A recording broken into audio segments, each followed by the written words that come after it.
the odds and risk it all. But you're playing my game now. And I'm here to clean house.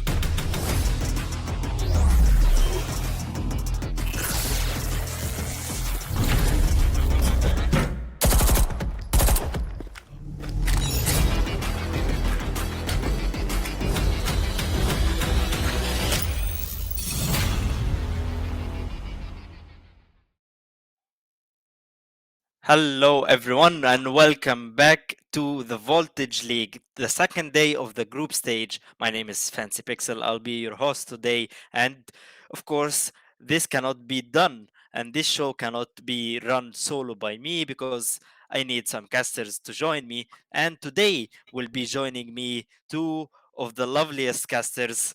Here we go, Star and Erebus. How are you guys? How are you, Star? Good. It's good to be back. Last week, I only got to see one match. Watched yesterday's Sicko Palace is here for revenge, so quite happy to see. And Urbos, I'm gonna have to ask you the same question. How are you feeling today? I am feeling great. We have 4 matches today. I'm super excited to see how they turn out. We have some teams that looking for a little bit of a bounce back after a poor performance on play day 1, and some teams that are looking to cement their early advantages by winning on play day 1. And Fancy, thank you for hosting us today. I'm sure we're going to have a lovely time as we get into these matches. Yeah, definitely. We saw some really close matchup yesterday. I know some of them were 7-2, some of them were 7-4, and we also had a 7-5. So basically, almost we had all the results almost. But yeah, we always have interesting matches to see. And speaking of which, let's look at the matchup for today and let's look at the schedule. We have our first match, which is going to be Panahoni and Psychopathus. And then after that, we're going to go to Ryujin and Diavoli. After that, we're going to go to Myth and UAIM, and ending with Team VIP and versus Team GK. So let me ask you guys this. Which match, of course, the match of the day that everyone expected it to be Panahoni and the Psychopathus because it's a really, really interesting match to see. Let me ask you this, Erebus, what do you think of those matches, like the match of the day for you? I think match of the day, Panahone, Sigapatas, definitely going to be a extremely exciting one. But I think the best match that we're gonna have today should most likely be Ryujin up against Ivoli. Both teams winning on play day 1, both looking extremely strong, especially in the last stage where both of them were pretty strong. Divoli looked extremely dominant, and it's going to be interesting to see if Ryujin can actually show up today, prove that they are here to fight, they are here to win, and take down Divoli, or will Divoli just keep steamrolling on? I think Myth UAIM is definitely an interesting one, considering that both of those teams lost yesterday. Both of those teams looking to bounce back and trying to get some points on the board. And then for Team VIP up against GK, Team VIP just narrowly lost on play day 1, 7-5. Like you mentioned, there was a couple 7-5s. I think that was the only 7-5 actually. Yeah. And then GK looks extremely strong. They took down Sigpatas 7-2. So they looked extremely strong, and Team VIP need to bounce back, and they're a team that definitely can do so. Yeah, definitely. And let me ask you the same question, but a little bit differently. Star, what do you think of the teams? And like, tell me like your predictions. Let's go to the predictions of the talent while we're speaking, and tell me more about your predictions. At least let's start with the first match because you're the only person here who said Panahoni will lose. Well, of course, it comes from me just being a Sicko Palace fanboy. Hmm. It just had to always come in play of, hey, I've seen them grow. I've seen them from Voltage Season 3, and now I see them in Voltage Series now. So I'm hoping that this is where they get to show us what we want to see. They get to show us how well they can play, how well they've grown, because it's the same roster as it was previously the last time Sicko Pattis and Pano played. And actually, statistically wise, Sicko won.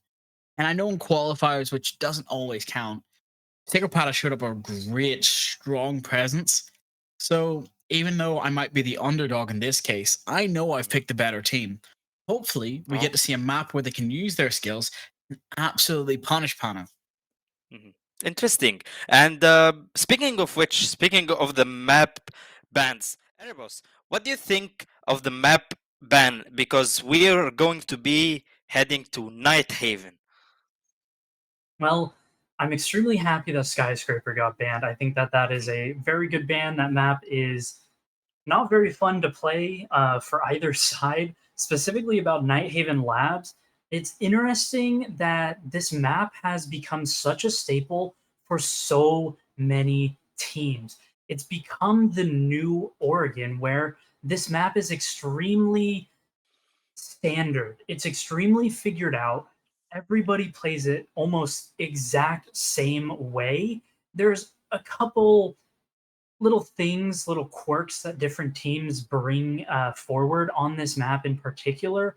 But in the end, you're on that top floor, you get the plat wall open, the electrical wall open, you or IT wall open, you hold down electrical, you try and hold it as long as possible on the defense. The attack tries to make you uncomfortable. Sometimes you hold over towards the other side of the bomb sites and towards the stairs, and you kind of play it the same way. When you go down to basement, the attack needs to either find a gap, open the wall, go in, rush plant where the defenders are trying to lob utility out to try and stop you, or Mhm.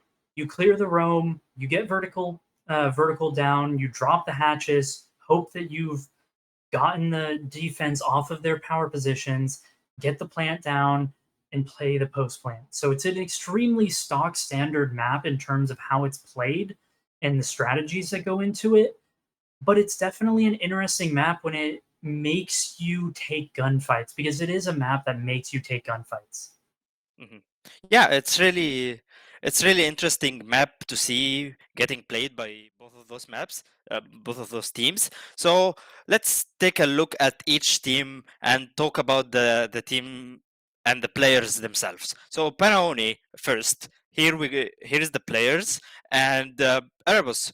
What do you think of the team of like Panaoni overall? I know we spoke about Psychopaths and we spoke about Panaoni, but and we said that you were more of a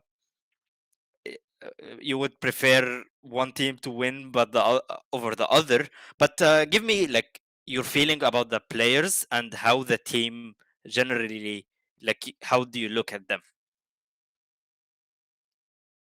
Yeah, specifically for Panuone, I'm looking towards the players of Nikki and Nifsu. If they Mhm, show up, then they definitely can take this match. Rostin always performs relatively well.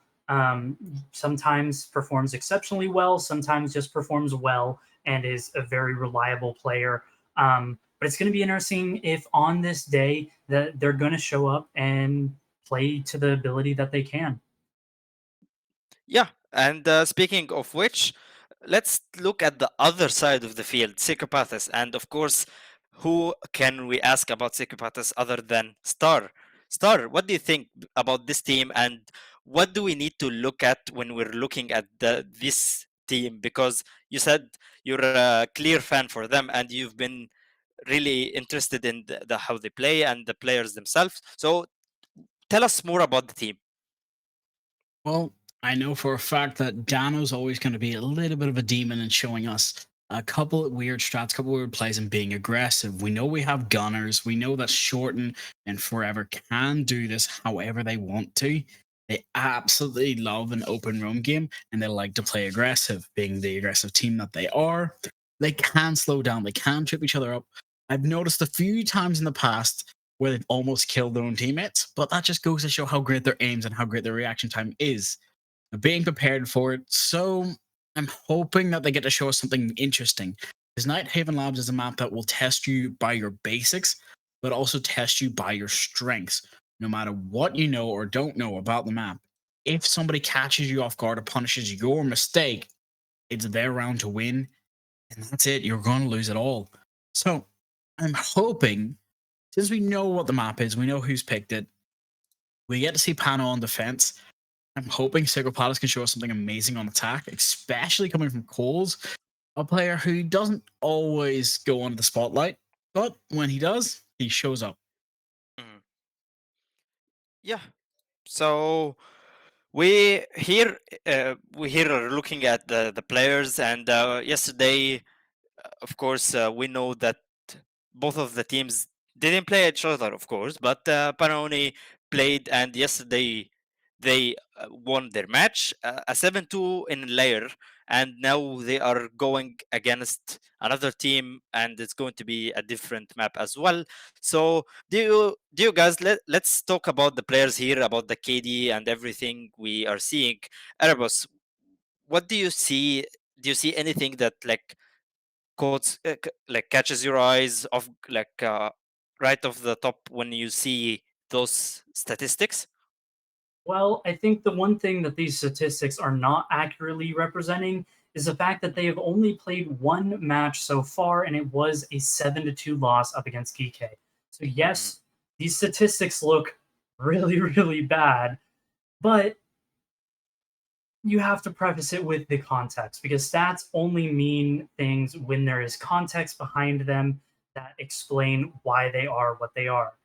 For the side of Sycopatas, doesn't look too great.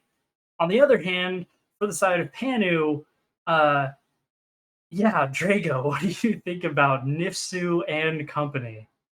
yeah. So, specifically looking at Nitsu, Lamb, a bit more, these must be the kill fraggers, the entry fraggers. No, they're the playmakers. They're the ones who set up the board and knock it down like dominoes. Something that I gotta say, the 5.3 KD, yes, that's coming from the previous match day, which I did love, but those matches might have been a little bit scuffed. So let's see what they can really do here now. Because we're gonna head into the match in a second. I'm gonna have to ask you, Pixel, are you prepared for this? Yeah, of course. I don't think anyone gets prepared enough for any match, because no matter how we predict, no matter how we think a match is going to go one way or another, we always get surprised in a different way. Because yes, maybe sometimes we get the results correct. Yes, maybe sometimes we don't get the results correct, but still there is always an element of surprise by any of the teams, not just the two teams that are we talking about right now. But we will get into the match right now, and I want to see the players and the teams playing. So guys, Erebus and Star, go ahead and enjoy the match, and let us enjoy your casting. Thank you very much. See you in a sec. So we have a beautiful match on Night Haven Labs, Pana versus Psychopathus. Everyone's prepared for it. Nobody hates it. Everyone loves it. We have a couple small problems happening, so we might just have to wait. As the load-in screen happens, we'll wait for the bands. As you can see, small little delay. Give us 2 seconds. We've got Ace and Kai, the stand two bands in this season. I've got to say, ever since Pick Band came out, it's always been a problem. What do you say?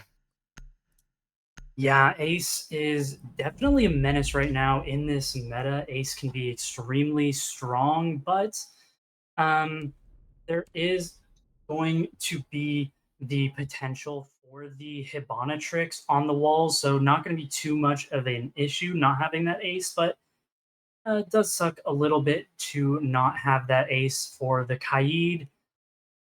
I mean, the pretty much standard is just ban all of the wall denial and play as is, and whatever the other team is using that's extremely strong and working really well for them, then you just ban that whenever that third round comes around. Maybe you get a round or two in the meantime, but in those last 3 rounds of each half is going to be where you really try to pick up the most of your rounds on the attacking side, or at least that seems to be a pretty viable strategy for a lot of these teams.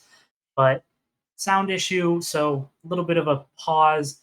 Hopefully, the player can get back in the lobby and has that sound issue fixed, and we don't have to make a rehost because unfortunately, then, if that does happen, you will have to hear our voices instead of the gunfire and explosions and all of that of those game sounds. You're right about that, but there's something you haven't picked up on. Monty and Bandit Band. I've got to ask you, since we've had this new pick and ban system come in, especially for matches like this where they're a bit more high profile, but everyone's kind of stuck to the same routine, we're not seeing target bans like we would have expected when everyone heard about CGX's big ban system change. So I'm going to ask you, losing Tide and Bandit, what do you think? Because it's always been such a detrimental to me since I main those two on defense. And then losing Habana and Thermite, or in this case, Ace and Monty, Ace being another operator that I main just to try and be that supportive character, it feels targeting to me, but you might have a different perspective. Yeah, I mean, when it comes down to it, you can ban out, like I was mentioning, both of the hard breachers or the wall denials with the Kaid and Bandit. When yes, you still have the mute, but it's not as effective. The top of the wall always can still be breached, and when you have something like the thermite, then you can get that wall open by just rappelling up on top, putting down the charge on the top of the wall. The mute does not fully jam it, as well as the fact that there's a lot of pocket EMPs. There's only one spot that you can place that mute jammer to protect that wall, and it really just makes it easier for the attacking side to just say, hey, we're going to ban these wall denials. We're going to get these walls open. Maybe we make something happen. Maybe we get a round or two in the first 3 rounds, and then we save that target ban for that after that third round, where we get that third ban that makes CGX so much different from the previous version of Siege. And then you try and get 2 rounds in in those last 3 rounds of the half. And I think that that's definitely, like I said, a pretty viable strategy. For the defense, however, it's kind of like shields are really OP. We need to ban shields, but wait, Ace is really OP. Thermite's really good against mute. We can't ban everything. So let's ban a hard breacher and a shield operator. Or maybe we ban 2 shield operators if we think that we don't need those walls closed or things like that. Or maybe we don't care about playing a Mira, so we don't care about them being able to have that long range hard breach to get those walls open, or those windows open, the walls open, be what it may. So you might see a little bit more of those target bans or shield bans come through for the defensive side. Yeah, Well, and of course, I think the way that this map is played can be shaped by what operators get banned, because there is a lot of verticality and there's a lot of options to navigate through the map and through the round. I know maybe sometimes there are certain ways to execute for a site, and there is only like a certain pushes that teams like to adapt, because also you have to think like you don't need all of the map control, because sometimes, for example, let's say the top floor site, and then some of the places in the map you wouldn't really go for, and you would uh, really need to focus about specific areas or certain spots more than others, of course depending on the way you play and the style of your execution. So Star, let me ask you something. Let me ask you about like the way you would prefer, or prefer, but do you think the team the teams would be like push or execute on the on a site like a top floor? So for top floor push, I normally prefer split push, taking both sides of the external walls, making sure that you just get the push straight into CC as quickly as you can. Make sure that nobody can push you through electrical using any gadgets such as nomads or gridlocks, forcing your way through the walls, forcing your way into the pillar to go for the plant, one side, or making sure that you have somebody on Aqua to cause a little bit of havoc, somebody, normally a Monty, just, in rafters, causing even more problems. Well, it sounds like we'll be heading back in soon. So to answer your question quickly, hopefully we get to see 2 aggressive split pushes or just keeping the angles and stopping the rotations. Because for right now, we're gonna have to head back into it. We'll see you in a second, Fancy. Heading back into it now, and we get to see the balance. Maybe some things will change, maybe some things won't, but we should hopefully have something good. All right, let's go. Yeah, the band's gonna stay exactly the same. Uh, Obviously, because they've already shown their bands, and it was just a simple rehost. So, gonna have to keep the same bands, and maybe just in a different order. They just wanted to be a little bit quirky. Uh, Ace and Bandit off the board first. Should be seeing the Monty and the Kaid bands follow suit, and there they are, which is good because that means we don't actually have to make another rehost to correctly get those bands through as we go into a top floor defense to start off. Well, you're right about that. We get to see a beautiful setup coming up. So Malusi Castle, Asami, Smoke, and Clash going for second floor, while the attackers, yes, they'll be able to 6-pick, but I have a feeling they are prepared for this, especially since they're bringing the Grim and Shorten is on the Buck. Buck is so essential, especially about opening up from below, but also, just to cause a little mayhem, opening walls that shouldn't be opened, opening anything through the floor and shooting any angles. Something I'm Yeah, and hoping to ask you quickly. So, when you bring anything to attack upstairs yourself, are you bringing Thatcher Thermite, or are you just going to let Buck risk his life for it? I mean, there's so many easy ways of getting Buck underneath, opening up the flooring below that IT wall, because you can do it from outside. You can do it from the window. Worst case scenario, you use something like a Zofia or an Ash, and you just breach charge underneath. You know there's only going to be that mute as a possibility. But, I mean, I just want to mention or ask you a question. Buck, in this meta right now, is so extremely broken in my mind, in my eyes. Do you feel like Buck is maybe kind of getting away with not getting banned? I actually do. That is one of the things I've started doing in ranked. I no longer ban the bandit. I actually ban Buck if I'm on the defense or on the attack, making sure that, hey, we don't want them to even just have the ability to go below and cause as much mayhem as possible. We want to make sure they have to risk something, either a one-time utility such as the Ash charge, or have to risk their life and actually be in the floor trying their best. And as you can see, the players are just not letting anything grow. They see anything copycatted, no, it's got to be changed. We have to push in as quickly as we can and make sure that we can be prepared for this. Something I do like to see is the Clash pick, because she's very strong, but she's not omnipotent, is the best way to say it. Yeah, not omnipotent at all, as we see the Buck proving absolutely valuable there yet again. The Clash set down the shield, the Buck went underneath, pushed the Clash off of that shield position, and the pinch just worked out to perfection as we see another kill happen as well. This is going to be the castle falling to the hands of the Thermite. So a beautiful start here from the side of Sikipatas. Right about that, and having a Deimos track the Asami now on the same floor. They know where each other are. They have to back off, but does not matter. Buck is still there to cause more mayhem, take another kill. Now a 2v5. Things are gonna get electric in here. They're trying to push in. Oh, they didn't even wait for it to finish.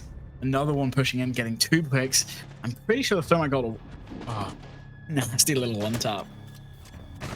Yeah, just on the jiggle peak, able to take down that last player. And in the end, we saw the beautiful cooperation, the teamwork there, the coordination to manage to take that round and take it flawlessly. And it was absolutely fantastic from the side of Sikipatas. That bodes really, really well for the rest of this map if we can see them continue on the same vein. But speaking about high-level gameplay, Drago, have you heard about ELC, and what do you think about it?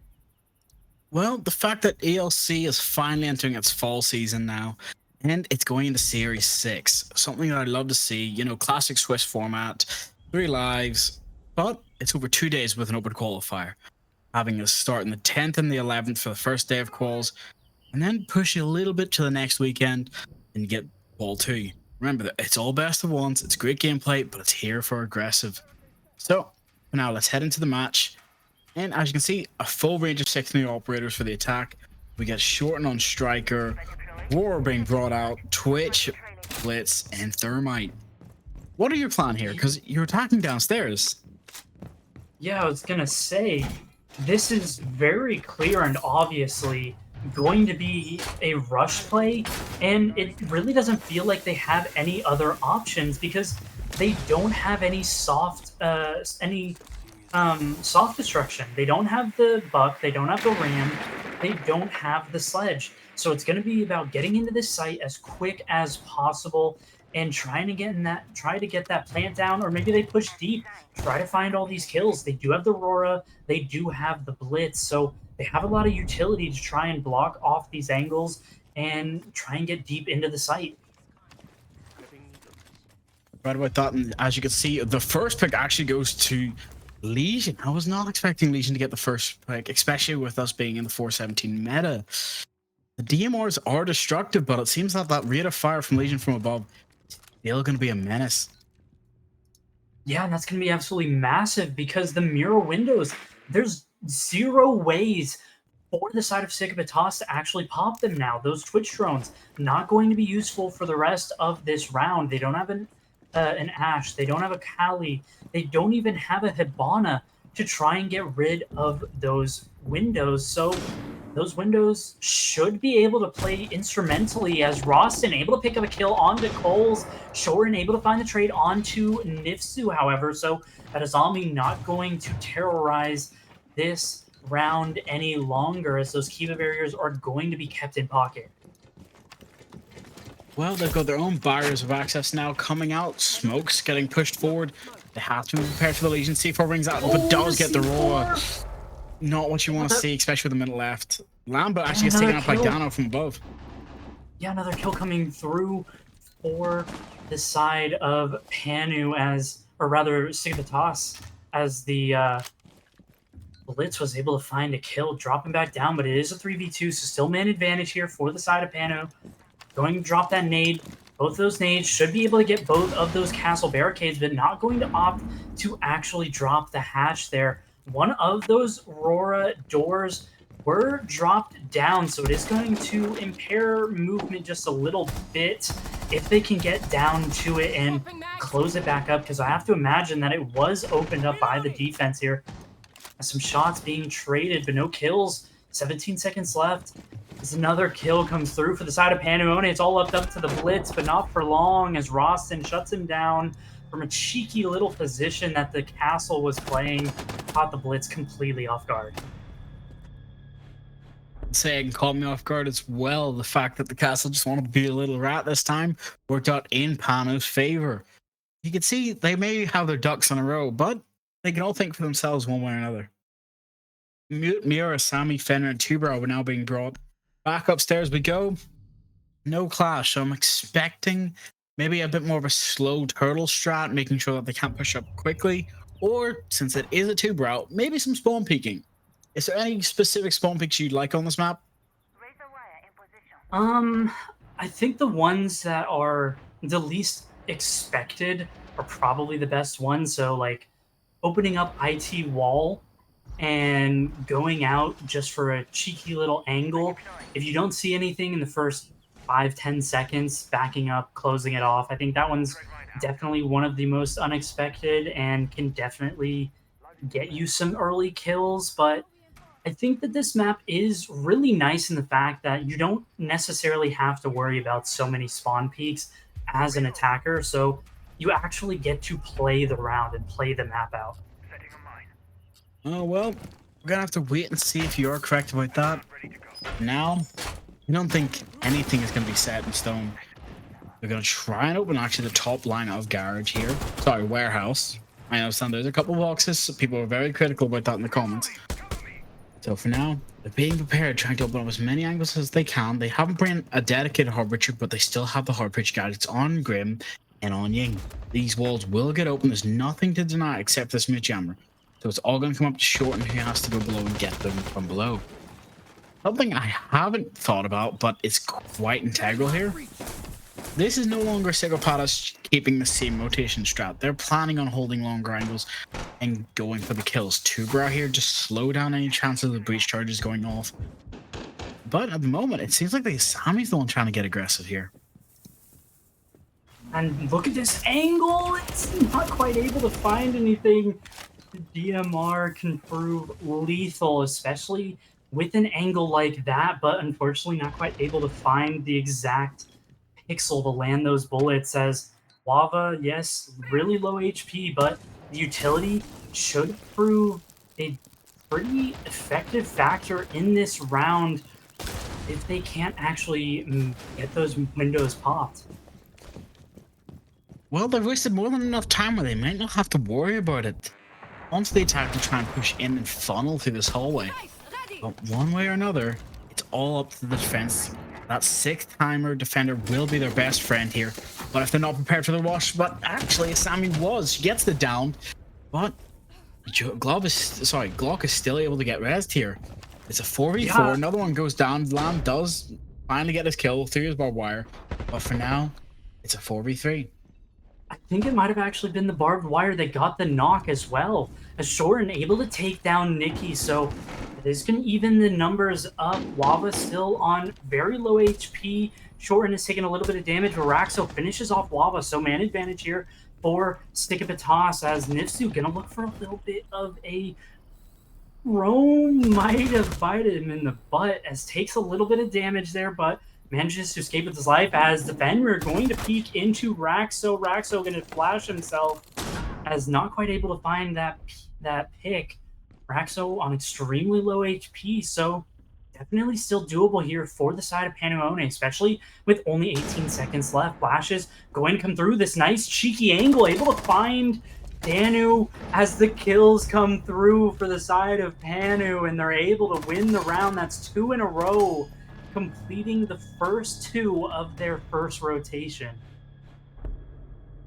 Let's say that was a disgusting little quick peek that takes out 2 players, and then the shock when you hear from across map taking out the buck. But now we get to see what the third ban is. They were picked very quickly, so I guess everyone has made a decision. Thermite and Mirror. Mirror being understandable, Thermite not so much. I honestly still probably would have preferred to see Buck or a bit more of a targeted ban, but they must have some sort of strat that they want to use to shut out the opponent even further. Benner, Malusi, Asami, Aruni, and Legion being brought on the defense now. Is there any map on the site you don't... Sorry, any site on this map you don't like?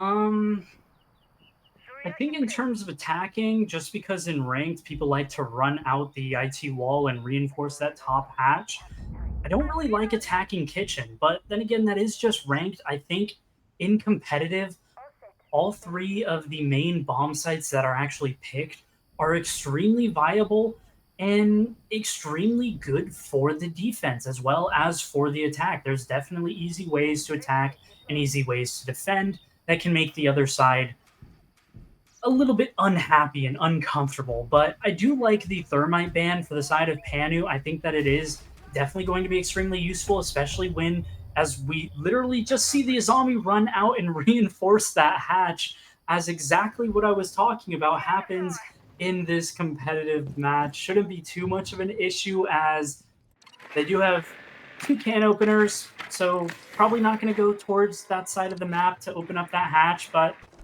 in the end, just going to be a little bit of an annoyance for the attackers. But like I was saying, the Thermite ban should be pretty annoying for the attack, all things considered, because the Mute Jammer can be a little bit more effective, especially when you have to try to do a Hibana trick. Right about that, especially with all those attackers trying to put as much pressure upstairs as possible, but the drone gets stopped by the Asami barricade, so it can't go through now. A lot of bullets having to be wasted, which again, everyone has to remember. If you don't have enough bullets, you can't win the fight. But now, Legion and all of the drone economy gone. Only 5 drones left, which are the initial 5 from the prep phase. Not the situation you want to be in. Brava tries to use her Kluger to try and get something. Hopefully she can find one of these Malusi gadgets early, but it's going to get taken out. Here's the question for you. Do you think that they're prepared for anything they're about to see? I think it's definitely going to be an interesting round going forward, but we weren't able to see it exactly. But the Azami and the Ram trading onto each other means that all of that soft destruction, all of those Ram uh, gadgets, not going to be able to tear up any more flooring. So it is definitely going to hurt the rest of this round, but not if Shorten's able to continue to find picks like that. But it is traded as Roston finds Glock as 2 kills for both of these squads in this round so far. As Shorten just going to pick out that goo mine as they continue to clear out this top floor. Well, you're right about that, and you do have to remember Deimos is here to hunt. He actually has a lot of soft floor he can shoot through now, and especially on this map, if he clears out any of these defenders, they can see each other. He knows what utility can be used and what can't, because one way or another, he either has to go for the vault and go for the push, or he has to wait. He's got 30 seconds where anyone can push into sight. And 30 seconds left, and not a lot has happened since those first 2 kills for either side. Into the 3v3, still a lot of potential here. Should be favoring Sikvatos in terms of the man count, but Panu strikes quickly. The trade comes through from short and into a 2v1 as Nipsu takes down Danu. No time left. They have to go fast here. Shorten has to find these kills. Not going to be able to go for this plan as does not have that diffuser, and there's no time to find these kills. Another round for the side of Panu as they go up 3-1. After that little hiccup in that first round, Panu looked extremely strong. Couldn't agree more. Panu have actually come back hard. They are punishing all of Sikapata's mistakes. Yes, this is a defender-sided map, but it's not by much. It's not as aggressive as something like Border. It is only... Hold on, let me give you the exact numbers. Per Voltage League, where it's not been played very often, I can say that. It's only a 56 to 40. That's not much, especially compared to maps like Border. It's a bit more than I thought it was. But as you can see, this is a map everyone loves or everyone hates it. It goes one way or another. You know the map. It's like the New Organ, as you've said. It is there to test your skills because there's a lot of different ways to attack it, but you can't innovate too much or you'll be confusing yourself more than anything else.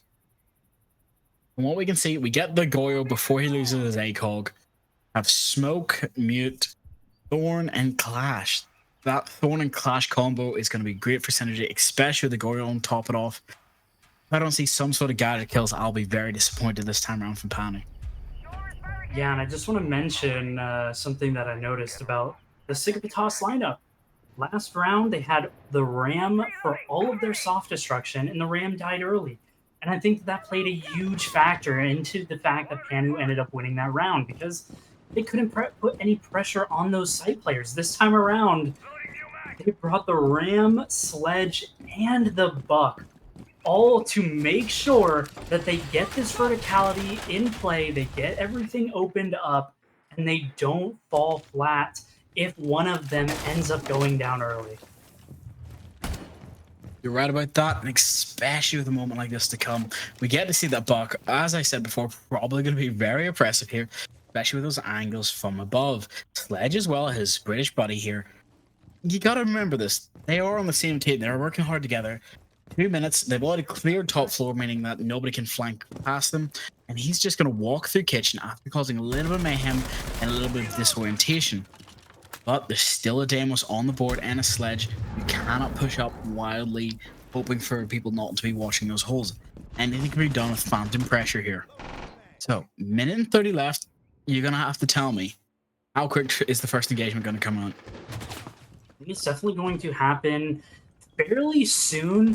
Sigapatos have been doing their homework, getting these flooring open, getting these long angles down onto the bomb site, trying to make these attackers uncomfortable, but they still need to get prepared, get everything else opened up so that they can actually execute, because we've seen a lot of these rounds come down into the later seconds of the round, and when it comes down to that, Sigvatos have not looked strong, and Roston able to find this first blood onto the Buck of all people. And we see Nifsu on the roam here, able to take down Raxo. So it's going to be a nice early lead here for the side of Panuone.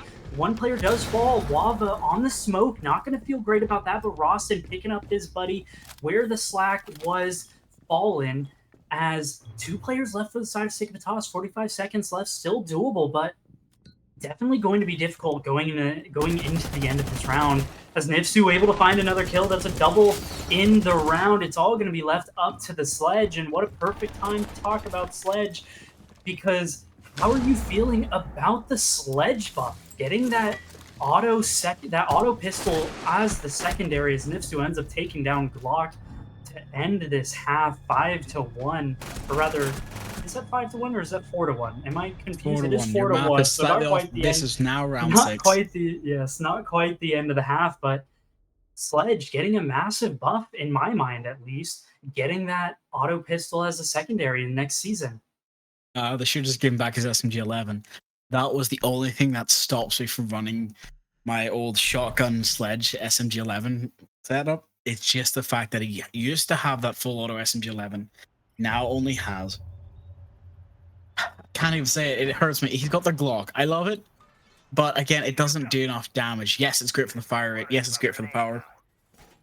And as you said, it's a lovely buff, but I don't think that's going to be enough to set him back into one of my top 5 operators that I used to always rush. I still love him to bits, especially with the nades and the hammer and everything else, but for now, it's going to have to come out to how can he change for the better, because he's not the only one who's got it. You got to remember, 5 other operators did get it as well.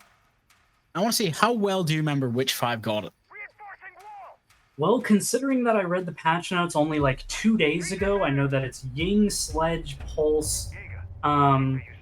Well, those are the main 3 that are the most important. Everybody else doesn't really matter in terms of getting it. But those are the main 3 that have the biggest impact. Because Pulse, you can now run his shotgun as an early engagement through the wall, ends up happening. A little bit of damage onto the Buck, but not quite enough to take him down, as looks like it is just going to slow back down maybe as they try to attack this top floor with the roam. But Pulse getting it, can use the shotgun now. Now has an actual gun that is full auto, that has a decent fire rate to hit those headshots.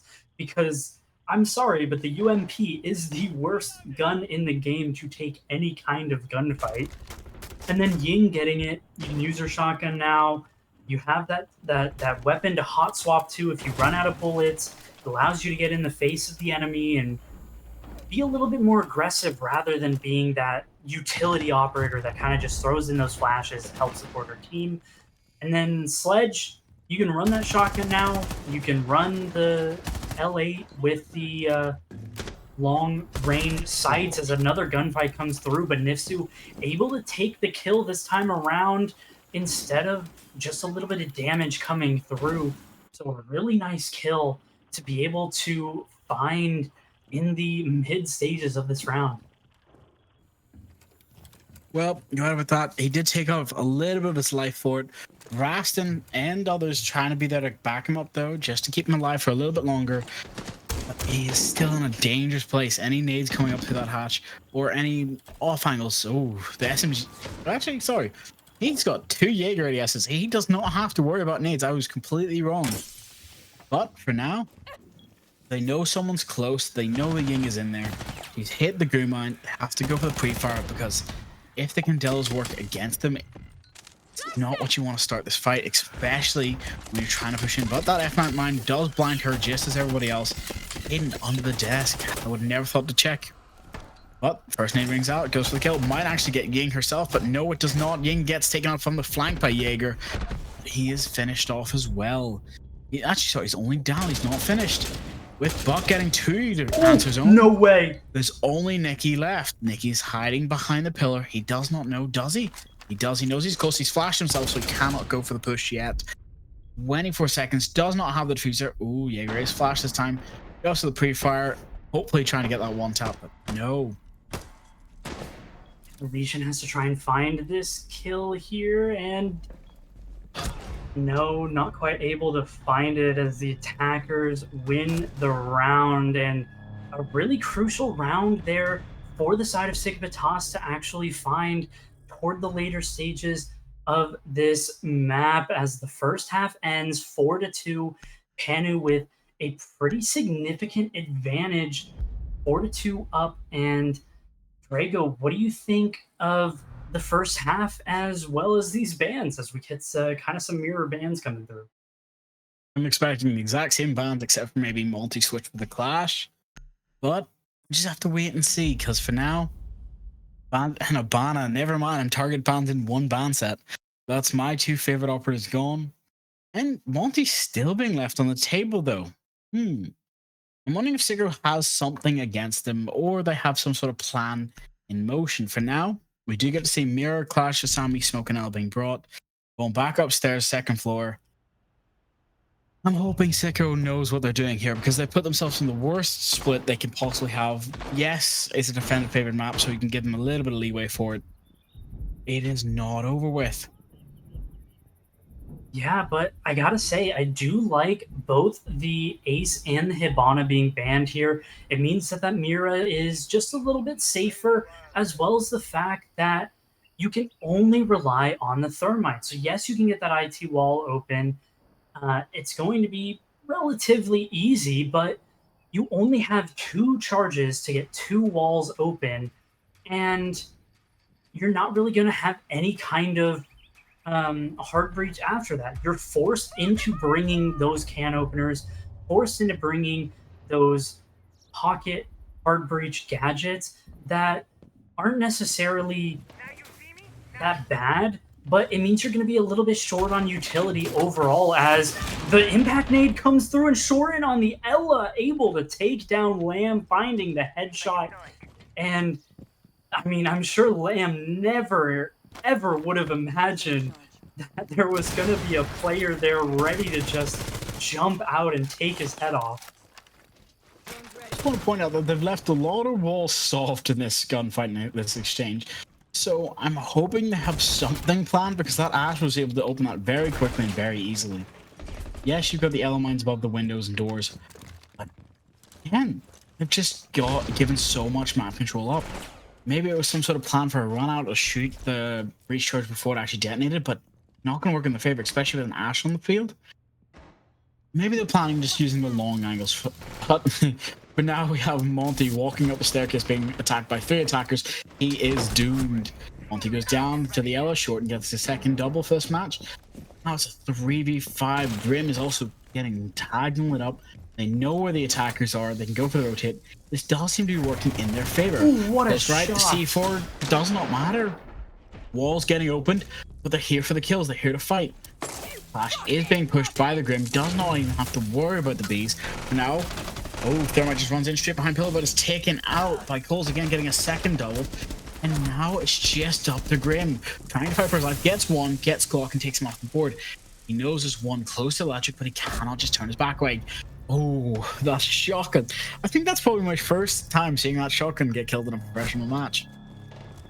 Definitely not mine. I've seen that shotgun get so many kills, as I specifically remember a Bolo kill with that shotgun, as Bolo does enjoy holding short angles with the shotgun. So definitely smart to take that out, especially after the shotgun buffs that we had quite a while ago now. But I really like that setup from the side of Sigvitas, bringing that Clash, not caring if the attackers are going to bring shields, because that Clash is extremely strong in dealing with those shields like Monty, because when you go up against the Clash, the electricity is going to make your shield flinch back a little bit and give the defense a little bit of an opportunity to actually try and take you down. Well, I do believe you're right about that, but as you can see, this is a bit more akin to how we actually see the reinforcements coming out. People are going to go upstairs and get hatches. We get to see Warden now being brought. So, as you say, shotguns for days. So people are going to be holding upstairs. It's a bit of an extended hold up to first floor, and a little bit further with the second, with only the Malusi being up there. Shorten again, doing work. May be able to get an early pick again if he tries to surprise someone, but I think Pano's going to be prepared for that. They're not going to let anything slide. I do have a quick question for you. What's the chances of a rush strat just rush straight downstairs and go for the plant? Well, they do have a Ram as well as a Dokkaebi, so I don't think the chances are very high. I think they're going for a roam clear. They're going to try to get the flooring open. They're going to try and get those top-down angles. So I do like the play a lot better than the rush strat, because the rush strat can definitely be a little bit of a coin flip. You definitely want more options than just go in, try to get the plant down, especially when you see 2 C4s on the board for the side of Sikipatas. So I definitely like the way that this round is starting out for the side of Panu, but you need to make sure that nobody important goes down early like that Ram. You might be right about that. They know there's a player in kitchen now. They don't know how many. This Valkyrie should have given a call out to her team. Hopefully somebody can go above, cause a little bit of havoc. But for now, the drones are coming out. Valk is getting pushed back in the nano. So, one way or another, not even going to have cleared up upstairs. Just hoping nobody is up there to rotate back down. Hoping for that extended hold to not work out in their favor. Here's the problem. Minute and a half left. 5v5. Everyone's up. They haven't pushed into sight. Not looking great for them. Yeah, they have gotten a lot of this flooring open. They do know that there's some players up here on this top floor. It's still going to be this Melusi as well as the Azami. Melusi taking a lot of damage through the flooring, but a kill comes through. Raxo able to find Wava. That's going to be massive, because that's going to be the Deimos down. No more tracks going to be able to come through for the rest of this round. And you still have these players on the top floor to deal with. Lamb, however, able to find a kill onto Raxo. So finding that delayed trade, as Roston's going to be up here on this top floor trying to find these roamers. Nifsu going to take a lot of damage. That's going to be a massive impact, and goes down to Shorin. Not exactly sure exactly how that happened, but Shorin on the top floor must have seen him, spotted him through the flooring, able to take him down, as this round is looking absolutely horrible for the side of Panu, as Shorin finds a triple kill, the man of the hour, as Danu cleans up Roston, the last player in the round, as a really good start to the defense here for the side of Sikipatas. Well, I'm gonna have to say you're right about that, but also 4-4 split now, evening things up just before the next ban set. This is probably where I'd start calling it tactical, but we're just gonna have to wait and see. Mirror, Ella, Sammy, Warden, and Lucy being brought on control room storage. So again, that's one of the harder sites to hold, especially with the buck still on the board. He goes upstairs, or he just pushes in for one side. He can clear both in an instant. No worries. And especially with the Deimos still being so destructive, hunt any roamers, or just hunt through the floor and get some nice little floor picks. Something that we haven't talked a lot about is because we've seen their vertical control. We've seen the drone control come out from Pano. With Sikipatas, yes, they were able to keep the drones alive, but they lost them very quickly throughout the rounds. I don't think Panu's been the same this time around. Yes, they've lost 1, now 2. Or, never mind, they've lost 4 very quickly. No, yeah, it is 2. I was going to say, it's only 2 they've lost. I'm just going to wonder, is that going to be in their best interest? The prep phase drones are definitely a little bugged. Hopefully UB can fix that ASAP, because it does make things a little bit confusing. But we see now that the main phase has started. It was only 1 drone that ended up getting destroyed. So Panu still with a decent amount of drone economy, but you have to ask, what did they know about the setup coming through here for the side of Sikipatas? Do they have many drones set up in decent positions to actually spot them out, or did they just try and save those drones towards the later parts of the round? You know what, something I'm surprised about more? I'm seeing more Ella, especially with the Scorpio gun. I love the bits. It actually works out very well in their favor. The fact that Ella is being used not only as a fragging potential operator, but as something to catch attackers off guard, use those impacts, nades, and everything else against them. First gunfight and pre-fire is ringing out on both sides. Wall has been breached. Not something I wanted to see so early, though. Yeah, I think the Ella resurgence that we've seen actually happened a little bit ago when they made that buff to, I can't remember which one it was. Maybe it was the compensator, whichever attachment that actually reduces the amount of horizontal recoil you have, made that Scorpion a lot stronger. It made it a lot more reliable for landing those headshots. It has so much ammo. Nitro's still going to come out, not quite able to find anything, as all of those attackers are actually pushed up on the platform towards this wall. As the entry comes through, as Glock able to take him down. A little bit of anti-synergy coming through there as the Ram drone actually broke the Aurora door, as lots of kills coming through. It's only up to Nikki. Last one alive on the Thermite, has that diffuser, a minute 15 left on the clock. If he can find a couple of kills, definitely can make something happen, but it's going to be extremely difficult. Finds the first kill, takes no damage in process. As Shorin goes down to Nikki. Nikki has 3 left to find, still has to deal with these zombie barricades as well as those mirror windows. Flash going to come up, should be able to blind out. I believe that's a zombie up there, but still has to deal with any potential peek coming through. Not quite going to happen just yet. Going to clear things out. Has to take this gunfight and loses it through the flooring. It's always going to favor that player on that top angle with the high fire rate of the Vector goes down. And Sigvitas take their first lead since that first round. Well, you're definitely right about that. And here comes the fact they only have 3 more rounds that they have to win. And there's only 3 rounds left of this defense.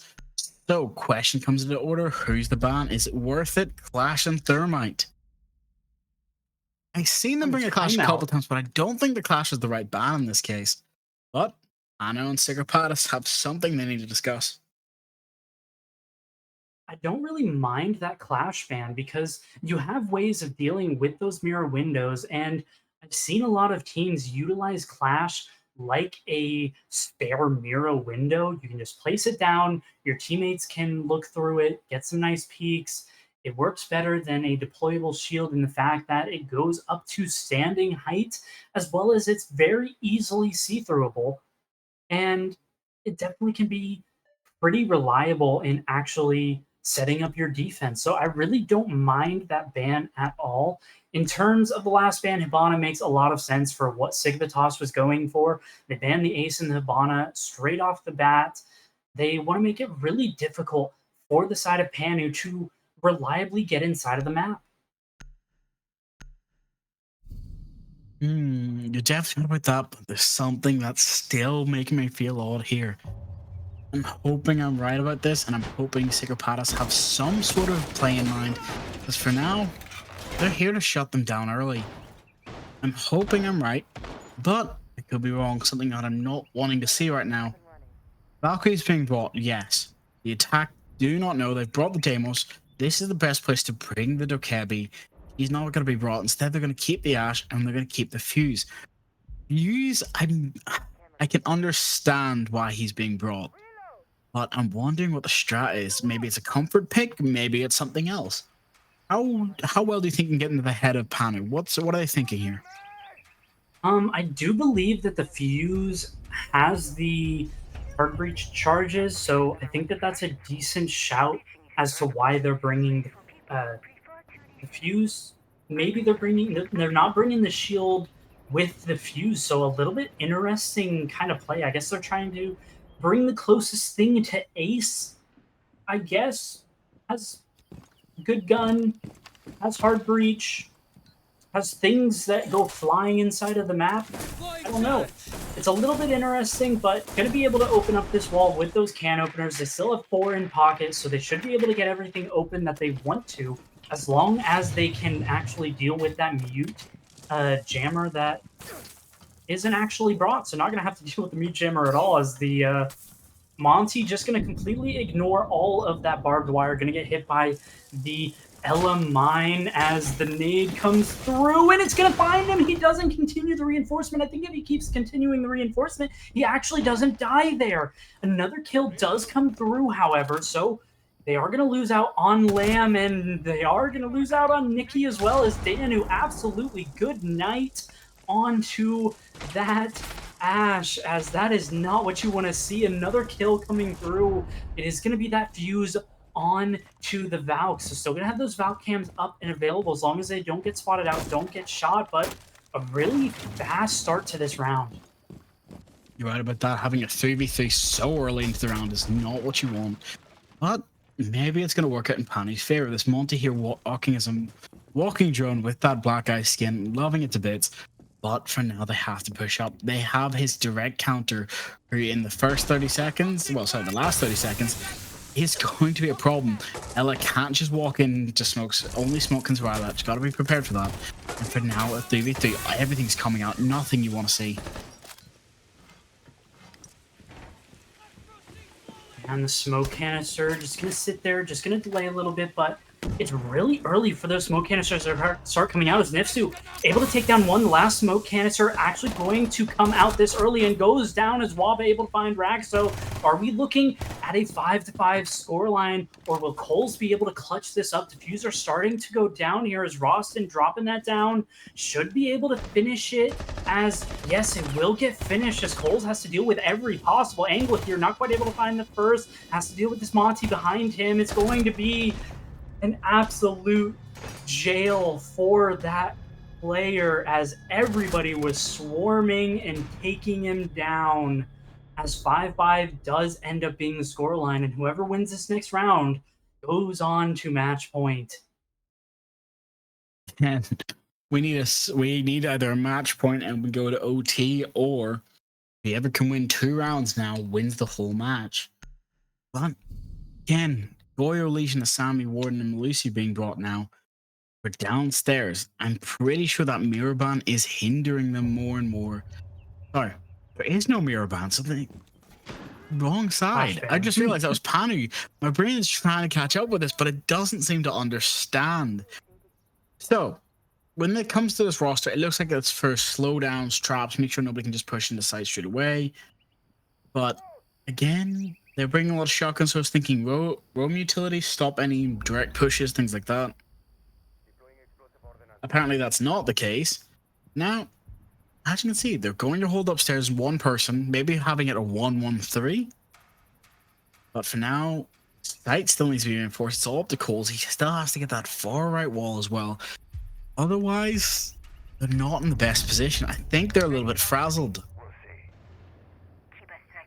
I mean, they do have some decent operators here to start to try and delay. They're back onto that basement bomb site, which has treated them exceptionally well here. Remember, that was Panu's first attacking round win of this half, and it was onto that top floor. So back to the basement. Sigabatas should still feel very comfortable with trying to deal with this, but for the side of Panu, they have a little bit of momentum back. That Clash fan seems to have reinvigorated them just a little bit, but they're going to have to deal with the likes of the Goyo, of the Legion, of the Malusi here. Not sure how to tell you this, but I'm pretty sure that Blitz is going to be the biggest problem on the attack now for the defense. Matches are being opened. People are trying to rush back to site. But this is, please put herself in a not so great corner, but doesn't matter. Damos now rushing with his team, hopefully trying to go into the back of a site here. If not, might be able to get a pick onto 1 or 2 of these players in sight and then just go for the plant maybe. But for now, Blitz is rushing up, goes for the Goyo, takes him out early. That's Cole off the board. They don't know where the Asami is, I don't think. So Sammy's now trapped, especially because of that breach charge, and she gets taken out as well, swung by the Blitz from behind. And now it's a 3v4. They have site control. It's not the position you want to be in. Things are gonna get electric. Yeah, and like you mentioned, that the kill through the wall. Shorin able to see the feet and find the player. The case did end up going down. Like you mentioned, the Bandit going to be the most impactful in the early stages of this round, and was able to get that case down. Ross and able to find a kill. Wav finds a kill as well. It's all going to be left up to Shorin on 15 kills through 10 rounds so far. Will he be able to make it more? No, he won't. As Wava takes him down. And after that little bit of a hiccup to the start of their attack, Kanuone find themselves the first to be on match point. You're right about that. So it's up to us to whether we go to overtime. Secret Palace does call the timeout, and probably the best time to call it. But I just want to look at the KD here. So as you can see, we have 2 doubles on the other side of Panu. But on Secret Palace, Shorten is the only player, and he's dropping 15. He's trying his best, but I think we're going to have to see something more from Raskos and Nickies to make this match a bit more favorable to either side. Yeah, I mean, Nikki has been on a little bit of a more supportive role as well as Lamb, but Nifsu and Roston having an absolute masterclass for the side of Panu have been extremely consistent throughout this whole map. Wava has been there as well.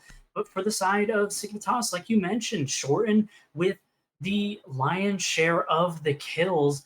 And we need to see more out of the players from Signitas. We need to see Shorten get a little bit of extra help here. He's going to be on the Capcan this round, has a fantastic weapon to try and find some kills, as well as that gadget to try and has a little bit of chaos here. And for the rest of the team, Danu on a supportive role, Cole's on a little bit more of a supportive role, Raxo also on a supportive role. So it's going to be up to Glock to try and shore up some of those kills on the Azami. Definitely has the operator to do it to try to send us to overtime. Can they do it? Drago, is it going to be enough? Will they be able to win out on this top floor? I do believe it will be, especially with that mirror now being brought. So maybe they're thinking a bit more of an aggressive setup. As you can see, they are being a little bit more dangerous with how they want to play this. The mirror is set up, especially in Raptors rotate. And we have Glove. He might be trying to go for an early kill here. No. Just safe, trying to get back to site, making sure there's enough barbed wire to stop any sort of Monty pushes or any blitzes. Because as we've seen, Andy's been using their shields to their advantage heavily. And it has stopped a lot of what the defense wanted to do. Lamba shot out in and downed, actually, by an early gunfight with Shorten, but leaving Shorten at 1 HP. Oh, Deimos only has 2 operators scanned, Capcan and Smoke. So in this case, you don't want to lose him, especially this early. Oh, we're just going to have to wait and see how this plays. Capcan's going down a bit early. Well, sorry, a bit late. Luckily enough, they're on site, so any last minute rushes could end up not being in their favor. Namba's still alive. Monty's now trying to walk up into warehouse. Can't do it alone, but just have to be careful here. One way or another, Dano is there. He can hear the drones, but can't go for it. The breaches are open. One way or another, they're going to get into sight, whether it's going through electrical or going through lights. Oh no, why? Why are you peeking the open mirror window when you know that there could be somebody holding that angle? Monty going to get up towards Raptors, going to push back this Azami, but taking a lot of damage there. All things considered, as dropping that and going for the gunfight as Shorten goes down. That is the top frag for the side of Sikibatos. Panuone definitely finding the beneficial pick there. Yes, Lamb fell early, but found a lot of damage on Shorten, and Shorten does end up going down. Roston on extremely low HP. That's going to be your Monty. That is going to definitely be a hindrance here for the rest of this round as a peek comes through, not quite able to land the headshot as the angle definitely suited the attacker there in that engagement, but nobody going down, nobody being really worse off for wear. Right about that, and as you can see, the Grim gadget would not actually go off because of the mute jammer, so only one of them has been wasted at the moment. You just got to be very prepared here. I don't actually know if they know where mute is here. If his being hidden worked out really well in his favor, survived, got out of there in time. So that's Mute and Smoke just being a little bit of a menace, keeping everything alive, keeping the attackers out of their sight. You can hear the Monty walking up close to Aquador. Might just be able to walk in, but one way or another, it's not over yet. 30 seconds left. Yeah, and Raxo still with 2 smoke canisters in pocket. That will most likely end up being the death of the Monty. As one of them comes out, Wava ends up finding the Azami. So it's all going to be left up to the support players for the side of Signitas. A lot of low HP players as the swing comes through. Coles finds a double kill in the round. Wava is down. It's all going to be left up to this Ash and the Monty. No! The late round Capcan trap placement ends up finding a kill, and Sikibatos end up finding the round in the end. I'm just doing the math for what happened in my head.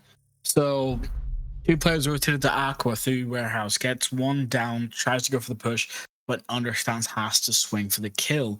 Hits the Capcan trap, goes down, last one standing's Monty. None of that worked out in their favors whatsoever. It was just too late for a push. I understand the 30-second meta works, but it only works when everything's cleared off of sight.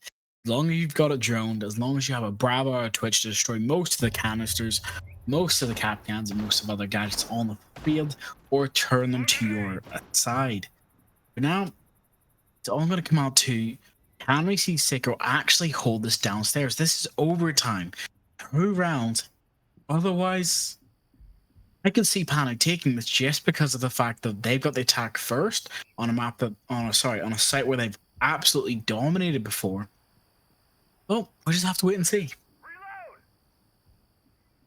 Yeah, and Tigvitas sticking on that defensive side where they've been the most comfortable. Panu has the disadvantage of starting out on the attack. So they're either going to have to win this attacking round, or they're going to have to win the next attacking round if they want to end up taking the win on this map.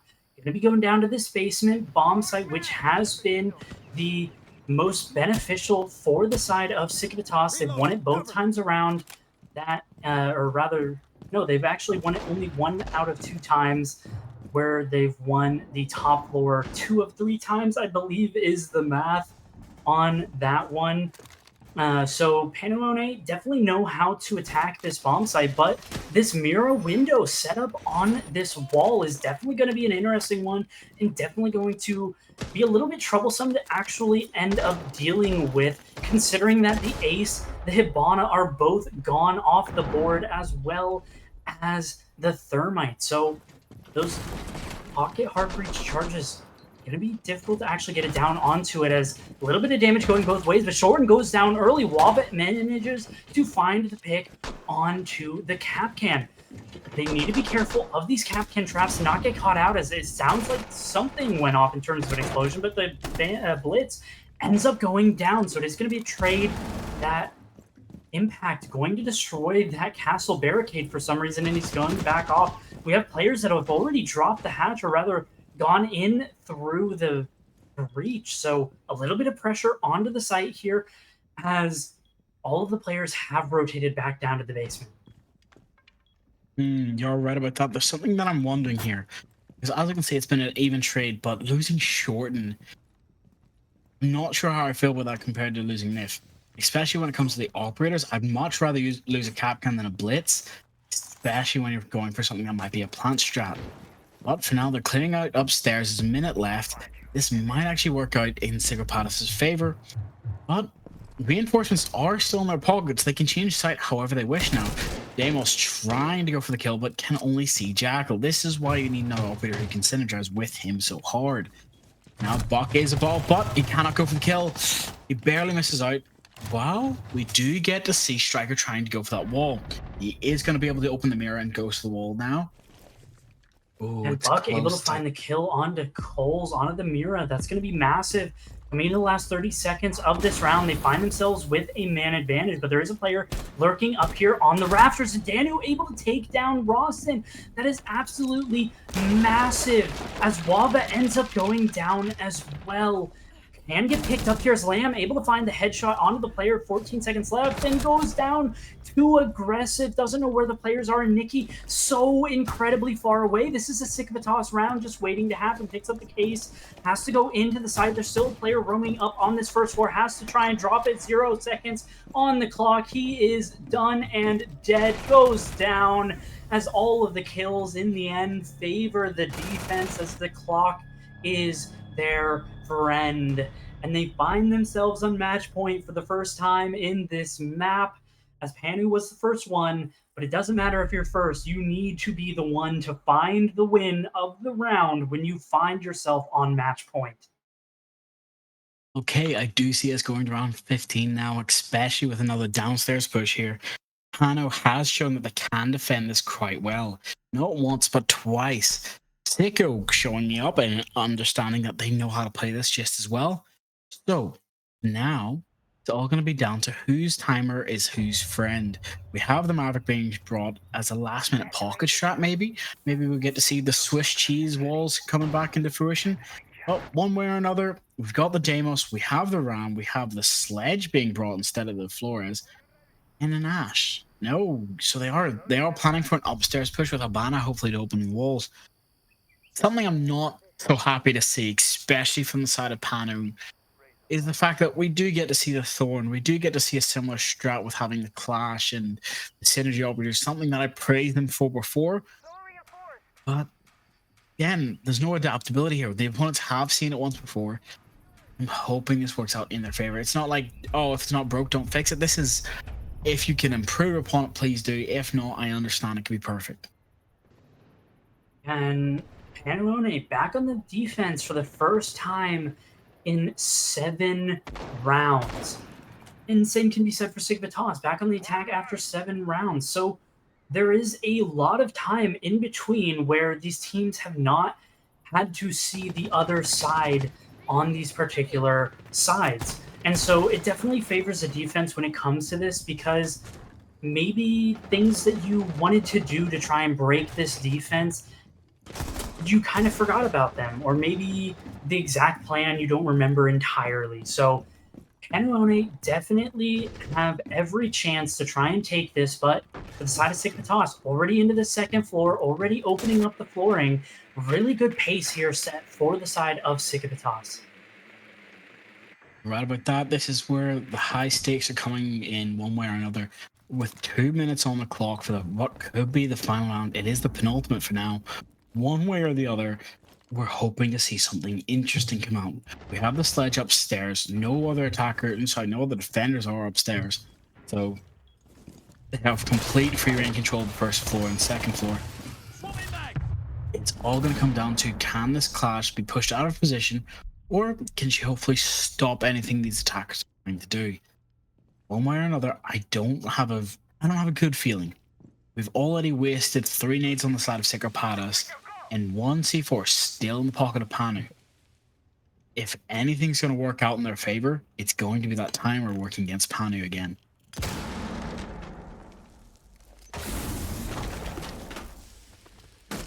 I'm just thinking though, one way or another, gonna have to push in. Smoke does take a little damage from the first engagement with a minute left. Not what you want. Smoke actually goes down to Coles. Striker getting the angle from above. Takes him out. A huge pick. Not something you want. Clash is trying to back up now. But Ash and Dano are trying to push down the staircase. Nicky's does get taken out a little bit of health and HP. But Lambe does answer his own. So that is huge pick. Taking Shorten off the board. Not something you want. But Ras can answer his own. Takes out another. I've got to say, the R4C is a beautiful weapon, which I love to bits, but it's not working out in the defender's favor this time round. For now, they've got to go for the pre-fire, goes to the floor banks, cannot get the kill. This Clash is just stalling and waiting for more time. Striker has dropped the hatch, goes for another one. Rasco gets 1, takes out, can't get the Goyo though. Now Fist is still alive on 2 HP in a dream, but he's finally taken out by Glock. Ash is gone by Clash as well. It's now a 3 versus 1. With 10 seconds left, Diffuser is going to go down. That leaves us 40 seconds left on this clock. Seiko has to try and go for the clutch. Not only to defuse, but has to go for the kills. One way or another, not safe. Seiko has this round clutched up one way or another. The angles are all being held, and it's worked out in their favor. Seiko wins the round. He'll be coming back to our lovely faces in a second, but I've just got to see that scoreboard myself. 8-6 to Seiko Paras. I am the only one on the production team who believed, and I will hold that to everybody else later. So, Yeah, we're just gonna take a look at some of the highlights just so that we can relive the beautiful moments from that match, and then we'll be back to us. And yeah, it was just a lovely match from both of these squads. gotta say, some of the things we've seen in that match was not anywhere near what I was expecting, to be honest.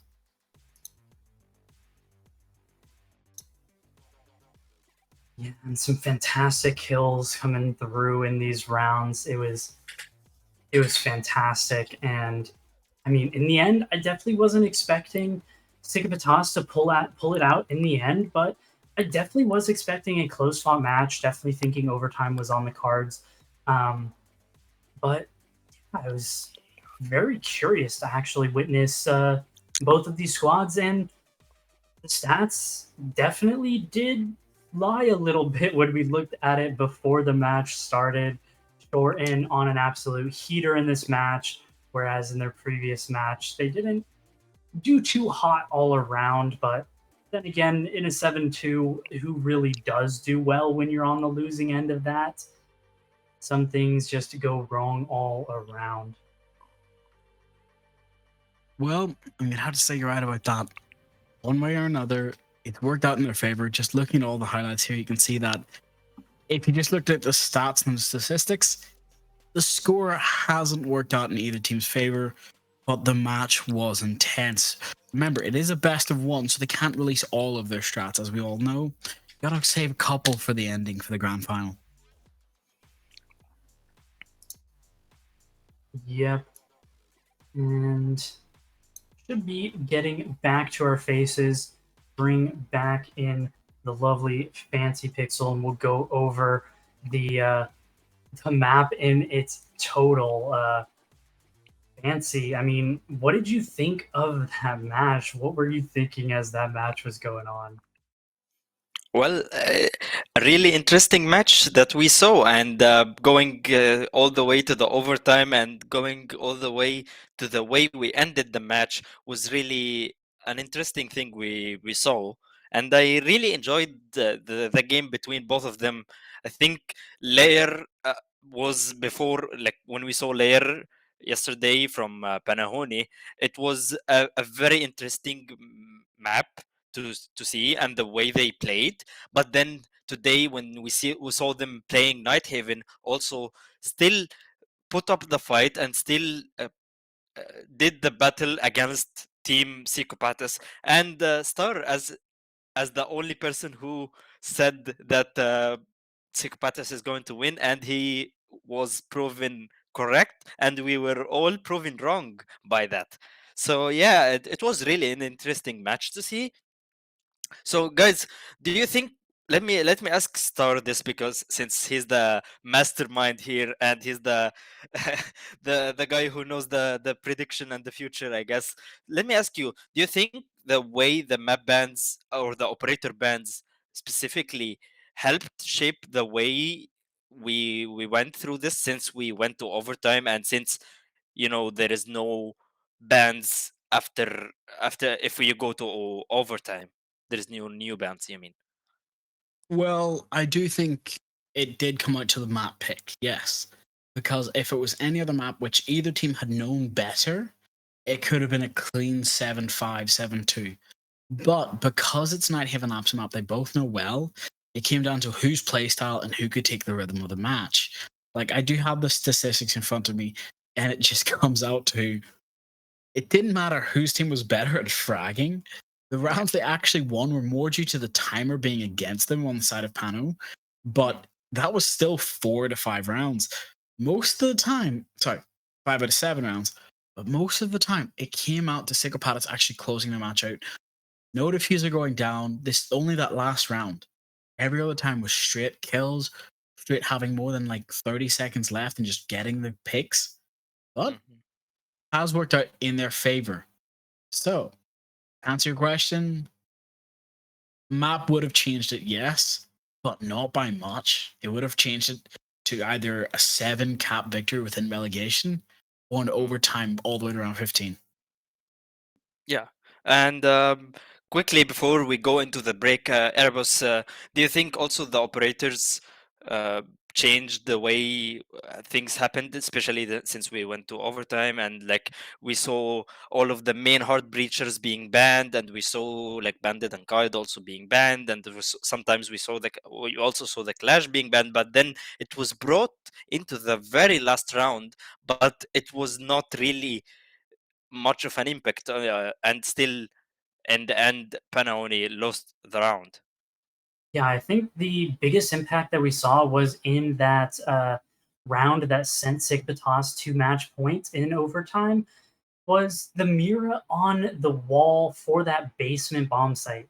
It meant that it made it extremely difficult for the side of Panu to actually go in, get that wall open. They didn't have the thermite, they didn't have the Hibana, they didn't have the eggs. They couldn't get that wall open, which meant they had to adjust. They had to go for something completely different, which meant they had to send bodies in.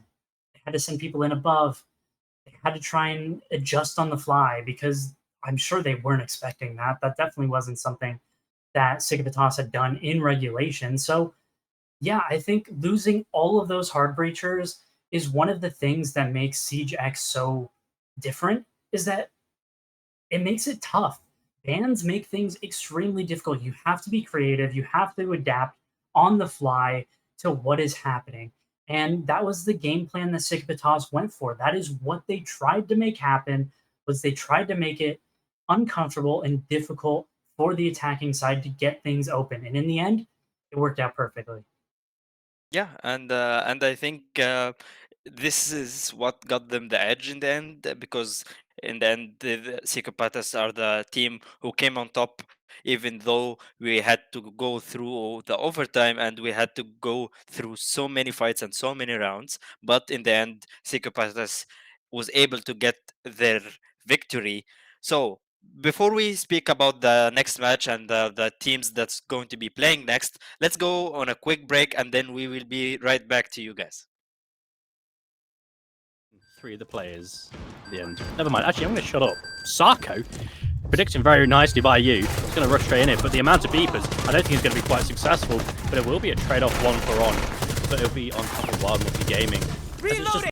5 seconds left on the clock, but no, behind the bar, the Scopos of Balu able to take down Heaven. That's going to mean there is no more Jokobi on the board. Don't have to deal with that whatsoever. But there is going to be a Blackbeard pushing down and trying to take control. Ducky able to find 2 kills. That's a flank. No, Stiff able to take down Chef, which means it's going to be a 5v2. You have that player upstairs, but there's only one player left forward side. That's going to be the Goyo. This gun can prove absolutely lethal if he can make usage of it, but no, the capped out fireball able to find the headshot, able to find 2 headshots. Used what the Legion is exactly shooting at there, as Mira window is up and available for the Mira, and oh my god, Joker, you have to be kidding me. That is absurd shot, the almost kind of mid. The second on that air jab, so much utility just being dunked into this one player, and Skipper's waiting them out. The Monty's now isolated in the corner and doesn't have much support. As Skipper goes for it, finds Rax, so that's the Nomad. Side damage for the side of Danu, returned quickly by the Finka, who is now isolated. Rorik going in with the moves like a Yate. Verticality happening so late in this round. They need to be able to drop down. They need to be able to get this case down, as a kill from Roston comes through onto JS. That is going to even up the man count. The Deimos, no, what was that? A nade? A self-nade taking Down the staircase, not even going to be worried about it. Plays it like it's ranked. Oh, Falcon, you're being very aggressive right now, especially with somebody who's got a longer range weapon. But the one shot down, first off, getting Sarko out. Huge play, but continued sort of flood on through. Raxo tries to make the rotation back upstairs, can't quite because of the cut-off, and yet again Amguns, it's silence, it's patience, but I doubt for much longer there. Yukinort takes down Shardon, who went for a bit of a cheeky run out, gets punished for it. 20 seconds. now it's going to come out one way or another. Oh, the pre-fire barely missing the head of Smute. He's swaying beside Avon. That's not in their favor. C4, no, the nade just doesn't land. But Deimos doesn't either. He gets taken out. Falcon getting his own pick though, making it a Moto area, as you do have to manage to clear it though in this mute yet again with the shotgun in just about the same position. As wait, maybe the drone didn't actually spot him, as the mute's gonna swing and take him down. This is very disjointed, very all around the place, but it's going to be all that Myth currently have left to offer. A close wall bang, not close enough. Verticality does challenge one. That's going to be one for Akari. Goes up against the player of Pillar. Does deny that bulletproof camera. Oh, no way, not again. It simply won't stand. Hauxi made it. just has to wait. He knows there's still 2 more operators upstairs. He knows that the flanks have to be covered. He can hold the angle as much as he wants, cause as much trouble as he can. They know there's only 2 on site though, so they can't just push and go for drops here. There's the first smoke putting out, but a lovely shot by onto Nice. It's going to be the opening here for the side of UA. They're looking to continue it, so Hava not giving them the easiest of times, even though spotted out the pre-fire there. Mid reload, bad timing, Smix catches them. The second here for UA, and they're giving Panahune a lot more trouble on the upper ground, but all the way below. It's going to be very difficult to shake her. 30 seconds to go. You've got to keep in mind this clock as well, because as it becomes push to shove here, this thing's could become very difficult here for Valorant as they try and stick the plant, but the cover gets taken down. But here's Avon to make sure it does not, and it's a triple for leaving James unfought for and not much defense to stand for. And of course, if you're able to take out this Vigil who is going for the run now to try and escape this flash, playing mind games, while Levi calls the final one, an exchange of shots and even a bit of shoot backery has been like The mute jam at the same time. Tex is going to take a lovely crouch walk. Say hello to Shog. Taken has access to red. Falcon taking a fair bit of damage, but that's 2 in the hands of that R4C. He's going to be the driving factor here. He hears the player underneath, gets a pre-fire. Diaboli delivered a blow of their own, and a down onto Layla here is going to be giving the upper hand to Time VIP. As now a random swing from Aritz looking to claim its mark, but it matters not as the diffuser is right around the corner. Diaboli get the swing, but not the bullets, and just barely, just barely. Gun being brought on the Ying means another C4 comes through. And Ryujin are absolutely devastating with this. The shotgun push gonna come through, gonna find 2 players. As 3 players go down to the side of Ryujin. Still gonna come out. good start. This one's he's completely I can believe it. When all the lights begin to fade, what is this feeling? Like you will never far away. Maybe you're the only reason that I'm wide awake and dreaming.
Welcome back, everyone, after the quick break. So now we are back in the game. Second game of today is going to be Diavoli and Ryujin. So once again, let's talk about the game and let's talk with the guys, Erebus and Star. So Erebus, what do you think of the 2 teams? What do you think of the players and the match? Because both of the teams yesterday got their victory, and it was very close results because Ryujin won 7-4 on Nighthaven, and on Consulate, Diavoli took their victory 7-5, which was a little bit of a battle for them as well. So them getting against each other for the first time even, who do you think has the upper hand, or who do you think has like the advantage here, in your opinion? Well, I definitely think that Divoli has a pretty good shout of winning this.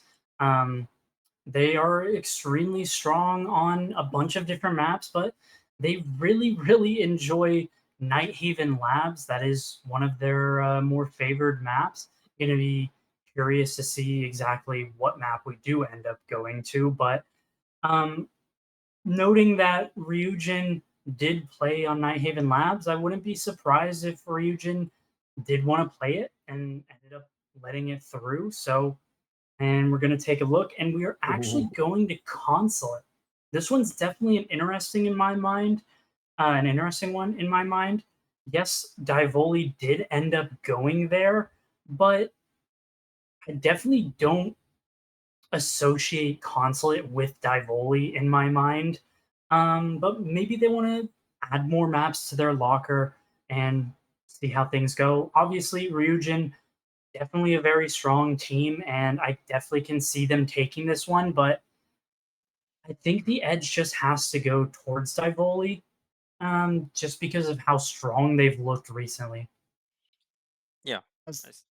So, I'm gonna have to argue. Star, let's talk about the players and let's talk about the teams more. Ryujin, and we saw Hoxie yesterday, one of the key players for Ryujin. Do you think today as well could be a point where he could be shining as well, or do you think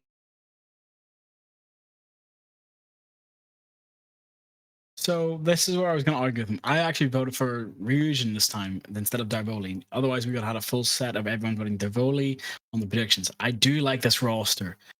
I love Neos. I love Nolf. I love Pozo.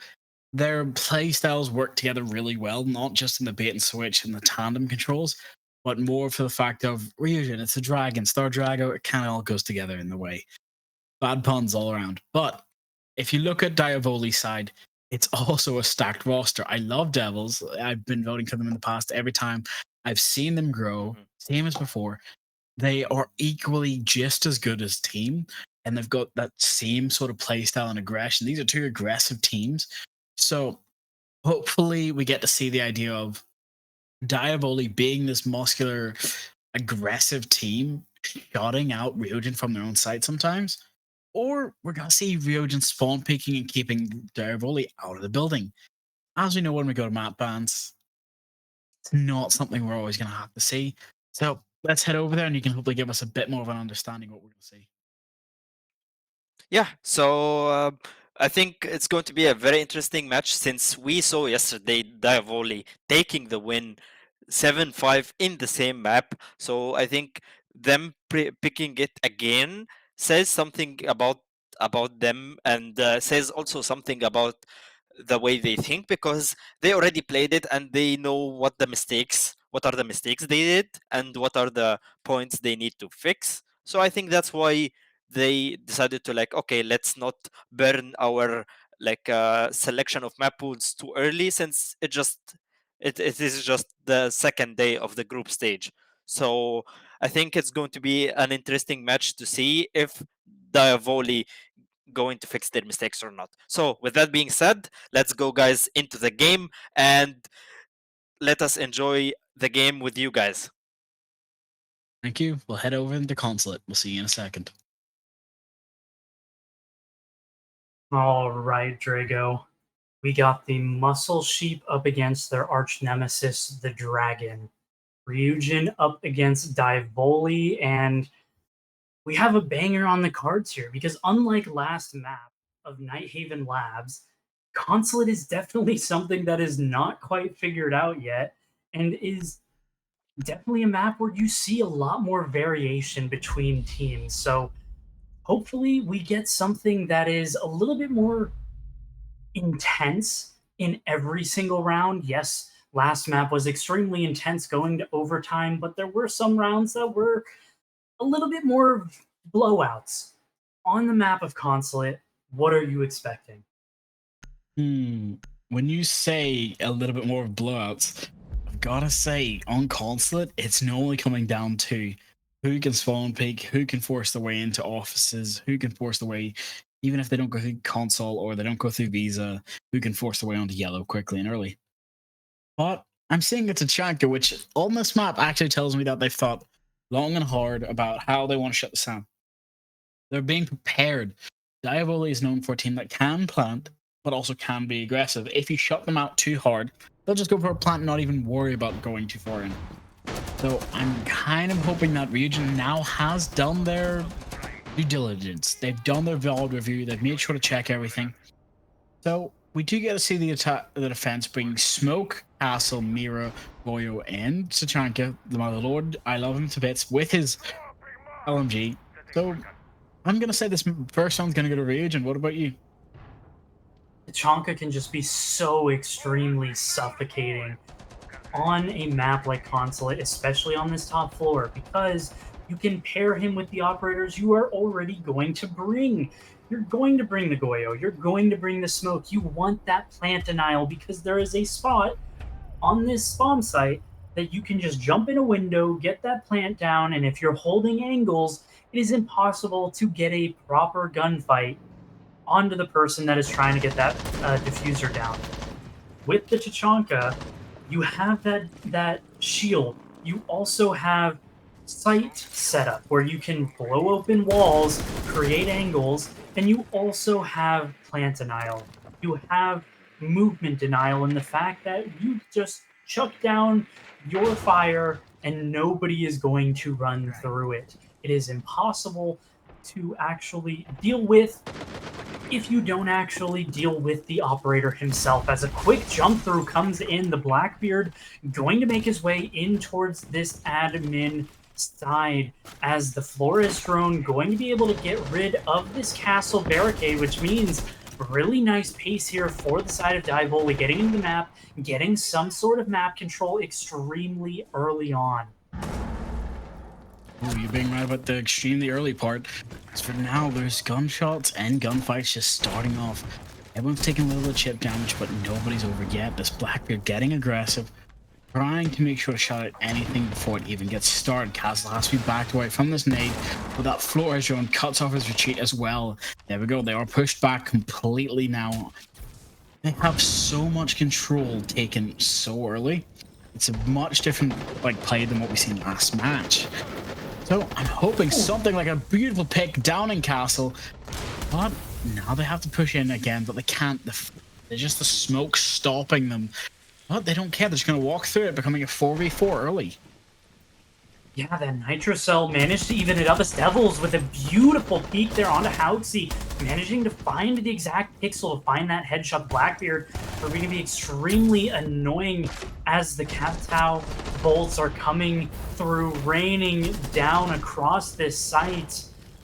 As these players, they need to start trying to fight back on the defense here. Otherwise, this attack is just going to run them over, just going to overwhelm them, as Divoli have chosen a strategy that is doing a fantastic job of neutralizing the impact of this Tachanka. The diffuser started to go down. It is going to get picked up and taken off of as the fire is just going to continue raining down from the sky as the Blackbeard wants to go back in, but no!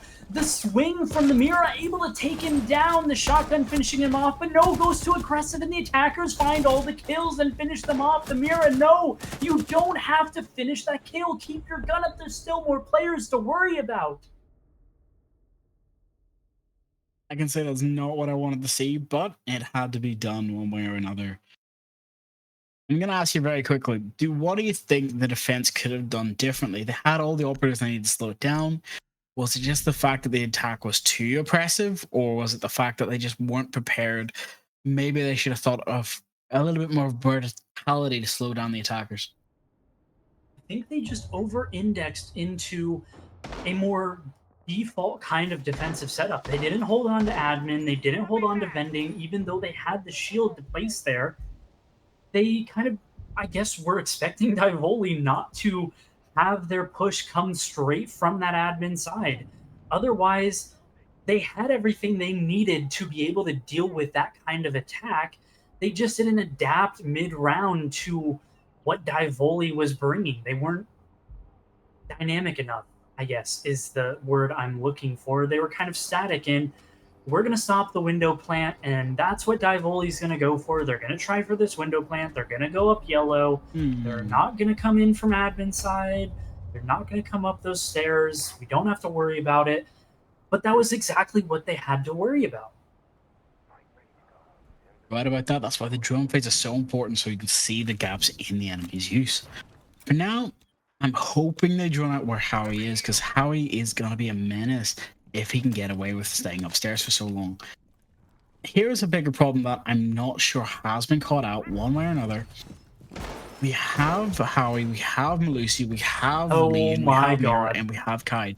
They're going to have to push in early and quick. So there's nothing to stop them.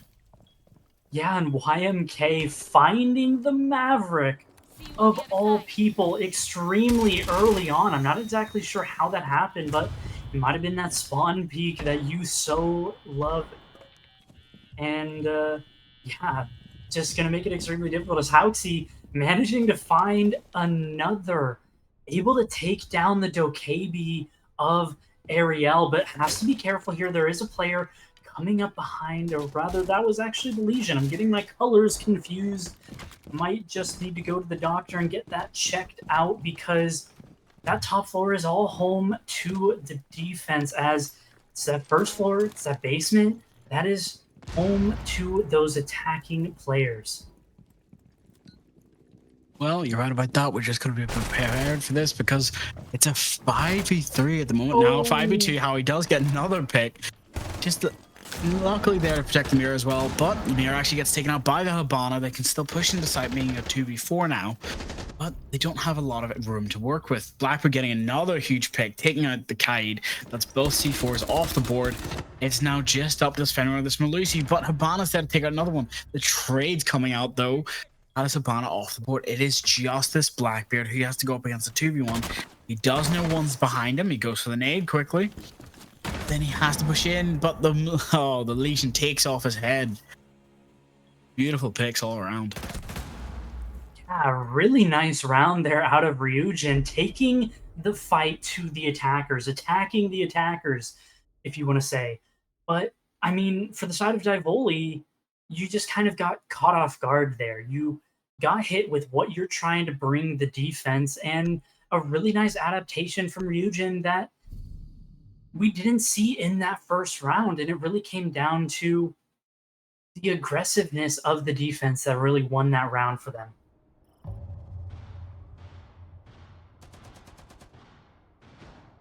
Right about that. That is just how the cookie crumbles. We are now back upstairs. Hopefully this Tachanka can be the one to save us this match. But as you can see, we have Smoke, Castle, Mira going on Tachanka again. So this strat does seem to be working in their favor. Maybe they just didn't execute it correctly the first time around. Let's see what Ryujin can do.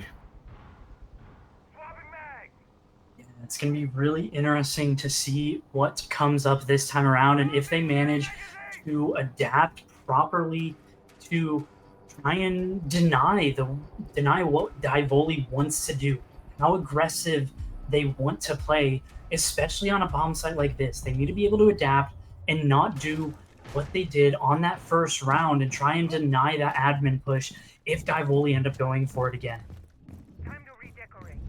Do you believe you're right about that? And especially as they try to first go for the first early push. Hopefully there's no spawn pick this time coming out from Howie, but I've been wrong before. But now Pozo is there. One way or another, they have to draw out all of these attackers and all these defenders. If they're not prepared for any flanks, they just walk straight in office. Anything from below could ruin their day. Yeah, a really slow early round to start off with. Not like that first round. No early entry into the building already. We see the mirror window on that wall there on the balcony, so it is going to make it a little bit more difficult to actually open that up. But as I speak about the slowness of this round, no, Blackbeard, you have to be ready for that swing. You can't just go for that default like that. It's not important in that moment. He gets absolutely destroyed there by the Mira. A beautiful start to this round for the side of Ryujin, and taking out the Blackbeard this early on is definitely going to be a boon for the side of Ryujin as they look to take back-to-back rounds. Back-to-back is the way it's going to come down. The cookie is crumbling bit by bit with a minute 33 left. The attackers don't have their star people this time round. So it's going to have to come out to can Devils clutch up for his team, or whether the nades and the utility that they have are going to be there to save them. Now, since his gadget is being used to keep everything close, I'm going to break the mirror and try to push back. Maybe trying to get across and go pick up anybody else they can. They run in through the fire. Devils takes a little bit of torch damage, but gets out safely nonetheless. Just a little bit scorched. Minute left. Talk us through this. Yeah, it's gonna have to be a push coming through here for the side of Divoli. They don't have a lot of map control. They only have this admin side, a really good adaptation from the side of Ryujin, and another falls. Devils drop to the floor as I'm not quite sure exactly how that happened. Might have just been some bullets from a crossfire or something like that, but this fire is just absolutely suffocating for the side of Divoli. They just can't deal with it. YMK able to find another kill. That's going to be the sense going down. Devils does get finished off, and it's going to be a 2v5. Worrying about the flank in a position like this when they have to push onto the site. There's still a player in the lobby as Layler pushes in. Ariel goes down, and so does Layler as the defense comes out on top, and a beautiful adaptation from the side of Ryujin to shut down Divoli. I'm not sure if that's what they had planned, but here we go. This is most likely going to be the Black Root ban on the attack. The defender, either Goyer or Mira, I could see being very prevalent bans here coming out. Or Kai, just because they haven't banned any of those hard breaching like denial yet. They could, like, you can't do that to me. You can't ban my Lord and Savior Tachanka.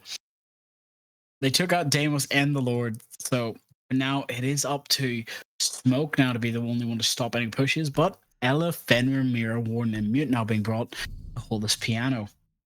I'm gonna say, Yeah. ouch. I do really like that Tachanka ban. I think that it is extremely powerful, especially on a map like this, where you can deny for so extremely long, and there are so many choke points on Consulate that it just becomes suffocating. Like I've said time and time again, you need to be able to deal with that operator, and you got away with it in that first round. Yes, that is fine. You managed to catch it off guard and managed to win the round off the back of it. Now, just ban it. Don't deal with it anymore. It is a relatively even-ish map, so any advantage you can get from that operator ban, you definitely want to take advantage of. I'm going to hold you to that because at the moment, I'm not feeling good about that ban. One way or another, the attackers do have to now try and push this. They understand that there's no more bans left in their pockets, so that means there's still a Kai and a Mute or Bandit still available. They haven't tracked or droned much. They know that there's just mainly the utility. That's why they brought Brava. Take out anything they can, get a couple cameras, and hopefully get these gadgets. They know there's the FNAT mines, and they know there's the Elo traps if they've droned correctly, which I'm worried they haven't. Especially this Blitz might be trying to go for an early push to hallway. Here's the thing, I do like this attacker lineup, having the Dokebi, having the Blitz, because Deimos now being banned, you need some sort of way to stop any rotates or stop any rotation. But if they don't clear up stairs, they won't be able to push into sight. Yeah, I completely agree with you there. They definitely need to be able to deal with these different operators, but the plan is going down early. Blitz is getting that case down. Already falls on the Dokebi. The case ends up going down. Layler finds a pick onto Neos, and the Blitz is just out of the room just like that. These players need to fall back to site. Housey managing to find a kill onto the sledge, but they have to manage to find this counter defuse. 28 seconds left on the clock. They need 7 seconds to defuse it on the counter defuse. Ticking.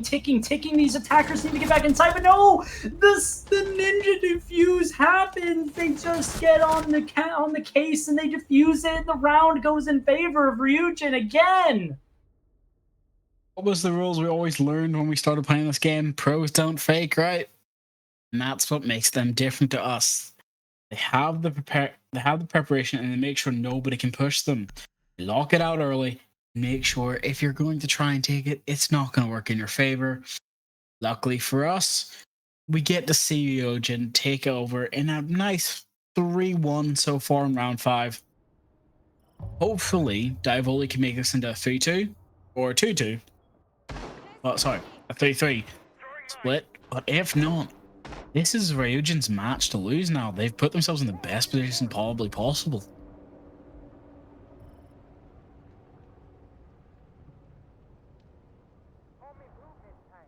Completely agree, and it's definitely a really good start for the side of Ryujin. And even after the operator bans, I mean, to be fair, Divoli have only had one round without having to deal with the Shashanka. They went for something a little aggressive, a little unorthodox. They just jumped in, got the case down, and the post plant just wasn't good enough. They didn't have anybody in a position to be able to deal with that counter defuse, and just sometimes really unfortunate, you know? But going into this next round, back to the basement, Voli need to be able to pick up at least one more round, and they definitely have the ability to do so. I do believe you're right about that, especially with a Fenrir being brought on the board again. Agent, so the side of the attack, having the Maverick brought with the Habana tells me that they're planning. Oh, almost a lucky shot. He actually deals more damage to his teammate and gets him taken out instead. That's not the kind of position you want to put yourself in. Devil's not working out and just being a menace to his own team this time. They know there's a vigil somewhere on the board since they can see the little tickers on the drone camera. So now, one way or another, they cannot waste any time because there's 2 minutes left. They've already lost a man. Yes, due to a bit of team fault and a bit of poor planning from above. So hopefully they can catch somebody else off guard. But no, Ariel, that's Dokebi being taken off the board before her gadget could even be used a second time. Not the position you want to be in, as I've said before. Oh, Neos is ready and almost flicking to his own teammate.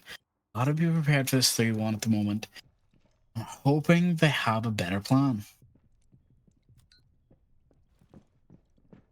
Yeah, I'm just holding this angle, waiting to see if anybody peeks and finds the headshot. Hauxi able to find the kill onto All Red. It's into a 5v2. Ryujin look indomitable right now, 5-1 as Devils falls. It's all left up to the Habana of Layler. The Flash going to come out, not quite able to find anybody in a crossfire, able to find the first kills. Layler, but goes down to the player running up the spiral stairs and takes him down.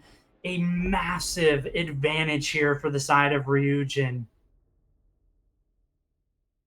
I'm not sure how to say. I'm not sure how I feel, especially about the fact that, yes, we all seen it coming. There was 4 of them holding that angle. The Habana didn't really have a lot in the way of options.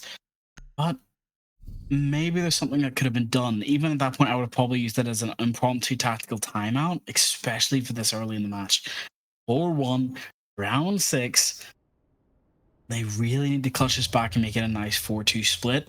Otherwise, they're looking at a 5-1, and especially a map which I'd say is pretty 50-50 on whether it's attack or defense favored. Yes, the game overall will change next season, but for now, they're going to have to make the wise choice here. We get to see a Mirror Castle, Kaid, Goyo, and Smoke being brought on the side of the defense. But for the side of the attack, it looks like they're only going to switch. Never mind, the whole team is switching. I'm not going to say anything till yet because they like to make me sound like I'm wrong, like I don't know the game. But for now, we'll see. We'll have to wait and see. We do get to see the Grim to hopefully fix that post-plant problem you see mentioned last time. So, give me your rundown. Give me your thoughts. I want to hear what gun you like, what gun you don't like on the side of the attack. On the attacking side, Buck's AR is such a great gun. Absolutely love that gun.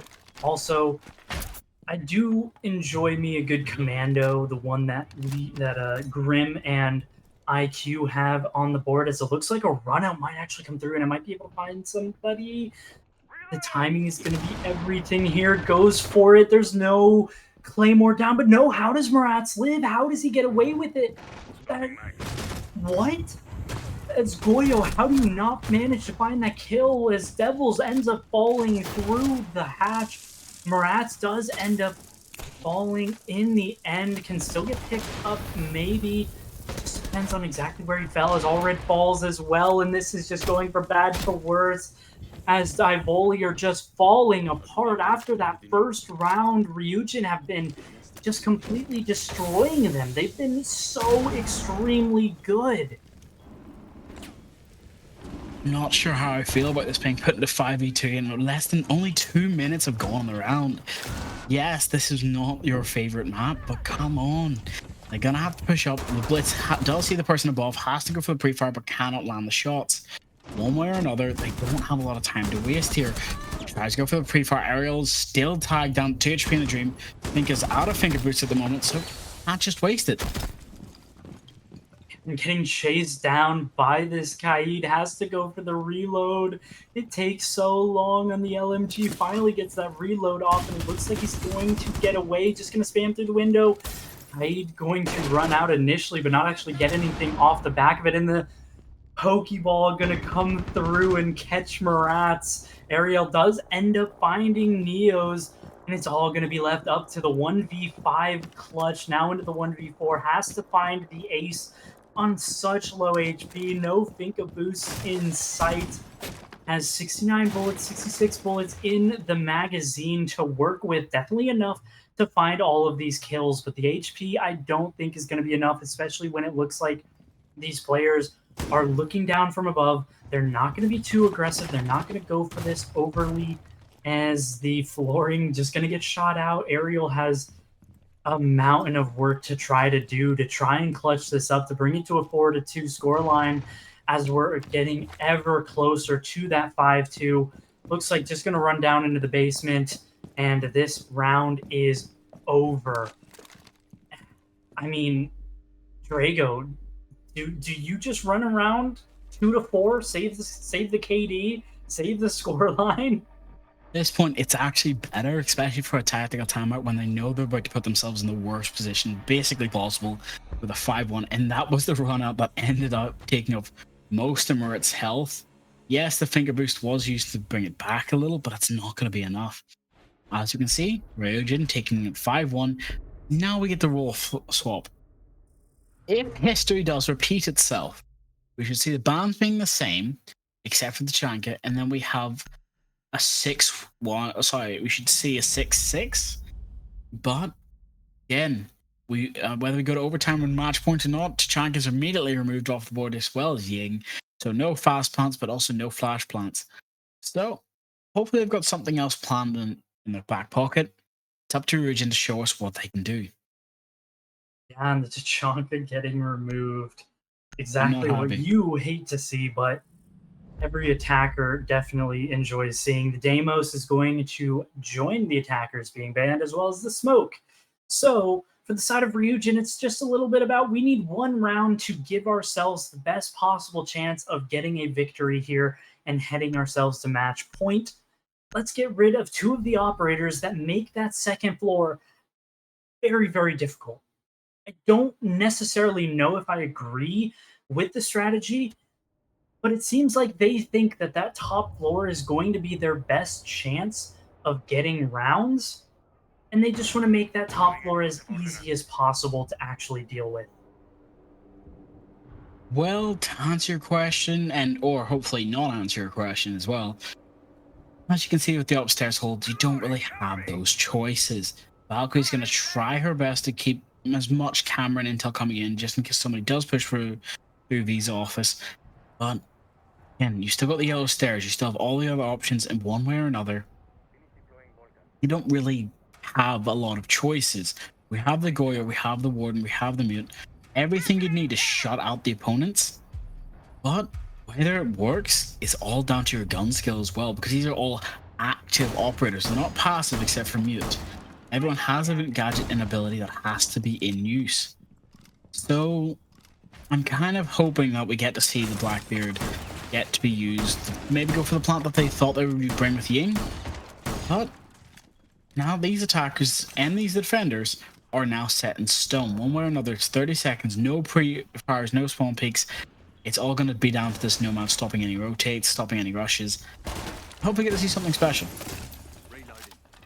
And one thing I want to mention about this setup, a lot of this setup is tailored towards defending against this admin side push for the side of Divoli, which means if Ryujin notice this, adapt, go over towards the office side, go up towards yellow, then the setup that Divoli currently has isn't going to prove as effective, which is very similar to that first round where Ryujin were set up towards that yellow side, towards that office side, and not towards this admin side.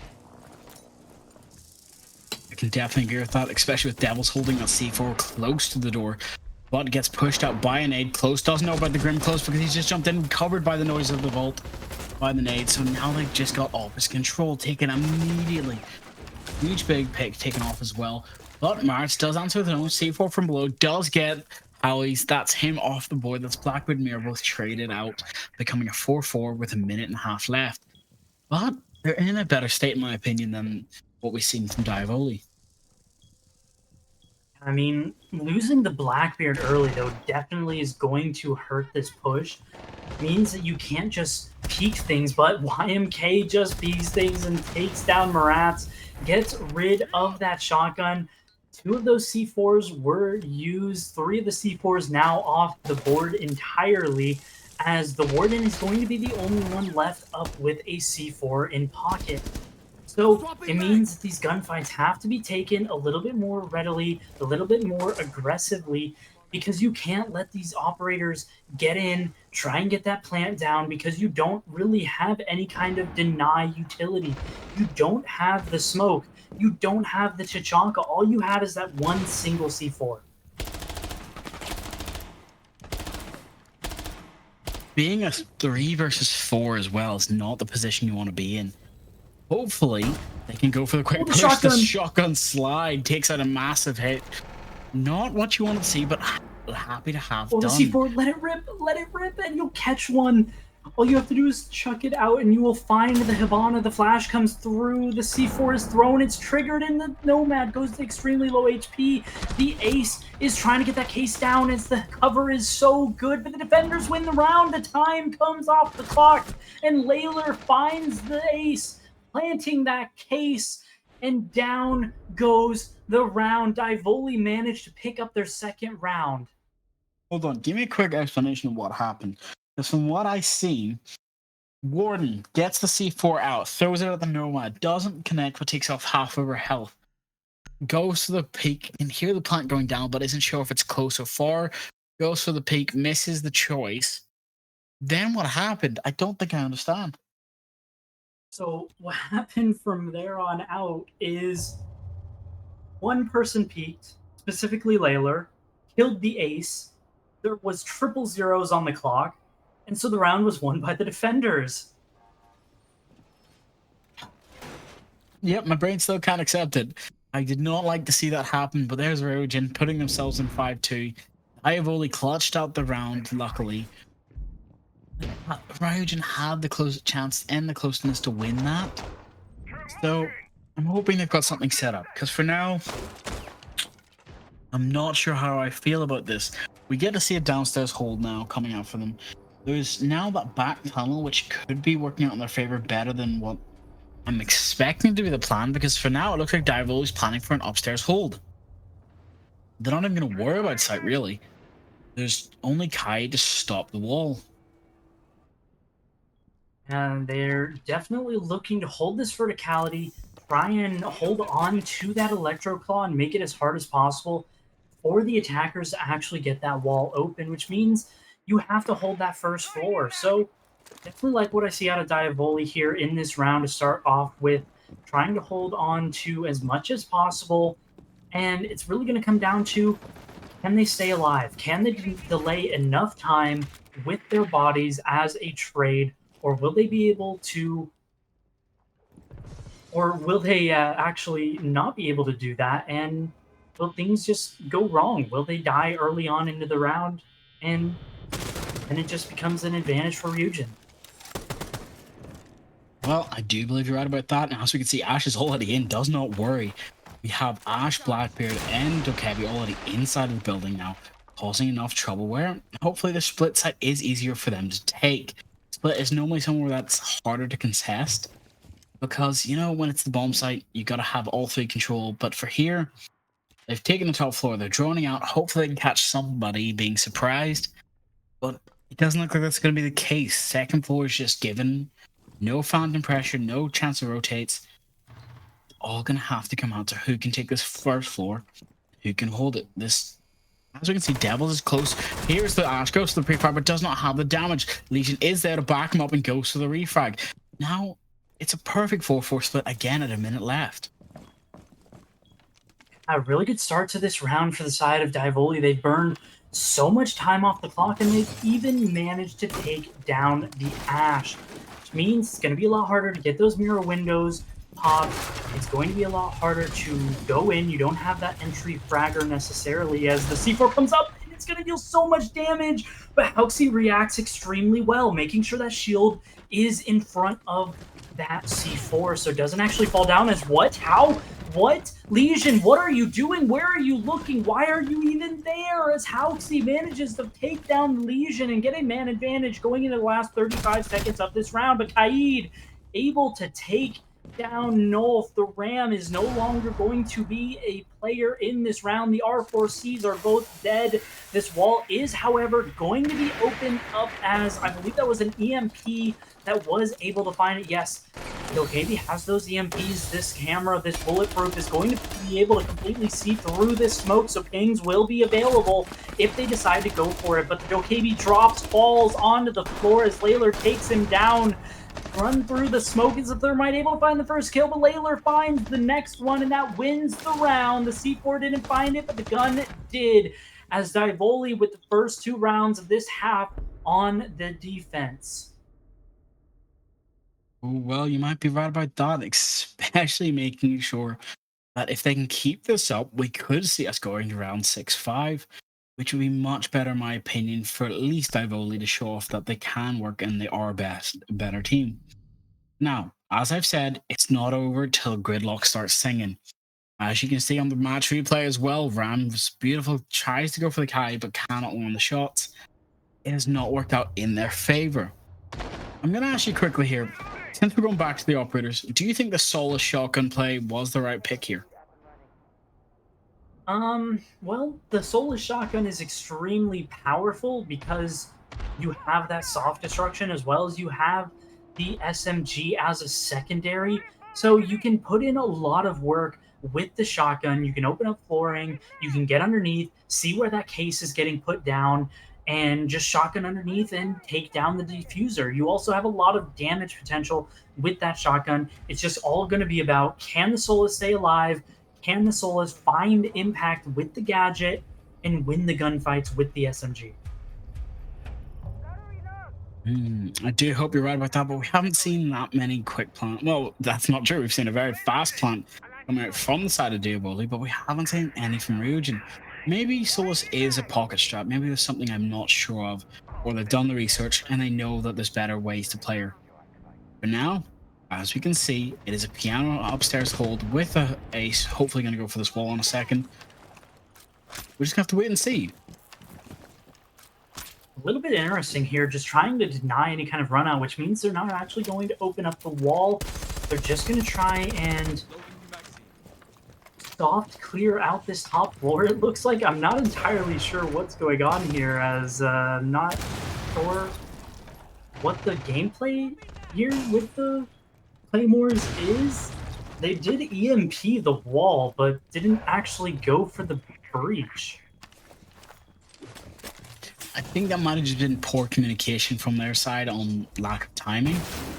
One way or another, Captel is now out of EMP, so if they don't go for that charge, they can't actually open it even if they want to. They did get it, okay, but his own ace charges did destroy his gadget, so for now, there is still a possibility of a run out if no one is prepared. Mira is still upstairs holding the angles. You don't really have a lot of options. Nobody's even entered the building yet. Console office reception is still being held. So, as you can see, it is a 3-2 split on the site to try and hold it. 3 above, 2 below. One option or another is going to come down to, can you rush it? Yes. Are you safe to do so? Probably not, especially with all these Legion Goo mines hitting the multi-foot. Legion definitely heard that. Now they know where Monty's pushing in from. The callouts are going to come out. And Pozo actually getting the first pick on the Devils takes out Valkyrie while she's trying to rotate into the hallway. Was not safe, but it's now all down to the Solus above. And the mirror. Solus drops back into the piano, hopefully trying to get this early pick onto somebody. But just maybe going now down below. That's a much better choice in my opinion for now.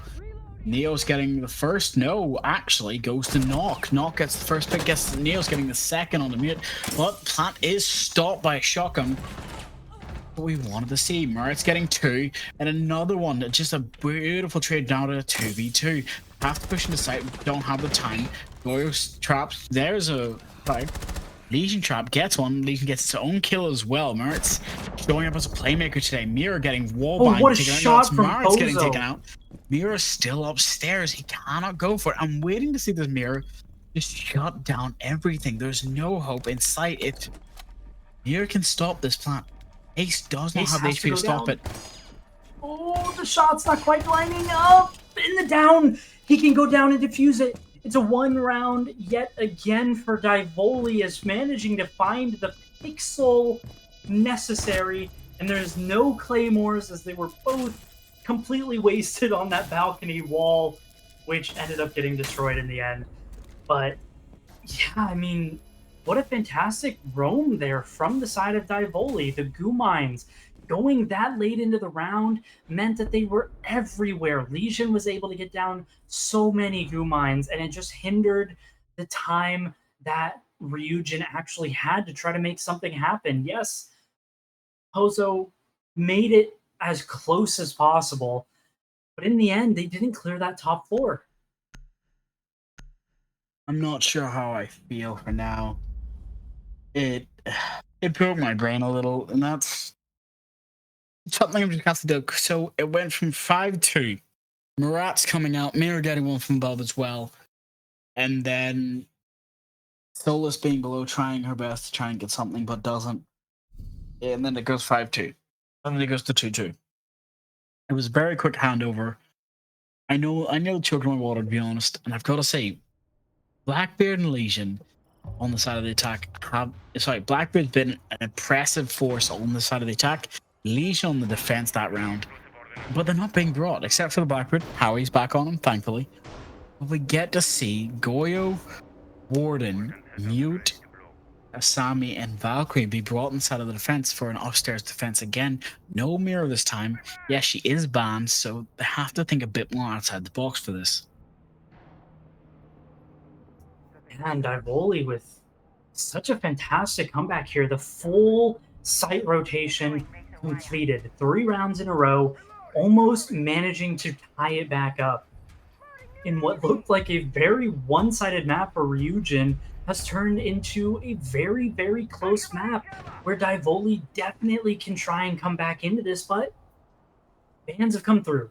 No Mira on the board anymore, and that has been such a monumental operator for the side of Divoli all throughout this. The Capitao ban is a little bit interesting because I feel like Ryujin have not been utilizing that Capitao as much as a ban would warrant. You're probably right about that. My biggest problem here has to be the fact that one way or another, they're just going to have to push it in. They don't have the time to waste anymore. I'm hoping they realize their mistake with 22 minutes and 20 seconds left, that they have to push in early, take up the upstairs, clear as much as they can, or clear out the first floor, which they haven't done either. Lion is in, he goes to the plant as well. C4 rings out, that's 2 people. No, shot in time with a no mana charge going off as well to stop them.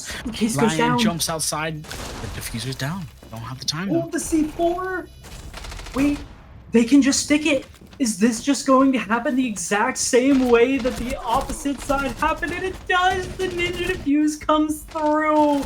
As it happens for both teams, they get the case down so quickly, but get the counter defuse as a well played comes through in the chat from Divoli. Definitely deserved from them, because I'm sure they were feeling red in the face after their attacking round when that happened, as Divoli managed to tie this game up 5-5. Yet again, whoever wins this round finds themselves first to match point. Will this continue the trend of the day where we go to overtime and the team that found themselves on match point first end up falling? Or will this be a break, and will Divoli manage to close this one out in flawless defensive fashion to bounce back from 5-1 to win 7-5? 2 rounds. I'm just still playing that last round in the back of my head one way or another, because That is what the players are going to be kicking themselves over. 3 people jumped out of a window, and my brain still hurts. I feel like I landed on it. For now, I've just got to think about it one way or another. The guys are upstairs. They're holding the first floor now. They got to be prepared for this. Hopefully somebody is on top floor one way or another, but for now it doesn't look like it. It's 3 people on the first floor, 2 on site. They have a thermite in the enemy team with a Twitch and a Brava. So we've got 2 great drone operators, but no mute, no Mozzie to stop them or even deter them. So one way or another, that wall is going to get opened in the B. And this ram charge upstairs is just going to do work. No worries for the rest of your days. Hopefully it can be brought out, especially from the first floor. Maybe somebody can just try and shoot up to the hatch, but one way or another. Ooh. As I said, through the hatch, a long shot, run now, actually does get a beautiful pick. Devils gets one, and a second goes down as well. Oh my god! Moritz getting a pick as well. I'm just gonna say that was beautiful plays all around. Shots, great gun skill, great gunfights through the holes, through the shots. And Moritz is not happy with his own teammates now. B-fires cannot ring out. It's now up to the Brava. Brava got 1 pick for 1 to try and even things up down a second, making it into a 3v2. Much better state to be in, especially with 1 minute 40 left. Walls are open. They can just push above and hopefully clear sight. Luckily, everything is being drones. Here's something I'm going to worry about, and I'm not sure if you'll be able to help me on this.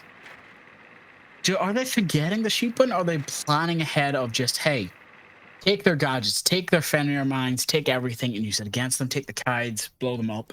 Don't worry about it. Yeah, I'm not entirely sure, but in such a fast, decisive fashion from Divoli, in the opening start to this round, they end up losing 2 players after dropping it down into a 5v2 position. This Electroclaw is going to get EMP'd, so this wall is going to get open. Still 55 seconds. No, it won't. It actually got tricked. They're able to stop the wall from getting open. Beautiful work there from the Kaid, from that Electroclaw to actually stop it. And I'm not entirely sure how that actually happened. The timing is so extremely tight. As Pose, though, able to find a kill onto Devils, though, so it is going to even this up into a 2v2. 30 seconds left on the clock. C4 going to come out. It's not going to connect onto anything because both of these players opted to jump down to yellow. And this Tuberau, this Frost is going to start to delay them quite a bit here. So it is going to waste quite a bit of time. Smoke going to come out. Free fire not going to connect on anything. Another smoke going to come out as this case is starting to go down. Is it going to happen? No C4 in pocket as he's going to swing and goes down. A triple kill for Pozo. No shot. This happens. The case is starting to get stuck. No, Layler able to find the kill. He just has to wait. He just has to wait. There's no time left. The defenders with the round. No shot. Does Divoli win that? Get the shoot button. For now, it's about the timing button. One way or another, that is siege timing. The moment you look away, the enemy appears. The moment you're ready for them, they appear slightly faster than you're expecting. Siege timing at its finest, but also at its worst. Something that breaks your heart one way or another. Not sure how to feel, but for now, I'm hoping there's something. There's some sort of strat play or meta they have. Because it's 5-6, Diaboli match point. Virigen need to win this round now. It is their attack. I'm hoping to see something.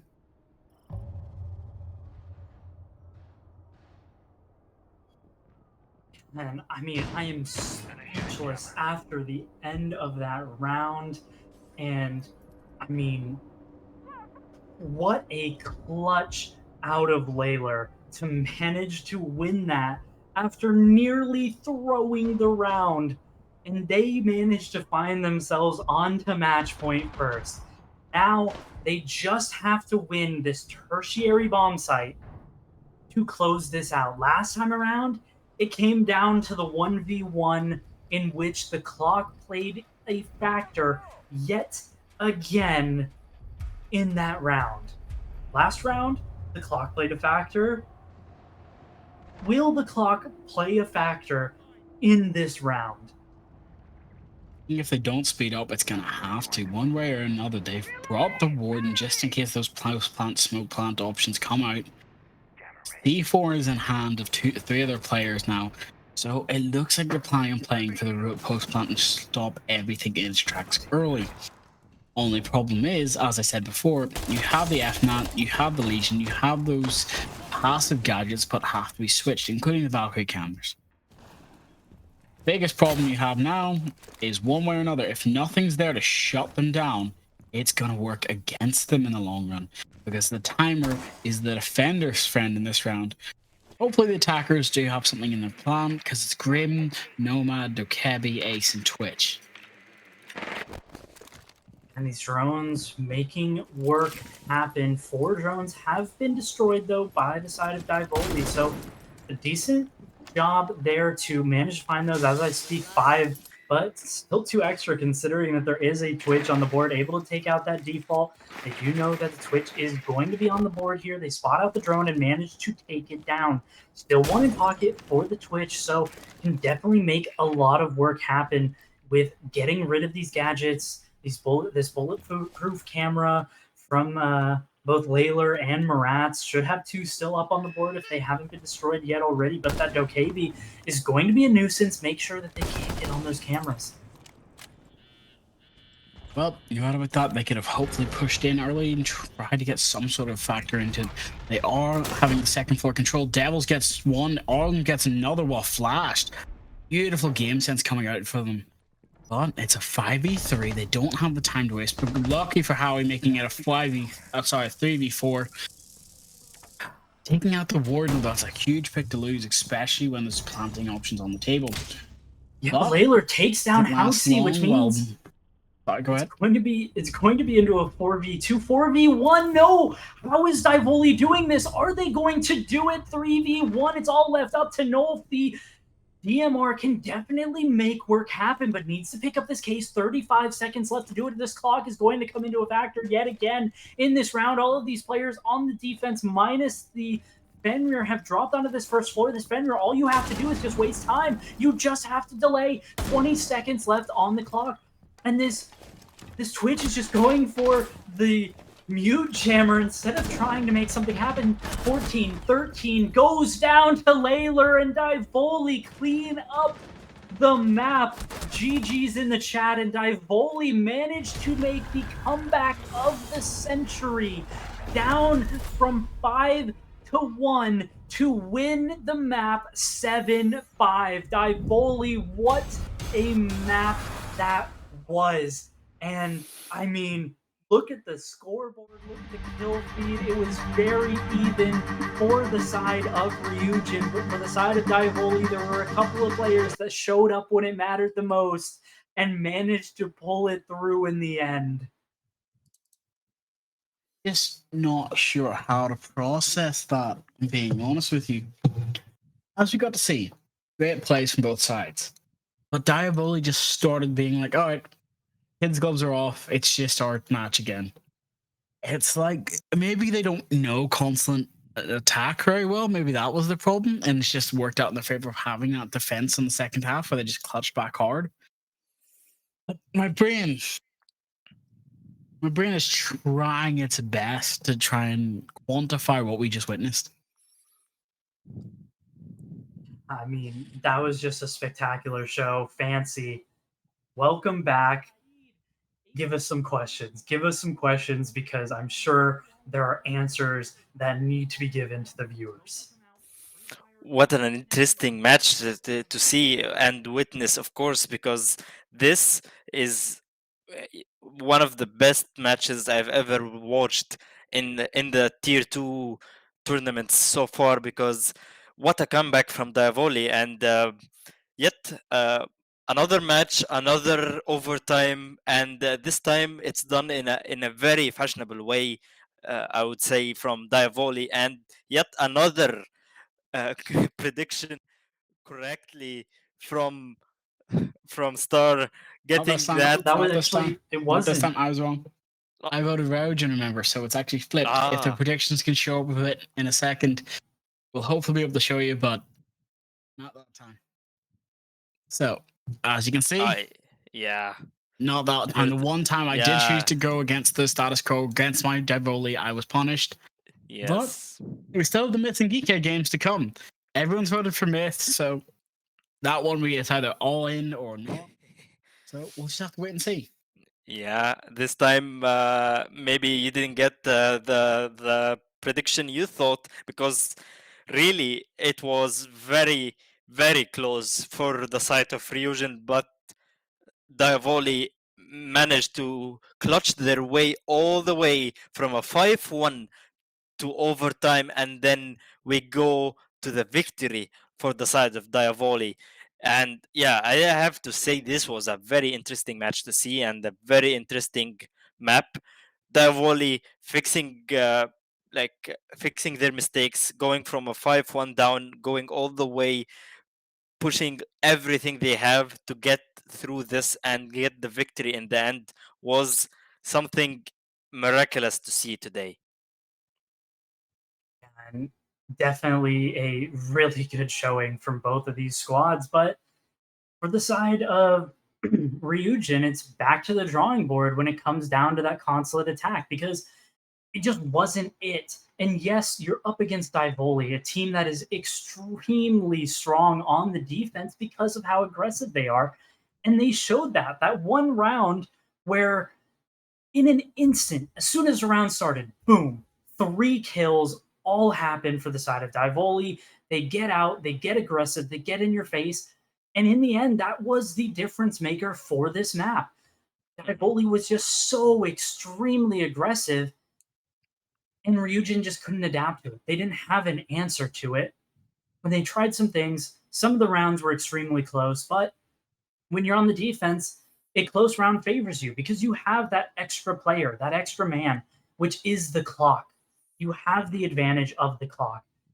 And in the end, it just really came down to that. And I mean, if you're not watching Voltage Series, I don't know what you're watching, because these matches today have been fantastic. And that match right there, probably is the best match, the best singular map I have ever seen in Siege ever. Like, you have to be watching Voltage Series because this is unbelievable, the level of gameplay that we're seeing from these players. Yeah, and it was really an interesting match, because if you saw my reaction throughout the match and those rounds, especially the rounds that was fast planned between, like, for both of the teams, like seeing how fast it's a 5 versus 5 and you still manage to find the way to get into the site and go for a plant and yet somehow lose the round was very very interesting to see for me, I would say. And it was a very like emotional rounds, because imagine like us just watching, and it was very, very confusing sometimes, because like you see the players going through the side directly, and it's a 5 versus 5, and you seeing the plan going down, and you be like, where are the defenders? And then 1 second later, the diffuser goes down, the plant goes down, and then they counter diffuse it, and you be like, where are the attackers? But yeah, it was an interesting match to see. And before we get into the next match, and we talk about that in a second, let's go for a quick break, and we will be right back with you guys. Never mind. Actually, I'm going to shut up. Sarko predicting very nicely by.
spot him as the Mutants going to win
That's overzealous. Brimstone still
Welcome back again after the quick break, and we will be going into the third match of today, which is going to be Myth and UAIM.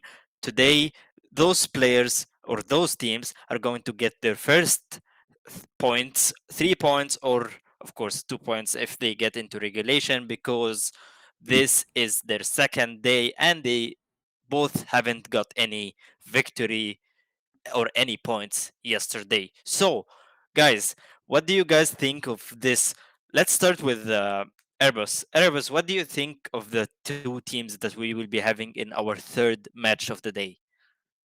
This one's definitely an interesting one because both of these teams lost pretty handedly on the opening play day.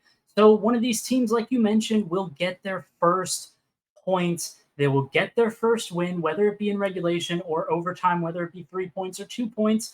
Either way, one of these teams are guaranteed to find themselves with their first set of points. And that's super exciting because these teams are both looking to bounce back after disappointing play day ones, and they definitely need it. They need to garner some kind of momentum. Yeah, and it is really interesting to see both of those teams start. Do you think this is the time for Myth? Because as we saw in the predictions before we go into the break, everyone in the talent said this is the time for Myth. Do you think Myth has the upper hand here, or do you think UAM is going to prove us wrong somehow? Siege is never a game about ifs, what, spots, or anything else. It's always been about how well do you know how to adapt? How well can you punish other players' mistakes? Myth is a more household name. So there's a lot more diversity on their team. They all speak English, yes, but it's a Portuguese team. You've got multiple different players like Eli, Nixon. It's an org that everyone knows. We've heard the name, we've heard the players before. They don't always have the best chemistry. That's why they're still a tier 2 team instead of being a tier 1. But let's go to Matt Bams, and I'll probably be able to give you a bit more of an answer on the side of U game. As we can see, Border, Nighthaven banned immediately. Clubhouse, Cafe, Escaper, Bank, Lay are all gone, remaining us with between the choice of a Consulate and Chalet, giving us a Chalet, a map where everyone does know how to play it. It's done a little bit differently depending on how you like it, whether you bring a Cali or not, or they like to be aggressive. UM actually probably has a great chance at this because you can play Chalet like rank stars, but they might have something else, something that might surprise us. Again, let's go to the teams, and we'll probably be able to show you a bit more craziness, as you can see. So, Myth, Nixon, always a showstopper, has to be, it's in the namesake. But I'm going to ask Erebos on this one. What are you seeing for Myth? What are you not seeing? Well, Considering that it was a loss on play day one, Nixon performing extremely well. We had some pretty consistent performances there from Tridley as well as Erkari, both basically even on a 1.0 KD. But the other two, Eli and Cyan, need to see a better performance or at least better supporting of their top fraggers to give themselves a really good shot at taking the win home today. All right, then I can completely get behind that. Let's head over to the next team of UAIM, and hopefully their stats are something similar, something that shows us that they can put up a fight, something that can maybe tell us that they have to be prepared. One way or another, I'm a wee bit worried. So we have Shady, Shadow. I'm gonna call him Shady. Smith's one, Theory, Maverick, and Neil. Again, Maverick is the sub today. He didn't play yesterday, I assume. So we just have to wait and see how they fit in. Yeah, Yeah, and exactly. I really think this is going to be an interesting match, guys. And let me ask you, Erebus, what do you think of the match, especially since we're going to Chalet? So, what do you think about Chalet specifically as a map to go in? I need to. I want to know like what are you thinking, especially that the match is going to be ready in a second. So I want to say like is there a specific thing you're looking forward? And before you answer that, I'm gonna leave you guys to start going into the match and getting ready to cast it. So as the production told us, the match is ready. So guys, go ahead and enjoy the match, and let us enjoy your casting as well. Thank you. And yeah, specifically regarding Chalet, it's a map that I very much enjoy. And one of the key things that I really look for with teams is, do you play bar games and are you trolling when you're playing bar games? Those are two of the really key points that I look for on this map, because if you're not holding on to that top floor, to library, and locking it down, then why are you going to bar games? Because if you aren't locking it down and you aren't playing it, then you're just going to lose the round, because library is such an impactful part of the map when it comes to pretty much all of the sites, but with bar games especially, because you can't get shot from below. They have to go horizontally to take you down. And that just means that you have such a massive power position if you can hold on to it properly. I do believe you're right about that, but us seeing the Grim and Sammy band out first means that it's not even that they're worried about bar games. They're worried about going to basement, maybe shutting out drones altogether. But now we get a Brava and a Mirror band, so hacking is off the table except for Dokebi.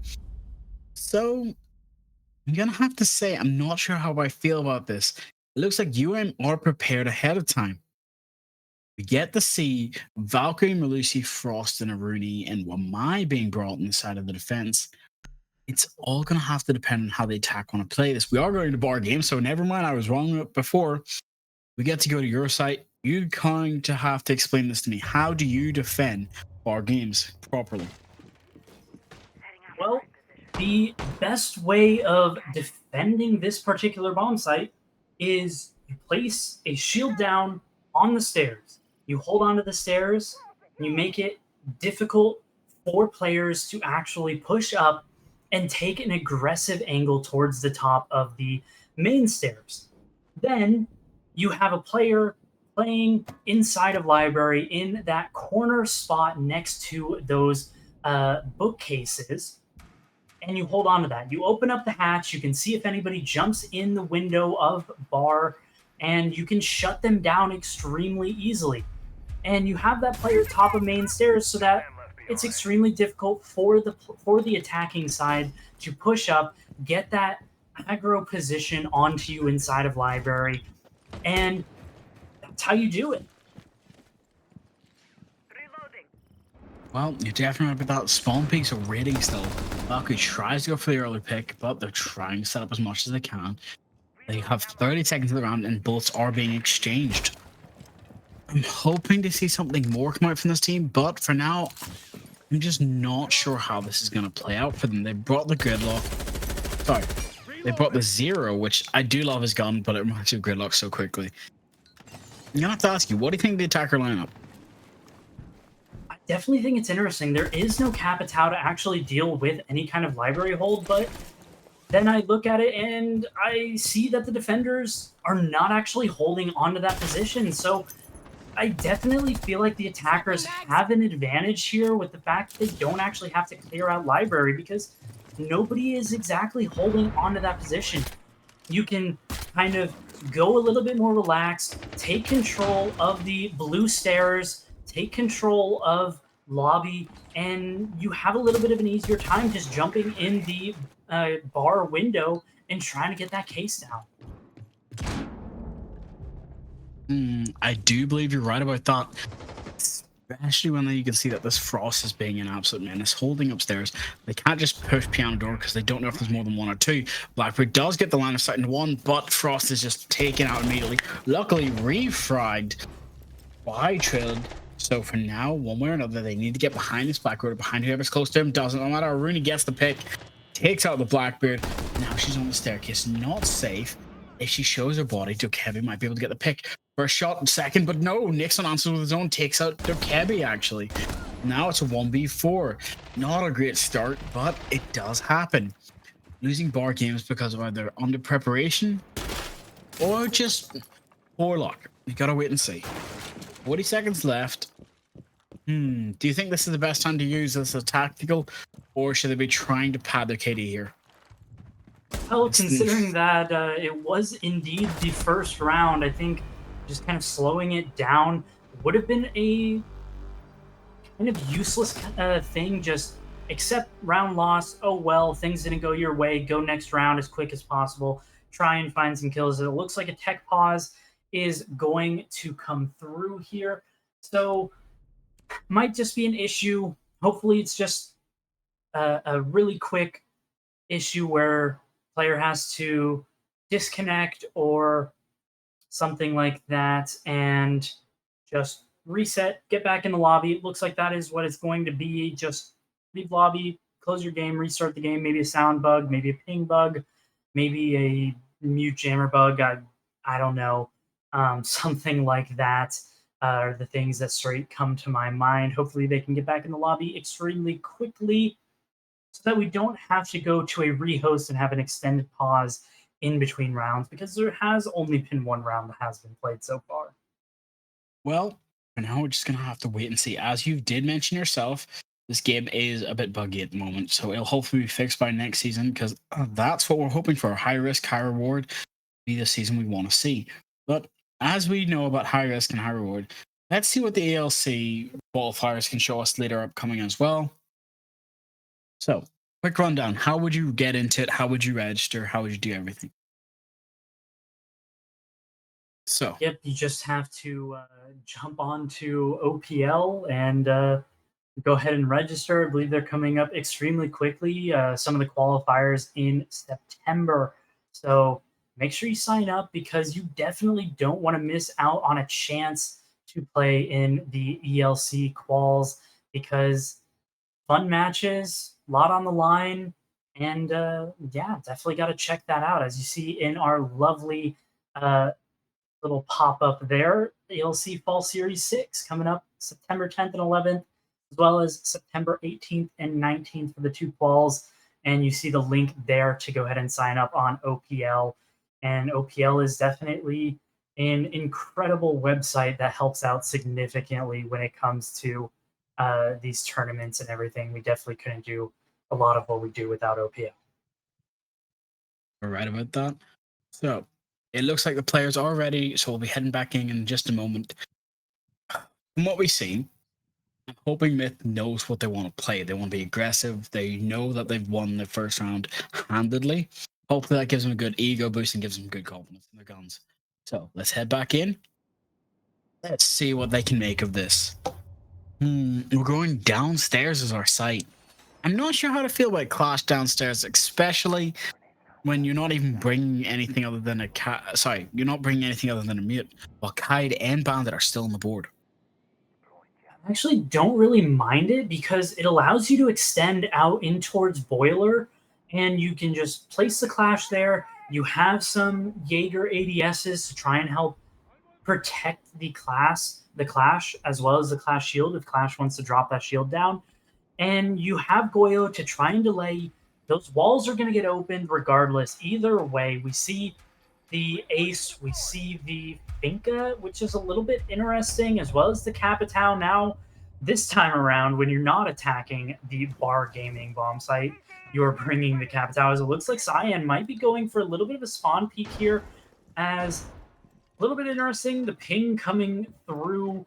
Not quite sure why that ping is coming through, but yeah, just gonna back off. Nobody really made any sound. I'm assuming that there was a player on cams or something trying to spot out somebody. But yeah, nothing really happening early on here as the Monty getting in Big Garage, just trying to get some space as some shots did ring out, but not quite gonna connect onto anybody just yet, as no does connect onto the Finca, and a Finca boost does come through. Do you believe you're right about that? They're trying their best to hopefully set up something here. But right now, it's nowhere near over. They were close up. They've actually taken up a lot of space, and they don't really have to worry about behind them. Bigger problem comes out, one way or another, about the time to push. Lion Bells was first. Now, minute 20, they know somebody's close to the door, and then there's a Clash is watching the hallway. Everything's gonna get opened. You prepared for this? Yeah, it's definitely looking to get exciting here with minute 35 just about left on the clock as these nades are going to come through. Going to get rid of some of these Goyo canisters as the walls not quite opened up yet. They are actually able to deny it. They are going to have to deal with this Clash over towards this boiler hallway as it looks like Cyan able to pick up the opening kill onto the Finca here as First Blood gonna come through as a little bit of damage coming through onto these players on the defensive side. Myth have to deal with it. Still a decent amount of time to work with for these attackers. Only down one man and a lot of damage being dealt onto these defenders. As the I do believe you're Lion right about that. Yeah, Lion Scan gonna come through. A little bit of damage done, and Cyan falls. The Mozzie goes down as it's going to be evened up into a 4v4. 30 seconds left on the clock.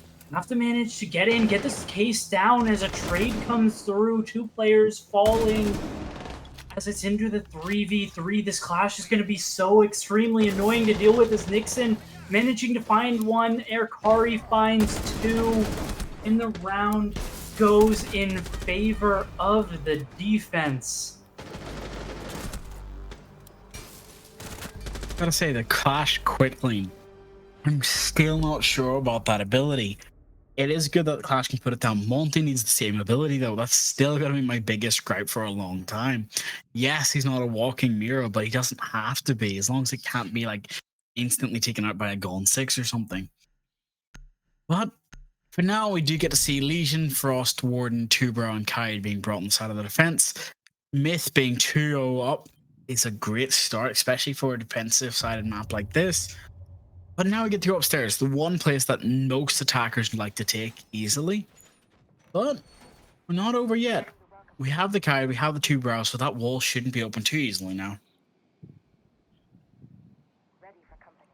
Yeah, definitely a lot of wall denial, which is going to be interesting considering that there are a lot of ways to actually get underneath and try and get this wall denial actually off of the wall, especially when you bring that Zofia. A lot of ways to get rid of it. With the Kaid Electroclaw, especially with that wall being opened up, the Warden actually going to go out and drop the shield down right outside of the K9 doorway. I'm gonna say that's a great plan if you're going for a run out, but it's always something that worries me because you're putting your own life at risk. So hopefully it comes out for them better in the long run. But for now, They have to be prepared for any sort of pushes, upstairs, downstairs, or from repels. So I'm gonna ask you a question, Aurora. I think they've got a plan for this Aurora strat, maybe Aurora plan, keep certain hallways and doorways cut off, or is this more of a like, hey, let's waste as much of the defender's utility as we possibly can and try to make things safer for ourselves? It's definitely going to make things safer. There definitely is a strat, has to be a strat coming through to actually pick up this operator, and you see that already. But no, Siri falls, even though he had the safety of not having to worry about that doorway on the left, still has to worry about bathroom, and gets absolutely annihilated from that angle, or maybe it even was a long angle over from the bookcases. Yeah, from the bathroom, we see the angle from the warden as going to jump into the bathtub, jump past that angle that we saw earlier on the roof, holding for that bathroom kind of play, as this warden is going to have so much room, and a claymore kill coming through. The run out going to come through as Neelar able to get a kill as well. So a man advantage flipping back and forth here as UA managed to secure it. As Neelar finds a double kill in the round, it's all going to be left up to the Frost and the Kai. Definitely really strong weapons to be able to deal with this attack, but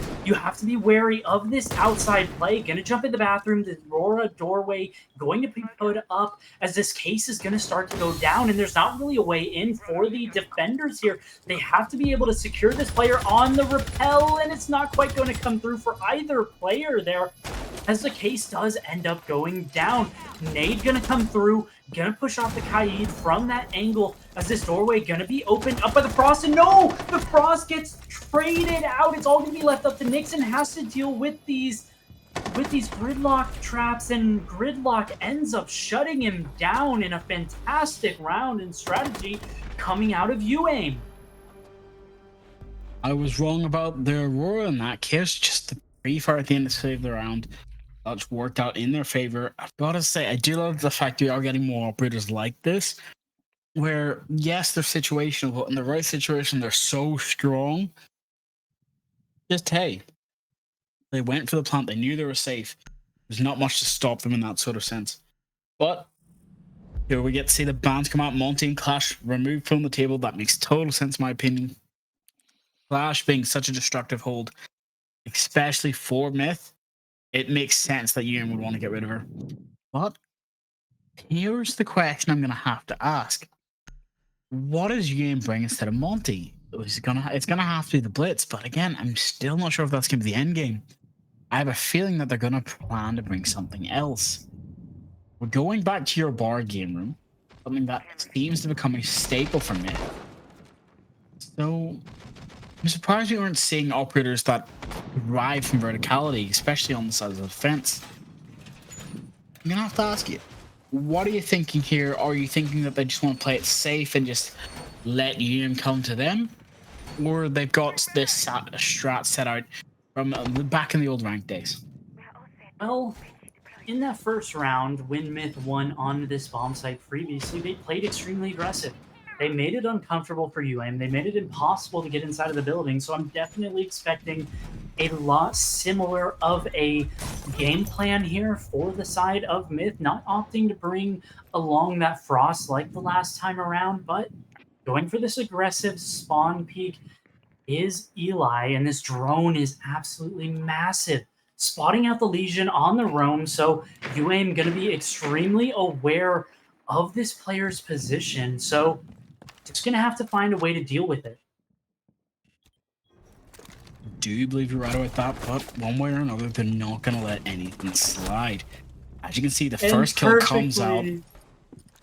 Perfectly played. That drone placement, managing to get them that opening kill, but Ridley does manage to find the trade kill, and from underneath, they have that drone still up and available, so they know exactly where this player is. And no, the drop! Neelar able to find the kill onto Tridley as Tridley tries to drop and find it, but Eli able to find the nitro cell and connect, so it's just going to be a trade of kills back and forth, and this is definitely going to suit the attacking side, because it means that the defense has less possibility of holding lots and lots of the map. Imagine losing your flank watch so quickly. Not what you want. And imagine losing your flanker so quickly. Again, not a state you want to be in. But Capital is still there for the plant operation, and you've got Lion, so they're still the better spot if they want to try to go for this plant. But for now, they know they have to clear it as much of site as they can before they do anything. I'm just kind of hoping they're prepared for this, because it can all very quickly go sideways if this Kite gets taken out, or if they rush and take out this Valkyrie. Zero cameras coming out first checking all the corners, drones, again, not being spotted, whether headphones are not set right, or just, not worrying about it until it's in his line of sight. That's still a lot of utility and a lot of information to come out for them. The Gone 6 in hand for Capita, being prepared to go for the kill, but has to wait for the diffuser before he tries to go for anything. Yeah, just gonna opt to let the Lion jump in. The Gone 6 gonna come through, but no, the angle held by Nixon. They didn't know he was laying down. They knew he was there, but they didn't know exactly what elevation to pre-aim out. 3 drones left on the board for the side of UAIM, but unfortunately for them, it's 3 players up against 1. It's all going to be left up to this 0. So those drones, if left in pocket, not going to be any kind of factor here for the side of UAIM. And drones have proved a pretty influential part of this round as 1 kill comes through, 2 kills come through. Merrick, what? How are you doing this? You have to find 1 more kill. Spots the shoulder, but not quite able to land the shots as Cyan ends up clutching it up in the 1v1. But what a showing from the 0 to even bring it to that spot in the round. Painful to see, not something I'd want. The fact that we do get to see the Jaeger Legion, just, I'm not even sure how to compliment that last one. It's still hurting me. The fact that there's a 3-1 and they still almost lost it. Luckily, Castle's ump does enough damage that it only took 1 shot to really do enough to down him, and then the second one just to finish. Oh, my brain is still going on about that. So, for anyone who wants to recap, same way I did. Is lying down, gets the first shot on the line, takes him out early. But Captain jumps in through the window, gets a pick on to... Sorry. Zero jumps through the window, gets the pick through the hatch, goes down, pre-fires, gets the Valkyrie, takes her head off. And then it's just down to the castle. He finds him, luckily, but he just doesn't shoot fast enough, or just doesn't react because he's not prepared for him to be in that weird of a position. Hits the banister, wants to protect Castle. Castle shoots back and gets the kill. Not a fun state you want to be in, especially now, because they're back downstairs. That would have been a much better place for you to win this. So the best opportunity for a split here is actually trying to make this a 3-3 by winning these next 2 rounds, or a 4-2, which Myth would love the best. Myth definitely in prime position, already guaranteeing a tie of the first half on a map that is relatively even, if not favored more towards this attacking side. Drone gonna spot out the player playing up here on this top floor, so a pretty extensive roam coming out here from the side of Myth, as spotted out and taken down. Jaeger quite aggressive there in trying to find these picks, but ends up hurting his team, giving them a man disadvantage very early on into the round. Oh, you're right about that. It becoming a 5v4 very early, and Deimos has the last 4 defenders tracked immediately. Valk, Legion, Smoke, and Mute. Again, they know 2 of them are on the site, but they're now droning out and finding out that there's still 2 upstairs. Big pick coming out. The wall can be open now because there's nothing really to stop him besides this Mute Jammer. Any nade or anything can take it out. Deimos is tracking him, but doesn't know how far he is. Doesn't know where Legion is, just has a faint inkling of it. Sees the Valkyrie, but does not get the kill. Barely missing the barrel of a gun in her head. Pre-fire rings out, and has to back away.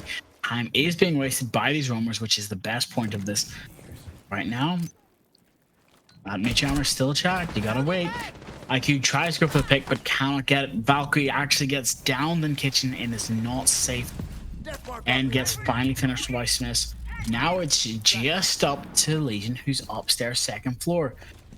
Here's the problem. Deimos can go for the floor bang. They know where each other are, and they're not safe. Gives the call out for his teammates, who can hopefully go up and get the pick on him. Tries to go for the wall bang, but cannot make it. Legion is stuck upstairs. There's not only 2 people inside, but one is actually caught out early just on the cross, making it an even worse state of affairs, making it 2v5, one on a staircase, one on the other. But they actually catch Smoke's head just peeking up. 1v5, Legion stuck upstairs.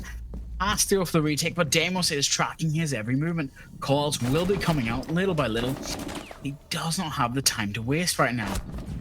And there's Mark to get him and takes him off the side. A beautiful round there out of Yuang, but an absolute blunder for the side of Myth. Just roaming way too aggressively. They could have just bunkered down, played a similar kind of setup as to that last time that they defended that, just without the clash. And instead, they opt for a very heavy roam. They take 1vx gunfights where they're at an extreme disadvantage. And in the end, they just leave the site player all alone, and both site players fall. The mute as well as the smoke drop down and get eliminated when they're just completely surrounded. And I want to see better out of Myth. They're going to opt to go to this first floor bomb site. They're going to have probably a fairly similar kind of setup as when they're playing Bar Gaming. I do really enjoy this bomb site. I think that it suits the way that Myth wants to play with that kind of heavy roam game. So it's going to be interesting to see if they can gain an advantage in this first half, or if it's going to be even going into the second half. Do you believe you're right about that? But here we get to see Fender setting up his utility outside, hopefully catch off any attackers trying to go for the upstairs push, which everybody would probably agree is somewhat crucial. One way or another, you have to either clear upstairs to protect yourself from anything post-op, or clear upstairs just to make sure you can even get the wall to go into B. Reloading. Windows are prepped. Myth is listening. Cyan's going to try and hopefully go for a jump out. But we do get to see the Rooney close to the wall. Well, close to the door, and maybe go for a run out. But here's the problem. The attack is in. Not checked yet. We've got Deimos in gaming and Ash here in blue. That is 2 out of 5 in the building safely. Just got to be a wee bit more prepared on any drones or any upkeep. So, Solus is now going to be tracked by Deimos now. He can't do it just yet. He has to wait. And here's the thing. Solus can sneak up that staircase before that gadget goes off. I'm worried here. Solus, how do you explain this? Solus on the roam definitely has massive impact here, potentially, as in that mudroom going up the stairs now, should be able to find this player, and does with the headshot with that SMG, which is so extremely powerful. Thermite charge just going to be placed onto that wall. I believe they still have to deal with the mute jammer and be able to get rid of it, but how are they going to actually manage to deal with it? Because they don't have any underneath control. Tridley able to find another, taking down Smiths, just holding on to this map control, holding on to the same area of the map. There is a player sneaking up from the basement. They do know it relatively where this Solus is, and now Solus is going to know that this player is here. Going to shoot out that drone, has to deal with this player. Still quite a few drones on the board to actually try and spot out these players, as just going to give away the position in the wallbang. What? How? Merrick, how are you doing that? A completely blind wallbang, just able to find the Solus, the thermite charge, able to get down this top floor as Eli, able to shut down SHVDX, as I have no idea how that player is intending for that name to be, as the thermite charge going to get destroyed off of that wall. So some beautiful impact tricking, I believe, or whether it was the C4 to get rid of it, as Ricari able to find Merrick, as Siri able to find the trade. So, but it's all going to be left up to Siri. Has to find this Fenrir first, but not even going to find it, as Myth take an advantage going into the second half. 4-2 is the scoreline. Myth with the advantage. Are we going to see another comeback in the second half, or are we going to break the trend of all of our matches here today? We're gonna have to wait and see. Myth probably have the best chance here now to put themselves on the front foot forward, making sure that they have that 2-round lead, making sure that they don't lose it. We get to see the first two operators gone, a Sammy and Grim. I'm hoping that that's not just, hey, they did it, so we did it. Now we just got to think about it a little bit better. What was a problem you had last round when they were playing it exclusively? You don't know how they attack, you don't know how they defend, but what's the best research you could have done?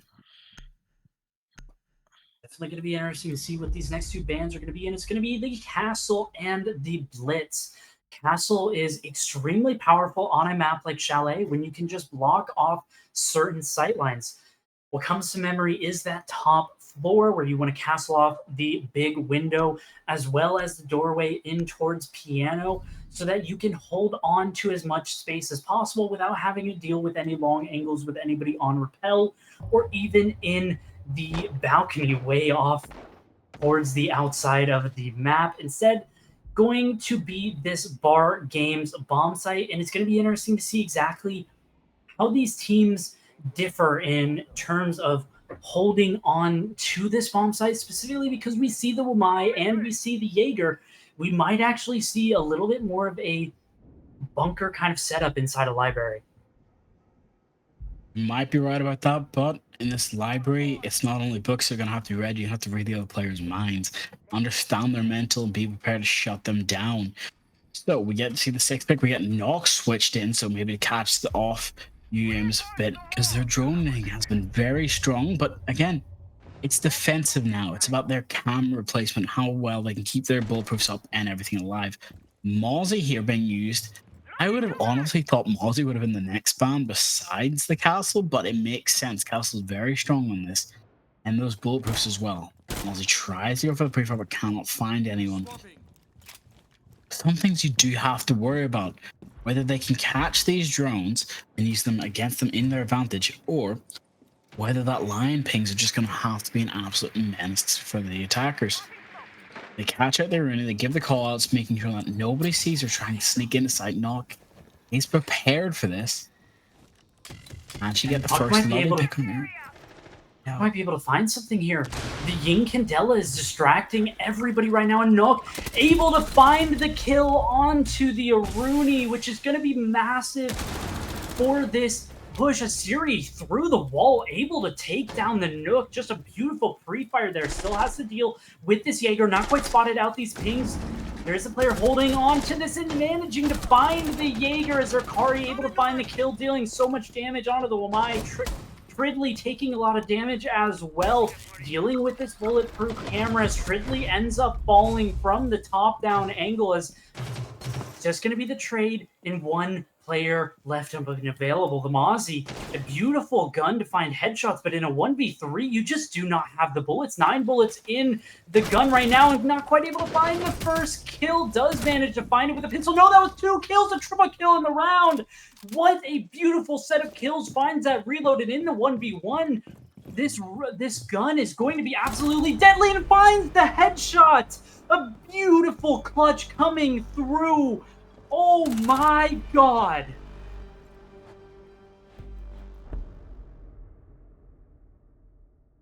Can say I'm not sure how to handle that. Beautiful clutch coming out, the great pre-fire, good game sense just working out all in his favor.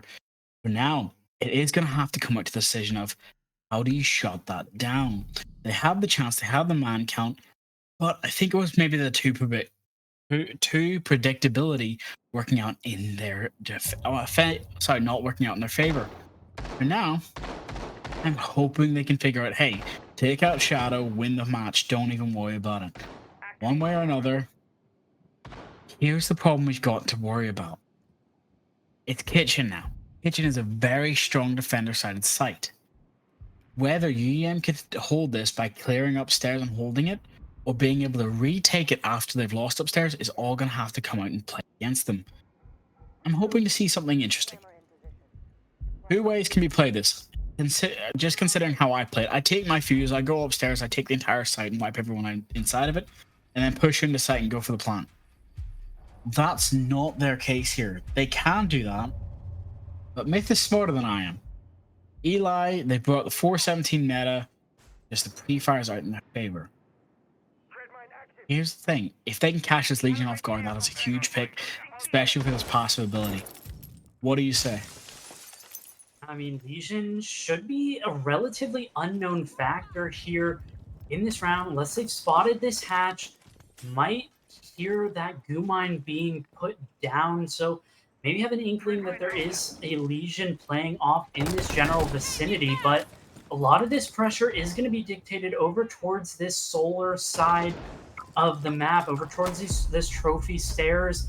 Have to be able to deal with this player, have to be able to deal with this top floor, because as the runout comes through, and Shadow, I believe, is what they're going for there with the name. I just now clicked. Which is a little embarrassing because it should be a little bit obvious, but no. The Twitch drone not quite able to be found. Quite a massive flick as Nixon able to shut down Shadow, and that run out definitely backfiring for the Valk there, as from underneath this player, Fenrir just getting pressured from every possible angle. Right about that, he has to move into a worse position now. He can't go down the stairs and he can't go up. People are watching on all angles. He is set for a pincher, just getting lightly tapped in the toes. If he moves wrong, he can be taken out. But the call, it does come out from his teammate. Legion tries to see if he can get an angle on the person down below, but he can't. For now, it's a 5v4. They have to push up. Dokebi phones ringing out. Drones are still in their favor for now. So how do you play this now? Have jump in going to come through. Tridley able to take down Siri. That's going to be the Mira, and the Fenrir ends up falling. The pressure was just too much to handle. As Eli finds another, it's all going to be left up to Merrick on the Legion. Has to manage to find all of these kills, all 5 of the kills. The case going down. Is the Goomine going to be able to stop it? It's not going to be able to find it as 1 kill comes through, but Cyan shuts him down. 2 kills were able to be found by the Legion, but that was not enough. Your teammates didn't help you out. You needed all 5. You're right about that, but it is 5-3. 2 more rounds and Myth can put this away. But 2 more rounds and can tie it up again and put us in what we've seen previously. Overtime, pushing hard, doesn't matter. You can see great synergy coming out from both sides. Twitch, Lion, Capita on the attack. Then on the defense, you've got Legion still being brought. Fenrir still being brought. Mira, Frost, and Jaeger. This next ban, I'm going to have to say, is going to be a target ban one way or another, because we're not seeing much rotation from the side of UAM. We're just seeing what we know being brought again and again. And that was a beautiful round out of Myth, especially to bounce back after losing that horrible clutch to the Mozzie. And in the end, they're 1 round away from match point. So trying to shut down this comeback in its tracks right away, going to this top floor, which is a little bit interesting, not going to have the castle on board. They don't want to opt to go down to that basement. They don't want to try to defend snowmobiles. They want to opt to play the map, play differently than the way that Myth was playing their defense. I do believe you're right about that, but here we get to see the reinforcements coming out. This Jaeger is now holding the staircase like his life depends on it. Hopefully he'll be able to catch off this Blackbeard or Capitao if he tries anything sneaky, but we're not going to know until the chance happens. One way or another, any drones, any info is not what you want, especially when that drone catches them. He's trying his best to hopefully go for an early pick, but taking out Shadow or Maverick is the best chance you've got. But Nixon down early. Out. Not what you want, Shadow, losing Ying. Shadow able to find that kill. The Vector going Burr as taking down a really key operator to any kind of execute that Myth was trying to go for. As looks like they're going to spread out. They're going to try to adapt. They're going to shift their focus to different parts of the map, as it seems like that Ying was going to be a key factor in their take of the trophy stairs there. Probably right about that. Flash take off enough utilities they can, just waste everything. But for now, that's not going to be the case. This Jaeger is probably now safer now than he would have been earlier. He can't burn the ADSs, so one way or another, they have to push up, clear this frost, and then go for the Jaeger. Time is not on their side with a minute 28 left, and it's the upstairs bomb site. It's not an easy one to push, even just by guns. Yeah, it looks like they're opting in to just rotate all the way over towards this library side. And so they're just going to completely ignore this Jaeger. One of the mirror windows we hear get popped as Eli able to take down Merrick. So the Jaeger actually falling. I'm not even sure how that happened. How did he even get to the point where he takes him down? Absolutely massive find, which means that the defense is going to be scrambling. They don't know where they're coming from, but should have a good idea now as a lot of pressure put down onto Neelar. He can't really rotate out of this position as the Firebolt going to come through and deal so much damage as Tridley able to find the kill on to the Fenrir. So all of those F-Knots are going to be in the same position, not going to be able to get juggled around at all. As the jump out going to come through, is Shadow able to take down Eli, and that's just a curious play to be making with 30 seconds left. Why are you jumping out the window and trying to put pressure on Piano from that spot? Is this nade going to come through? It's not quite able to take down Shadow as time is not on their side, as Smith's able to find the headshot onto Tridley, and it's just falling into pieces for the side of Myth as Cyan's the only one left, but not for long as Shadow finds another kill. And another round goes in favor of UAIM.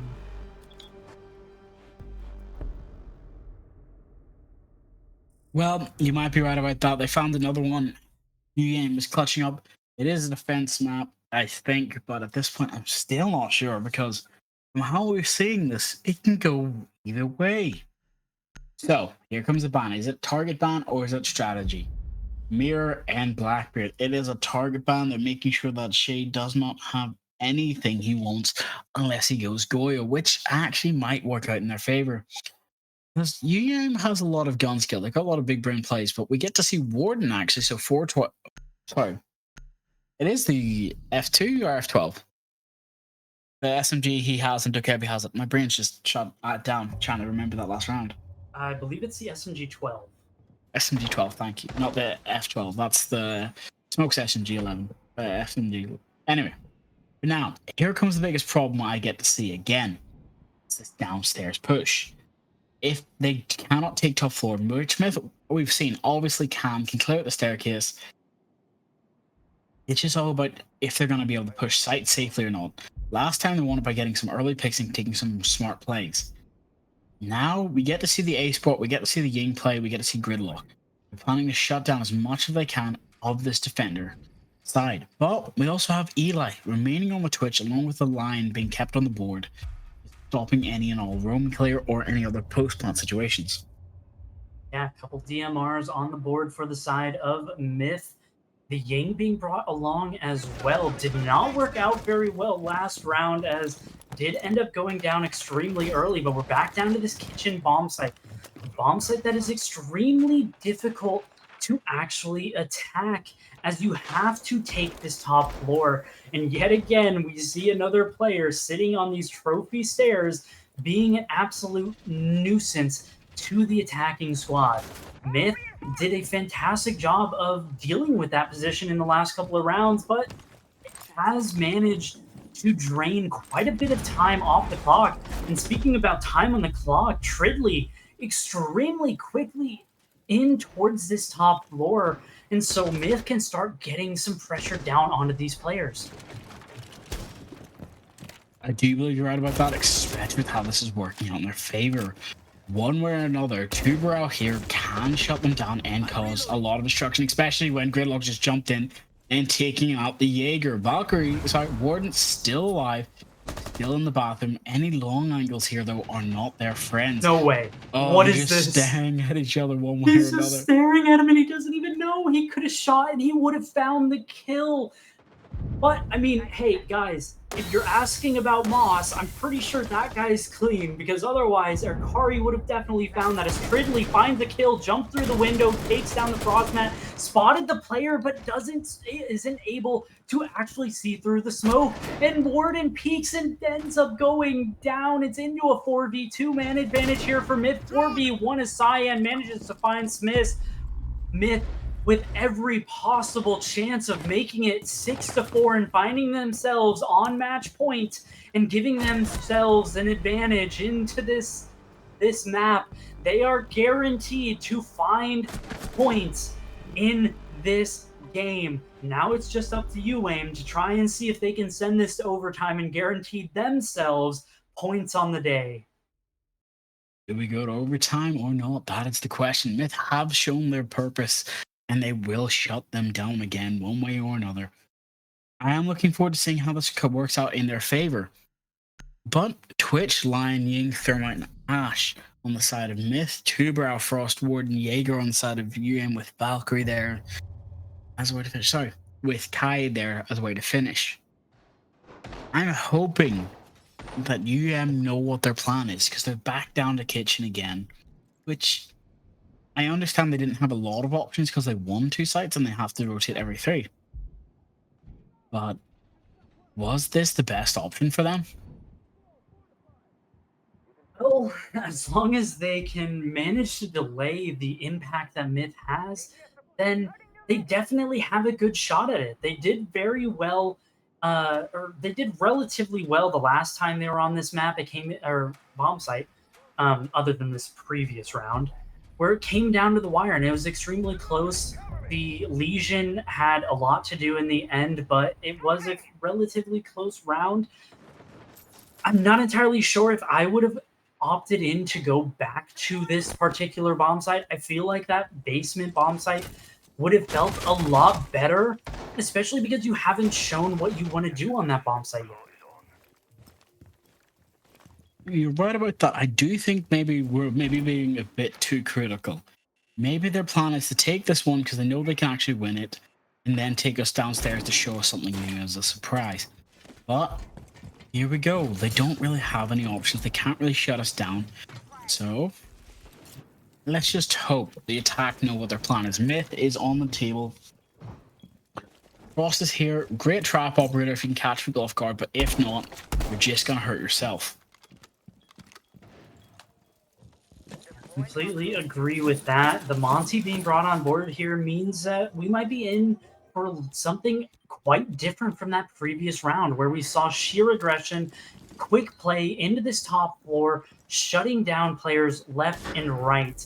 Looks like we are going to get this top floor push yet again, where we see them get in relatively quickly, and this Monty going to try and put a lot of pressure onto this Tubarao. The Lion Scan going to come out. That Thermite charge not quite able to get the wall yet. It might have actually gotten destroyed or picked back up by the Thermite. As no, it looks like it actually was destroyed, because that Tubarao charge is actually expired now. I do believe you're right about that. I think it was just Kai trick, and Kai was able to get the upstairs and the downstairs floor. There's the EMP finally comes out again. This is their last option. Two-Rab can shoot it. That's them in trouble. I think he has just been able to get it as well. So, yep, that's that wall now closed permanently. There's no way in for him. They don't have any other breaching charges or any other gadgets. No more EMP grenades. It's just nades. Now they have to go through the doors or go through the hatch. But I don't believe they know that the hatch is not closed. So they just have to push in through B door, maybe get a nice long pick. They're trying their best. Pre-fire's going out. What a shot. Shadow gets one as well. That was Shadow. Eli trying his best as well. Monty, though, being a nuisance, keeping the Two-Brow trapped. 4v4, 4v3 answered immediately. The Cross getting a nice pick on the next, and a second one for Sirius. Here we go. This is what I was questioning before. C4 rings out, goes for the kills, takes out the Monty. His teammates clean up the rest. Yeah, just on the pop of the shield. Can't get it lowered in time to actually save himself, but it wouldn't have mattered in the end. When you are just left alone as a Monty up against multiple players, it is just extremely difficult to actually find that round. As really nice comeback here from the side of UAIM. Really nice bounce back, finding that round, gaining a little bit of momentum, which means that this top floor has been unlocked, so they are able to play it. Trying to secure this last round and send themselves on to overtime and guarantee themselves at least 1 point for this stage, and it's definitely something that they need to try and make happen.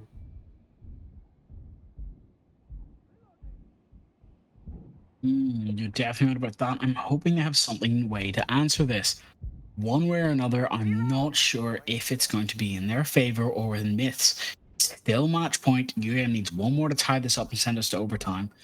But it's not the position you want to be in, especially for this map. Chalet is one where whoever's got the defensive half can win easily. So we're just going to have to wait and see. We've got the Frost Strat, we've got the plans. UAM can put this away and show us that, hey, everybody's wrong. UAM isn't going to give up. Not now, not ever. Yeah, definitely. This Ashe sends looking for something a little bit different is Myth. Just need this one singular round to close out this map with a victory. And they want to make sure that they do it now to maximize their point gains and not take this to overtime.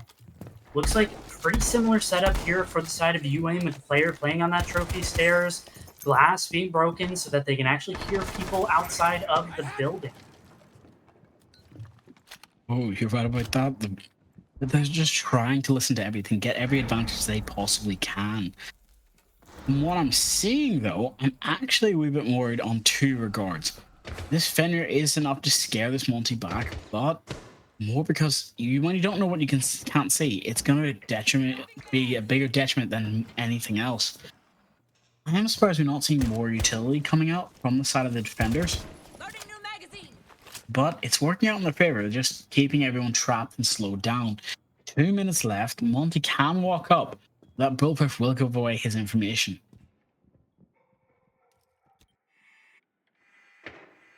And these drones spotting out a couple of players, but not really anything happening in this first opening minute and a half, or yeah, something like that, of this round. As these players on Myth, they need to start making something happen, because if this time keeps running out, keeps ticking out, these smoke canisters will prove lethal. They will be able to stop out any kind of plant going down on the half wall unless they go in and try and burn this out. Monty going to come through, going to try to get this. What, Nixon, what are you doing? You're just not looking at anything as goes down. Cyan getting this plant down in the smoke just goes down as well. So these smoke canisters are actually not playing any factor at all. And somehow the case goes down. Into the post plant here, UAM needs to make something happen. They need to find these players and deal with them. This Monty is going to be an absolute nuisance. They know that one player is out here on this balcony. Erkari underneath has to deal with this Goo Mine as Tridley ends up able to find Siri. Eli does go down as Smith able to find the player outside on the balcony. From underneath, Erkari just trying to deal with these players as Merrick able to find Tridley. It's all in favor of UAM as the counter defuse is coming through. No, he finds the kill. There's no time left. It's a one round. It's over. It's 7 o'clock. There's no time. Is over. And the attackers, Myth, wins the map 7-5. They guarantee the 3 points. And what a final round for this map, as we've had 3 insanely close maps so far today. And wow, Drago, that was an absurd close to this map that I definitely wasn't expecting. I can say the same, but I'm also just kind of dying a little inside, just bathroom peak. Thermite body blocking, I assume that was his case, trying to stop the frost, making sure she thought that he was the one planting, but not really sure how to answer that. As you can see from the highlights, as you can see from everything going on, it's just not even sure how to say it correctly, because it's just a mental mind game. The pre-fires going from 5-2 to 5-3 from just down to clutches. It was a good game, and I'm sure everyone's going to be stressed out and tired, but winning within relegation does give Myth extra points, so that's making them a lot happier, I'm sure. But you do get something to get. Hey, props to you guys. You fought hard against Myth. I'm not sure how to take it, I'm being honest with you. It was nuts. Yeah, and Fancy, Thoughts and feelings on our third match of the day. Yeah, what a fantastic way to have a three very, very, very close and interesting matches. And the round was going, like the last round specifically was just going left and right between both of them, and the way it ended was really interesting, and it just came to the sense to the player who was just his sole responsibility was to cover and deny the retake or deny the counter defuse as well. And that that moment where where Erkeri was just about to get intact in contact with the warden, but in the end they didn't get face to face, like from that clip after until after Erkeri jumped from the bathroom window. Yeah, and I have to say, like, it was a very interesting match to say, even though everyone expected this result from Myth, that Myth would win, but you can see, like, it was very close. Like, this just second, this one bullet is what got the round absolute cinema. Oh, Yeah, man. yeah, and it is absolute cinema because the game was really close and it was almost going to a third overtime for the day, and yeah, and it was really insane watching it. Yeah, it How was do you feel? incredible to watch. And yeah, absolute cinema indeed. Yeah, I As- feel absolute cinema as well. Yeah, How do you feel, Star? all three of our matches today have been insanely close, extremely well fought, and extremely evenly matched from all of our squads. So I'm gonna ask you a quick question to you both. Are you prepared to go to the final match of the day, Team VIP versus GK? The final one, and also one I'm expecting the most to be a back and forth round 15, no plants, just pure kills. Are you both ready for that? I don't think I'm Well- ready after what I saw after the three matches of today. I don't think I think I was ready in the beginning of the day, but seeing those three matches, I don't think I'm ready. Well, considering I was the only one on production to actually predict GK to lose, I'm a little bit nervous because I don't know how Team VIP is going to show up against GK, but I mean, we'll just have to find out after our break. So Yeah, we'll go to a quick break and we will be back with the final match of the day: Team VIP versus GK Esports.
bottom as something that's gonna swing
Who wants to speak Welcome first? back, Dominic, is it gonna be me? everyone.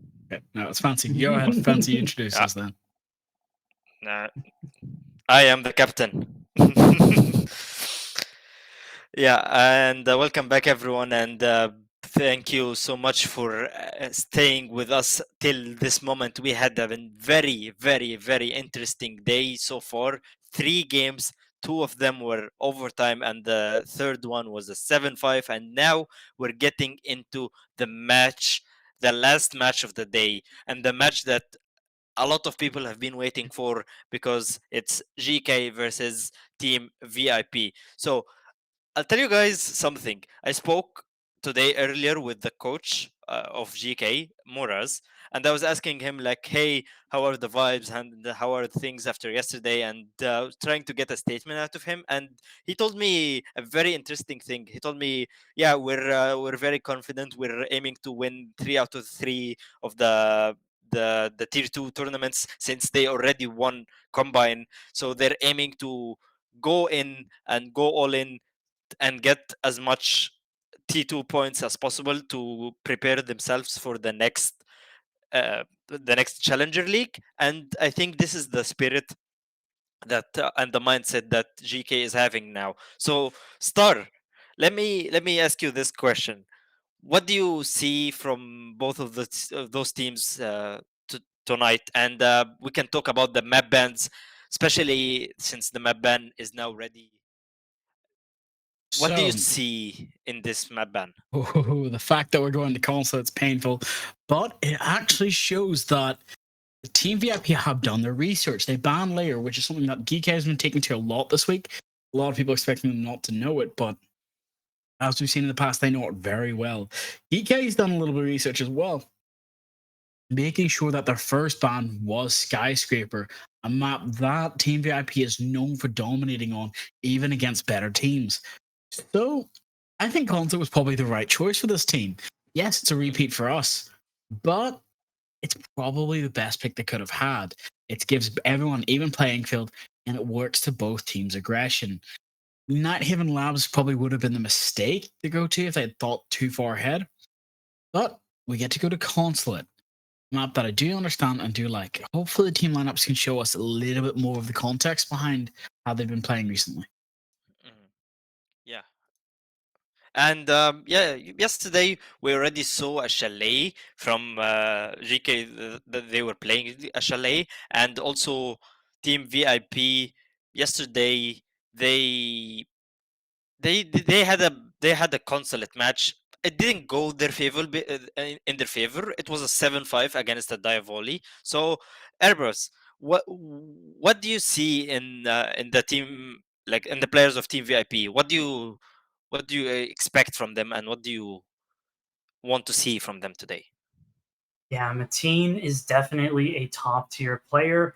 Boltan, in his own right, is also definitely a top tier player. And seeing that yesterday didn't do too hot on this map, definitely a little bit concerning, especially when GK is an extremely strong team, like you mentioned, winning the last two tier 2 tournaments that they played in, looking to win another one is definitely going to be extremely difficult team to play up against. But as we saw today with Divoli, Divoli had an insanely good defense on Consulate that might have prepared Team VIP to actually come through and pull through with the win on Consulate today. And as looking at GK Esports, as expected, all of these players with a minimum of a 1.0 KD, with Rorik 11-3 showing up yesterday. Obviously, when you win in 7-2 fashion, it's kind of difficult to not have a good statistic on your team.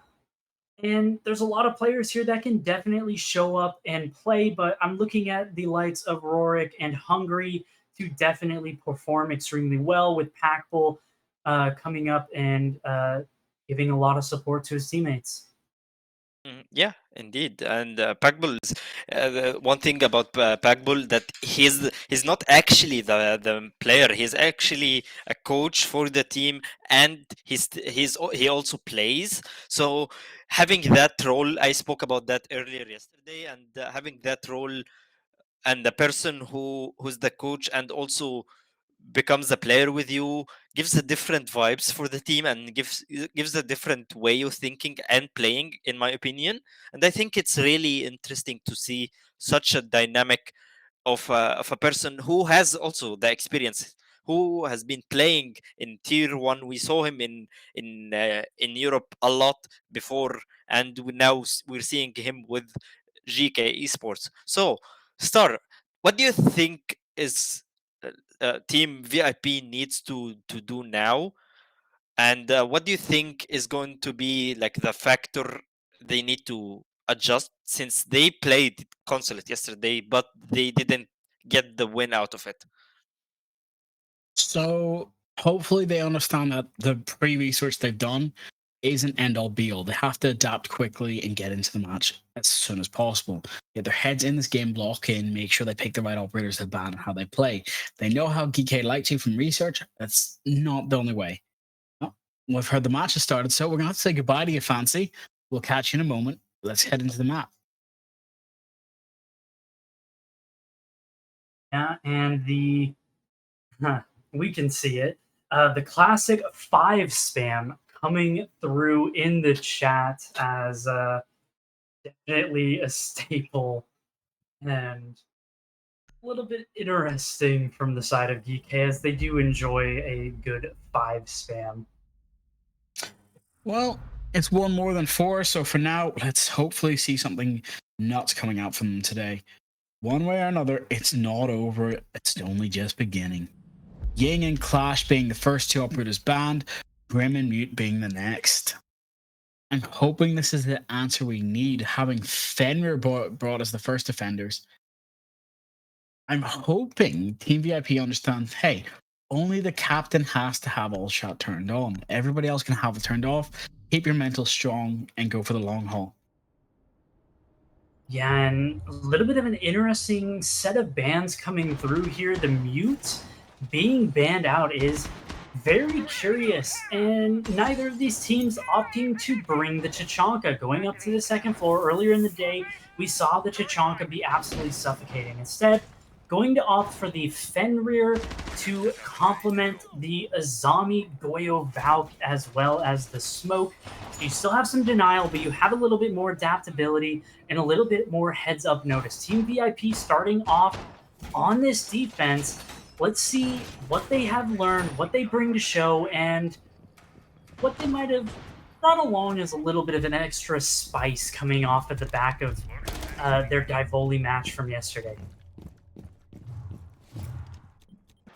You're right about that, but as we can see, the Valkyrie cameras are bringing up. Spawn picks are going to be their best friend and their worst nightmare.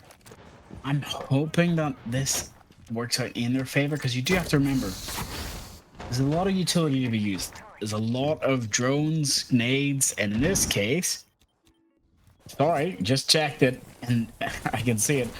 Glass smoke screens being brought just to cause enough havoc and mayhem. Roark's opened up the wall already, prepared for the breach, made sure to give out callouts and anything else they can. A side is clear, B side has got fire on it. So, be prepared, Blackbeard. You don't have a lot of entryways. Yeah, all of those Goyo canisters getting caught out and destroyed as the flashes are beautiful coming through. The zombie barricade is massive, though. It blocks off this player and allows the zombie to find the opening kill as multiple kills come through, but Team VIP still have an advantage. It's up left to this Lion and this Glass. Still one smoke in pocket, still one frag in pocket as well. Need to be able to find these kills, but from the back, the top of the spiral stairs, a player goes down, another player falls as Mateen dies to the Goyo canister shot out by Rexun as the case is starting to go down on this Glass. They know exactly where the player is, has to win the gunfight, and does. The counter defuse coming through. Fives in the chat as Team VIP win the opening round of this matchup. You can see that was not how they wanted to play that. They were in a bad position, not in the best spot. They couldn't jump out the window in time. Heard the player close. If they had turned their back, they didn't have a choice. There's a reason Glass got that SMG-11. It's so strong in close quarters. Sorry. It's actually not the SMG-11. My mistake. It's the Habana's SMG. Just be prepared, though. That is not the state you want to be in, but that is the first defensive round. That's where you can make a mistake and set a precedence. But that also gives Team VIP the rhythm they need. Zara May, James, Juno, MXT, and Bolton have brought Legion, Fenrir, Bandit, Solus, and Warden for the defense downstairs. Interesting how Kaid was not brought this time, so I'm hoping that they've got something else to bring. I'm going to ask you here quickly.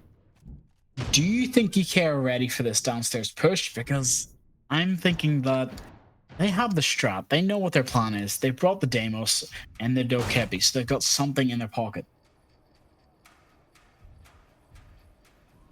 Yeah, definitely a lot of utility to be used here. Opting for the basement bomb site is Team VIP. DK definitely need to bounce back. They need to make sure that they get these rounds and get these rounds often, because Team VIP, they managed to get on the roll on this defensive side, then all of the momentum will definitely give them an advantage to try and take this map. That wasn't on this first floor. Bandit could have been in a perfect spot, but for now, Kevy's opened up the front entrance, checking her drone, making sure that there's nobody up here. They don't have the time to waste. They understand that this first floor is taken and being held by 3 operators.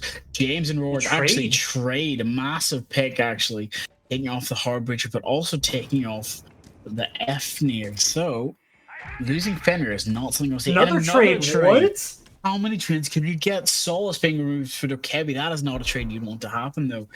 Having lost to Dokebi, someone whose gadget and ability is so strong, is not it. But now there's a Monty chasing around the circles with the Warden, I believe? Yes, it is.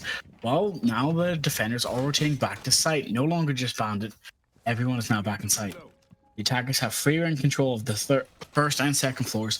But whether or not the Phantom Pressure is going to waste enough time for them. And minute 30 left on the clock. Bandit being targeted by the Deimos. So looking for this advantage, can spot him through the floor, going for it, not quite able to connect. The C4 misses, and Bandit escapes with his life, but so does the Deimos. Has a little bit of action after a relatively slow mid-round.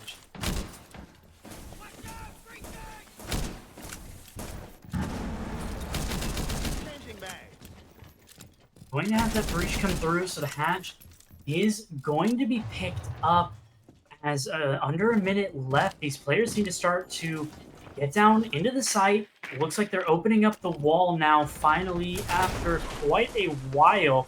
Should be interesting to see if they can actually crouch through that. Monty has the case, might go for this plant as defenders still have a C4 in pocket. No other denial other than that. A player going for quite a long roam, maybe going for this flank as Voltan takes so much damage as Skipper finds Jeremy. So the Legion going down relatively early on or rather late on in this round to give it a man advantage over towards DK. As another falls, as Voltan on low HP ends up getting dropped. This case starting to go down as Jonu does not have a C4 and ends up getting taken down by the player on the hatch, and the round win for DK comes through as the bounce back happens. Well, for now, the decision has been made one way or another. This is the round that will set the precedent. They have to decide who's the next band by what they get here. Whether it's going to be Goyo, whether it's going to be Legion on the defense, or whether for the attackers it's going to be the Dokebi or the Deimos. As we've seen, Monty's probably going to be picked because he's so destructive. And Fender, just because of the gadget. Well, we're just going to have to wait and see. We are going back downstairs. Hopefully we can see what VIP actually intended.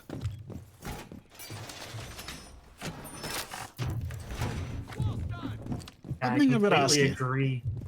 I'm not sure if you've noticed it the same way I have. So, we're seeing a lot of shotguns, we're seeing a lot of rotatability, we're seeing a lot to just shut out the defenders. I'm not seeing any like passive gadget that's like, alright, we have echo drones, we have maestro things like that. We're not seeing any Rooney gates. Is that just out of meta now, or what's happened in this case? Well, I would imagine because Echo is not extremely strong right now, and I mean, there is a lot of passive gadgetry. You have all passive gadgetry minus the Warden, but I think you mean to say active gadgetry, where it's just the Warden, and I mean, it's really nice when you can just toss down your gadgets, then you can just use your gun. You don't have to worry about using anything active. You don't have to worry about playing off your utility. But the Bandit going down early is absolutely massive for Packbull to find. I'm not entirely sure exactly how that kill was found. It might have been on that first floor as Rorik able to find another kill, this time onto the Goyo. So massive advantage here for DK extremely early on, as another gunfight's going to come through. Hungry on the other side of the map, able to take down Jeremy as the Legion falls. The Fenrir, however, is able to find a kill, and Voltan manages to find one as well, making this a little bit more even. It's going to be into a 3v2. Make that a 3v1 is not checking the stairs. Dokebi going to be able to grab these cameras as Mateen is known in this spot to be over towards this lobby area, this Visa area, and has to make his way back onto this site. These players have all of the space to manage to get this case down. Mateen has everything left to do in the 1v3 scenario. Has to find the 4K, but not going to happen as Packbull shuts him down.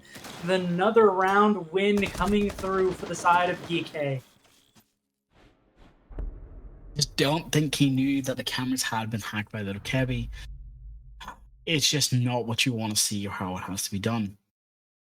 The timer did not work out. He thought he had the diffuser, but he lost it earlier quickly when the operatives had passed. So, and now we get to see the ban. Monty and Goyo. I understand that because the Goyo was a menace when you just put the traps up. But now that Monty ban is essential now. One way or another, Team VIP have to win the next 3 rounds to put themselves in a better position.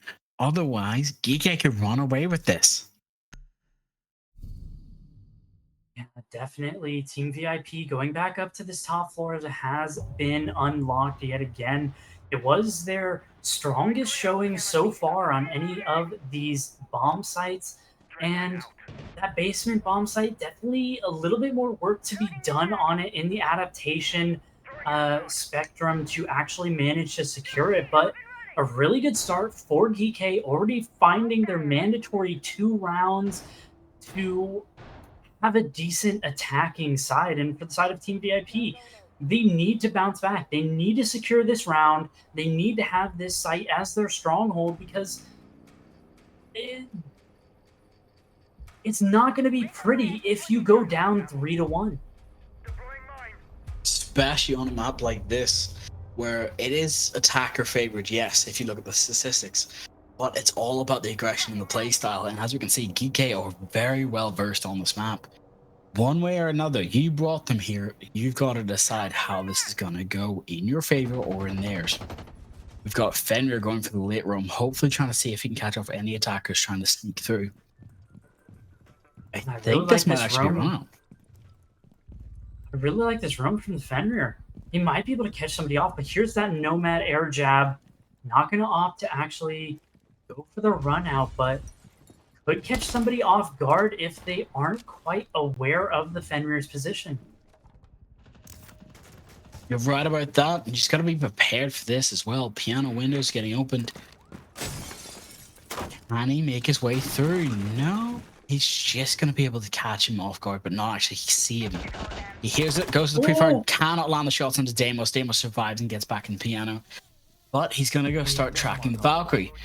He only has 2 people able to track. Valkyrie's in sight, so he doesn't really have to worry about that. It's now going to be worried about callouts and maybe picking up an early pick. Amari goes for the jump in. This might actually go for the plant. Yeah, huge timing. Bolton had gone down. That's a smoke off the board, so there is no case denial. Skipper able to find Zeremy, so that is going to be 2-kill advantage. C4 wasn't quite able to make it, and it gets shot out. So this case could be able to go down, especially with the flashes and the coverage. Jono on such low HP, no, able to swing in and finds the kill onto Hungry. With the Azami, and able to deny the plant. Into a 3v2 as a couple kills came through on the other side. Off of our perspective, the drone going to spot out the Thorn. So both of these players' positions completely known as Rorik. No, goes down to Mateen as a zombie, able to find another kill yet again.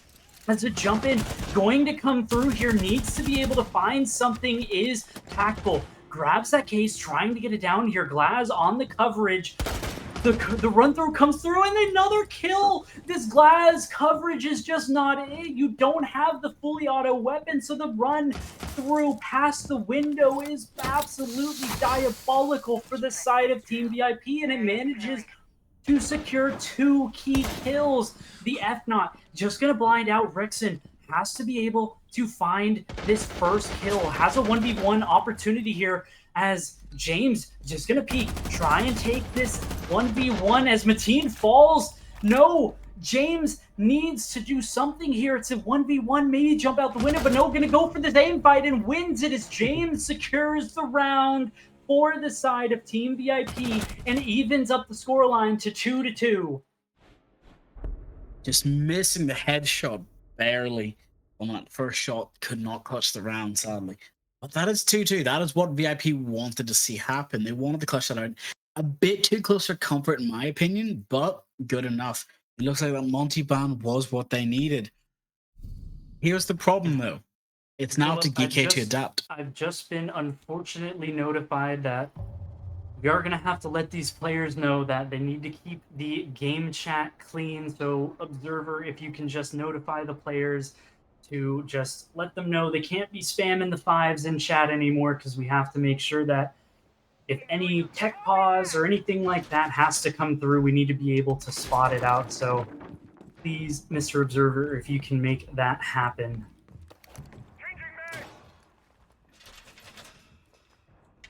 Well, this is what happens.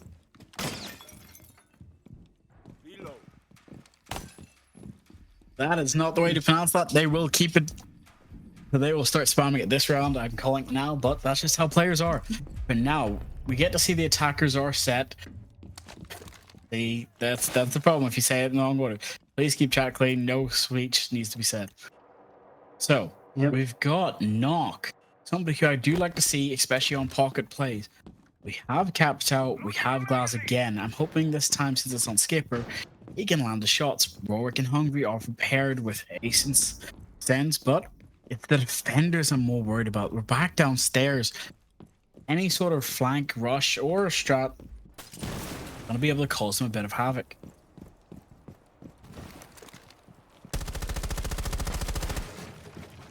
Yeah, and something a little bit interesting to note is the Nook actually being brought on board for this basement attack. Third time is the charm for Team VIP, they say, as they opt to go back down to the basement. And this Nook can definitely manage to find a gap as we see the wall being opened up. Bans that did come through, didn't really talk about it. The Monty going away, as well as that Goyo, as we didn't see that Goyo last round because it was banned, and made it a little bit of an interesting round that might have actually came into favor of Team VIP in the end, because DK opted for something fairly aggressive that they might not have. But seeing a little bit of an aggressive thing happen here as Jono takes down Hungry, this smoke is not going to be a factor as long as this Warden has his ability up and available. The C4 not quite going to come out yet, but Rexon on the Nook, able to find two, as Voltan does manage to find one, but Rorik quickly trades out onto Zeremy. So it is going to be 3v2, but two players on the side of DK on extremely low HP.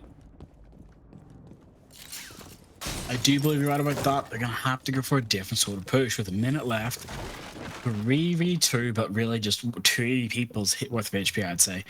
But it's not over yet. Minute left, hashes are open, so maybe they might be able to get picks on those people in the corners, use those firebolt, and just hopefully get this person pushed out of the corner. Sees his leg, the but cannot firebolt's get him. perfect. And no, the aim, he can't quite find the kill. The C4 ends up finding him. However, James is the only one left up and available for the defense. Rorik, the only one left up and available for the attack, but might be able to pick up his fallen comrade. As no, from the top-down angle, can't quite find the angle to find the kill, as the shotgun does manage to finish off the glass. 15 seconds left. Rorik does have the case. Has to go for this plant as the hatch drop comes through. Player does manage to hear it as the mirror window going to be get Papa James with the beautiful headshot. The aim is perfectly on par as a round comes through again for Team VIP as they make it 3-2 and they guarantee at least an even half.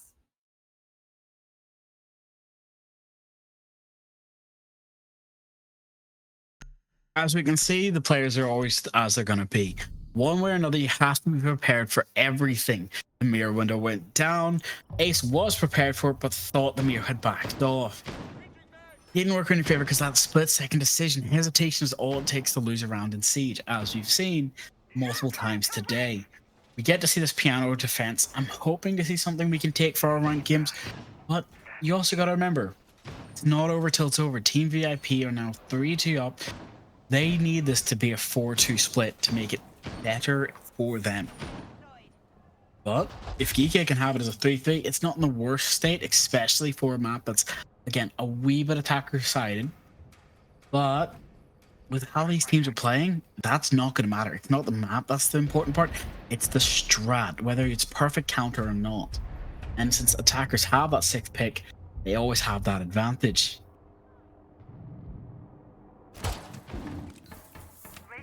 And Ella being brought on board for this tertiary bomb site because they did manage to win 2 rounds in a row on their most favored bomb site, as well as that bomb site that was giving them a couple of problems, as a lot of trap operators being brought on board here, 4 in total, as Jono able to find the opening kill, but James goes down. James did manage to find a kill as well, so it is going to be a significant man advantage here for Team VIP, and the zombie is going to get picked right back up. So a massive start to this round for the side of Team VIP. Right about that, making it 3-5 so early is huge, especially for the side of the defense. But the problem is they haven't cleared out enough of the upstairs. Doesn't matter. Max team gets 1, takes out Skipper, and there's Hungry being taken off the board by James. That's a 5-1. Rorik's trying his best, clears 1, gets 2, cannot get a 3rd though. Benmir with that MP7 being able to shut him down. Tries to go for the pre-fire but cannot land it, checks his phone. Has to be prepared. Yeah, unfortunately in the rules, just because the chat needs to be kept clean, a team can end up losing points if they keep spamming in the chat. Does need to get sorted out, and hopefully the players do not actually inhibit themselves by continuing to spam in the chat. Otherwise, they will end up dropping some points just because it needs to be kept clean, needs to be kept professional, and the GK players do keep doing it, then unfortunately they will reap the consequences. But in terms of consequences in this map, GK down 4-2 on the scoreboard. They are going onto that defensive side, so anything can happen. We've seen a crazier comeback just earlier today when Divoli bounced back from down 5-1 when they moved over to the defensive side. For the side of Team VIP, these bans, getting rid of the Goyo, getting rid of the Mira, definitely things that are going to help them on the attacking side. Not going to have to deal with shooting at invisible people that can see you through walls because of the Mira window. Not going to have to deal with those Goyo canisters that can prove to be extremely annoying. Well, you're right about that. Extremely annoying one way or another. We have the Elamine in that sense. We have the... I gotta say, having a Sentry brought is actually kind of surprising. I was not expecting that. I do like to see Sentry more often than not.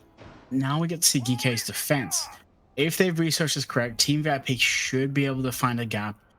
Hopefully take either this office side or this yellow stairs push. It does look like they are set up for both. So I'm just hoping that Hungry or Team VIP have something set in motion, because as we get to see, Nomad, Blackbeard, we get to see Deimos and Lion, in a sense, being brought on the side of the attacker. Packbull, I've got to say, I'm hoping he's telling his team one way or another, keep your head in the game, keep your mental on, and get ready for this. Because that 417 meta is going to be coming hard now. Yeah, and it's going to be interesting to see how Team VIP actually opt to push this, as it looks like quite a... for the attacking side, whereas the defense is all set up over towards the admin side, as they know a player is under the skylight, but the angles are not quite favoring the attacker in that scenario, as Yella being brought along is a little bit interesting. Saw it a couple times over forward. Oh, what a shot from Zeremy. Takes the head off of Rorik and gives the man advantage over towards Team VIP. That also means that these flashes, smokes it brought are going to stick. The Warden off the board. See only 2 flashes being brought on. 8 grenades being brought along for the side of Team VIP. So a lot of destruction possibility coming through here, as the zombie barricade with that 417 is just going to get absolutely melted. Well, you're right about that. That 417 destroyer is out. But as you can see, Packbull has the long angle, so regardless, they can't really just be dropping anywhere without checking. Hopefully with their long angles, and Nomad drops and actually gets the trade. Luckily, and a huge pick as well. I would honestly say that's worth it. 2 for 1. Beautiful plays coming out here from Team VIP. James gets his own as well to make it a 2v4. Smokes in hands, has to empty this quickly. He can't skip or gets one, but gets taken away one more time. MX. Just got to be prepared for 3v1. Hungry, last one standing, smoke in hand. Lion call comes out. They know where he's coming from. He has to try and go for to stop his diffuser. But his position's given away, and James gets the kill.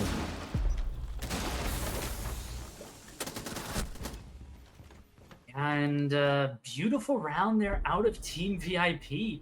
Just winning every single gunfight, taking the heads off of every single player. And unfortunately, the smoke lasts alive, getting pinged by the Kaid. And I mean, just Team VIP running away with this map so far.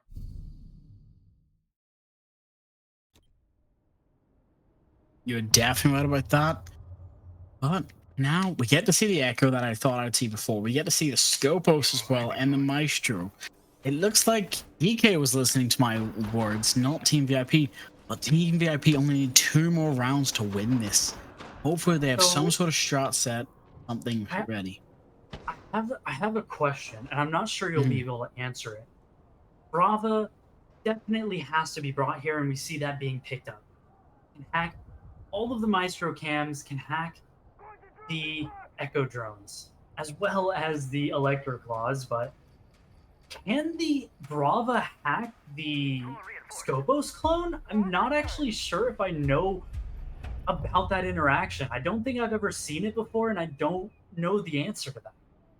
If I remember correctly from like the old launch, I'm not sure if it's still the same setup, where she can't hack the one that's currently in use, but she can hack the one that's shielded and it blows up. I think that's how it still works. I will have to get back to you, but for now, Scopus is going to have to go for this kill here on this Osa, but he's not going to be able to get it. Sorry, it's not Osa, it's Tokebi trying her best. Yeah, and I definitely... Oh, yep, we see already Mateen has already hacked one of the Maestro cams. We can see the little bubble pop up underneath Brava's name, and yeah, we see there one of the players, rather the Maestro clicking through it. He only has 2 up and available. If we can just take a look at the Brava and see exactly how much damage comes through from these Brava drones, because there is so much to actually hack from the Brava. So it's going to be interesting to see how much utility actually comes through and gets blown away from the side of Geekay.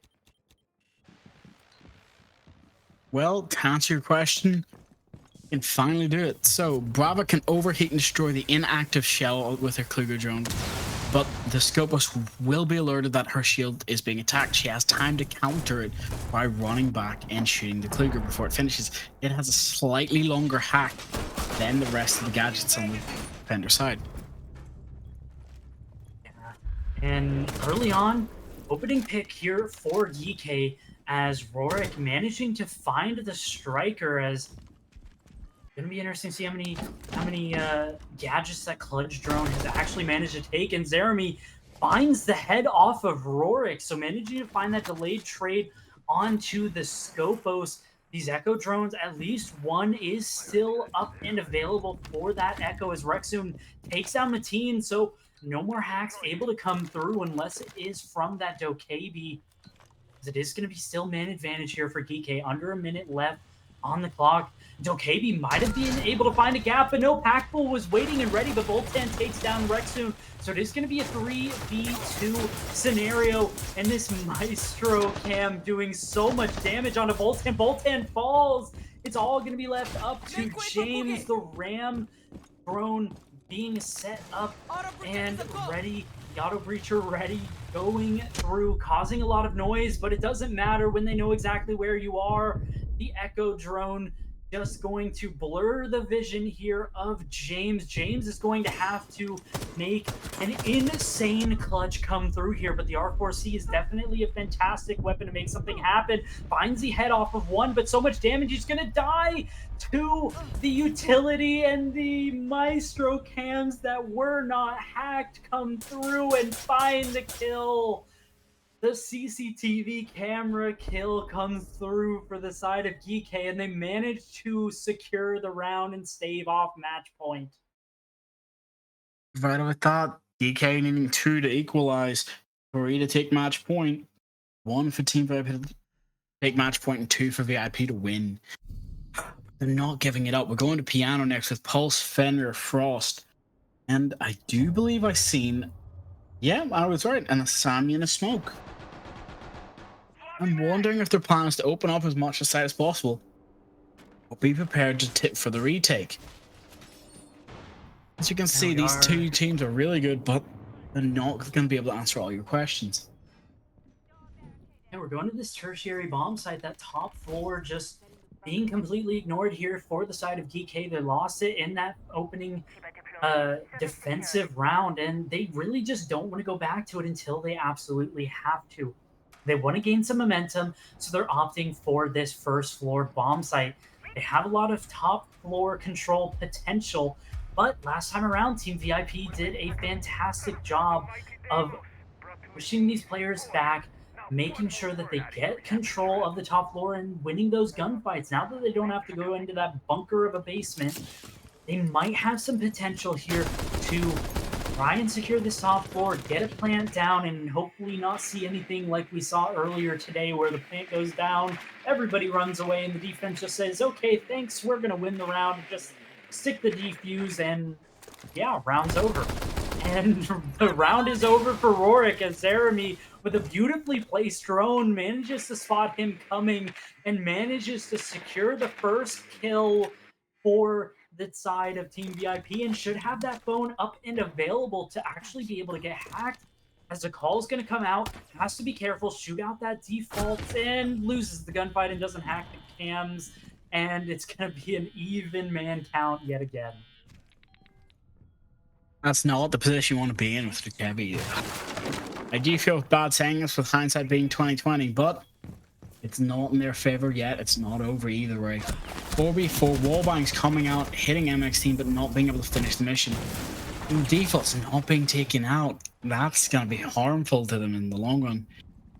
Here's the problem that they have now. They know they have to push up towards piano one way or another. They don't have a lot of options. They have to push up and take whatever they can. Skipper, maybe being able to get the flank on the MX team.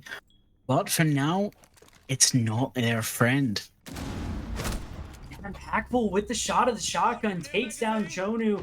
That's going to be the Ash down and out. DK looking extremely strong in this round. Minute 10 left on the clock. But Mateen finds Rexsoon. That's going to be the Azami off the board. But no, Packful with another beautiful shotgun shot. The M870 coming out and ringing and getting all of these kills. It's all left up to Mateen and Boltan. They have to get this case down, as they're just going to open that hatch up, so they might be able to play underneath, but the top-down view might be able to find these kills, and the down comes through as Packful gets a triple. Mateen is all that's left with no HP as Packful finds the quad kill and secures another round in favor of PK.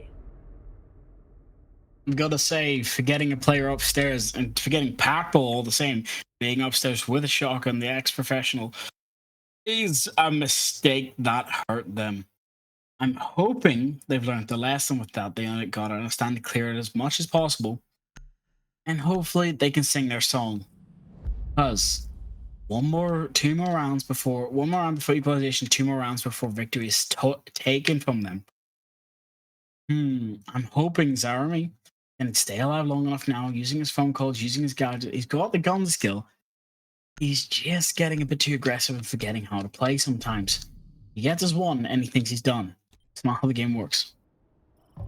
Just unfortunately losing that gunfight, but the Dokkaebi is not going to be a factor in the rest of this matchup, as the Azami also goes to the wayside, as we see this top floor needing to be gone to, as winning the basement as well as that tertiary first floor bomb site. Do not want to go to that split site. Shield setup over here towards these vending machines. But last time around, Team VIP did not actually opt for this admin clear. They opted for a yellow take as well as a spiral take. And if it happens yet again, then a lot of this utility is just going to be wasted over here towards admin as well as break. Looks like the Amaru is going to be brought along, so going to be interesting to see exactly what kind of play that Team VIP opts for. I do believe you're right about that. It's the moment the play is, hey, give Skipper a bigger gun, or in this case, give Rorik his moment to shine. He is here for his revenge. He is done with what happened in the last 2 rounds. Hopefully, he can get a lovely pick onto this glass, or one way or another, it might work out in their favor or might not. He can hear the claymores being put down in the window. He can't just jump out freely. I'm hoping he's learned his lesson, because if not, this is not the place you want to be in. Except unless you're just trying to hide and go for a plant C4, which there is always the option of that.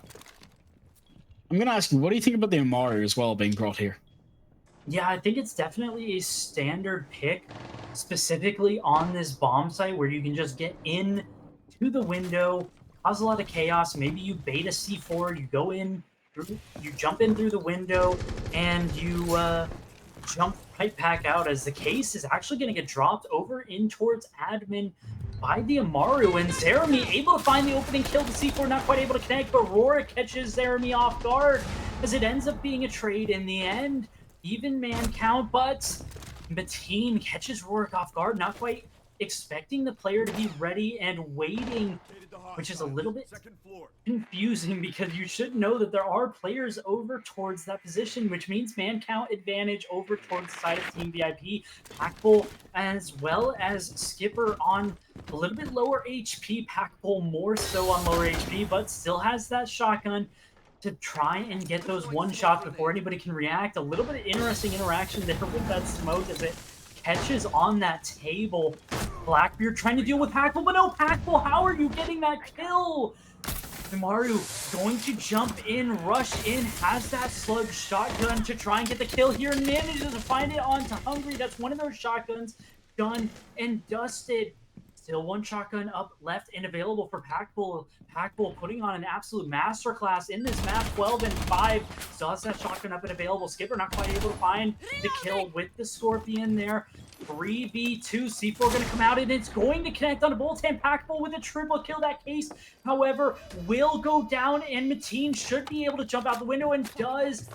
Donu on this Ying has no Candelas left and up and available, but this case, it's getting counter defused. Able to find the kill from underneath is Mateen. Skipper goes down. Packbull has to try and clutch this up. Not quite able to find the kill. And Jonu finds the kill on Packbull. And match point is found for Team VIP.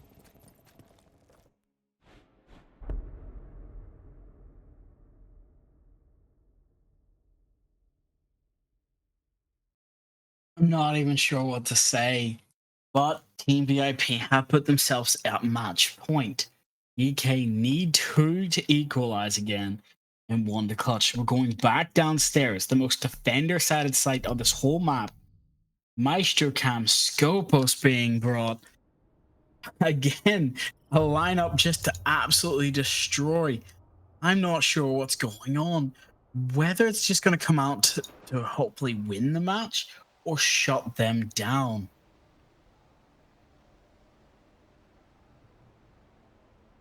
Now that's definitely right. This bomb site was extremely powerful for DK the past 2 times that they have played it.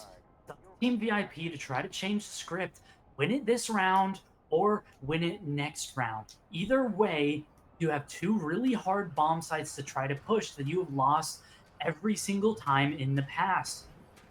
But if you do end up losing this round, it is going to be that tertiary first floor bomb site where you have the opportunity to try to win it. It is not the favored bomb site out of the other 2. And you have made that top floor bomb site your absolute kingdom. You have won it every single time and have done it fantastically. But this basement bomb site, do something a little bit wacky, do something a little bit unorthodox, something that you haven't quite done yet in this map so far, and try and secure it here with a little bit something a little crazy, because you still have that 1 round buffer to try and take it next round. Well, from what you can see here, we do have everything they need to counter this on attack, but it works both ways. Maestro can stop Klug drones can stop Maestros. It's all going to come out to whether the team is ready to shut down everything. Because it looks like they might be going for a back push, but those aren't the sites. There's 2 sites you got to do: break room or garage. It's Echo Drone going for the right flank. When Skipper, It's going to be the Thatcher. Oh no, that is not what you want to see if you are a Team VIP fan, as the Kaid takes down the Thatcher. I'm not entirely sure how Thatcher even got into that position there. Just ended up dropping down the hatch, but I mean, I guess if you're not going to go for that main wall, the Thatcher doesn't matter in the end, as the Clutch Drone going to spot out this.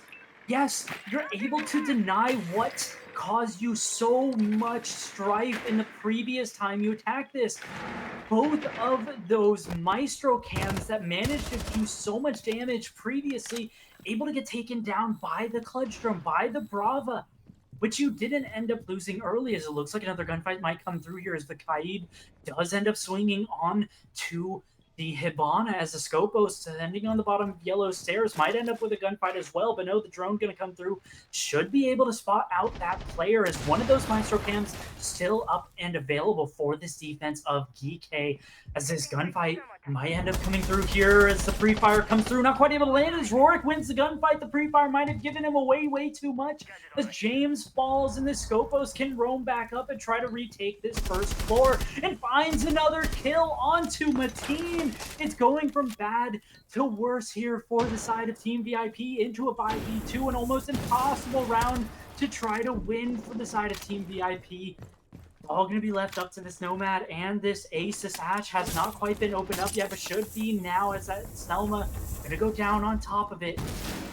Still a lot of work to do, but only 10 seconds left to do it, and this round is over. It is over. There's no way for this Ace to get onto the side, find these kills in a 1v5. Finds the first one, so going to be able to stab the paths just a little bit, but not going to opt for another gunfight as GK take another round. One round away from sending us to overtime. This is painful to see, but it makes total sense in my head. One way or another, DK need to win this next round. They have to go piano, because going split, we've not seen them go in, would spell disaster.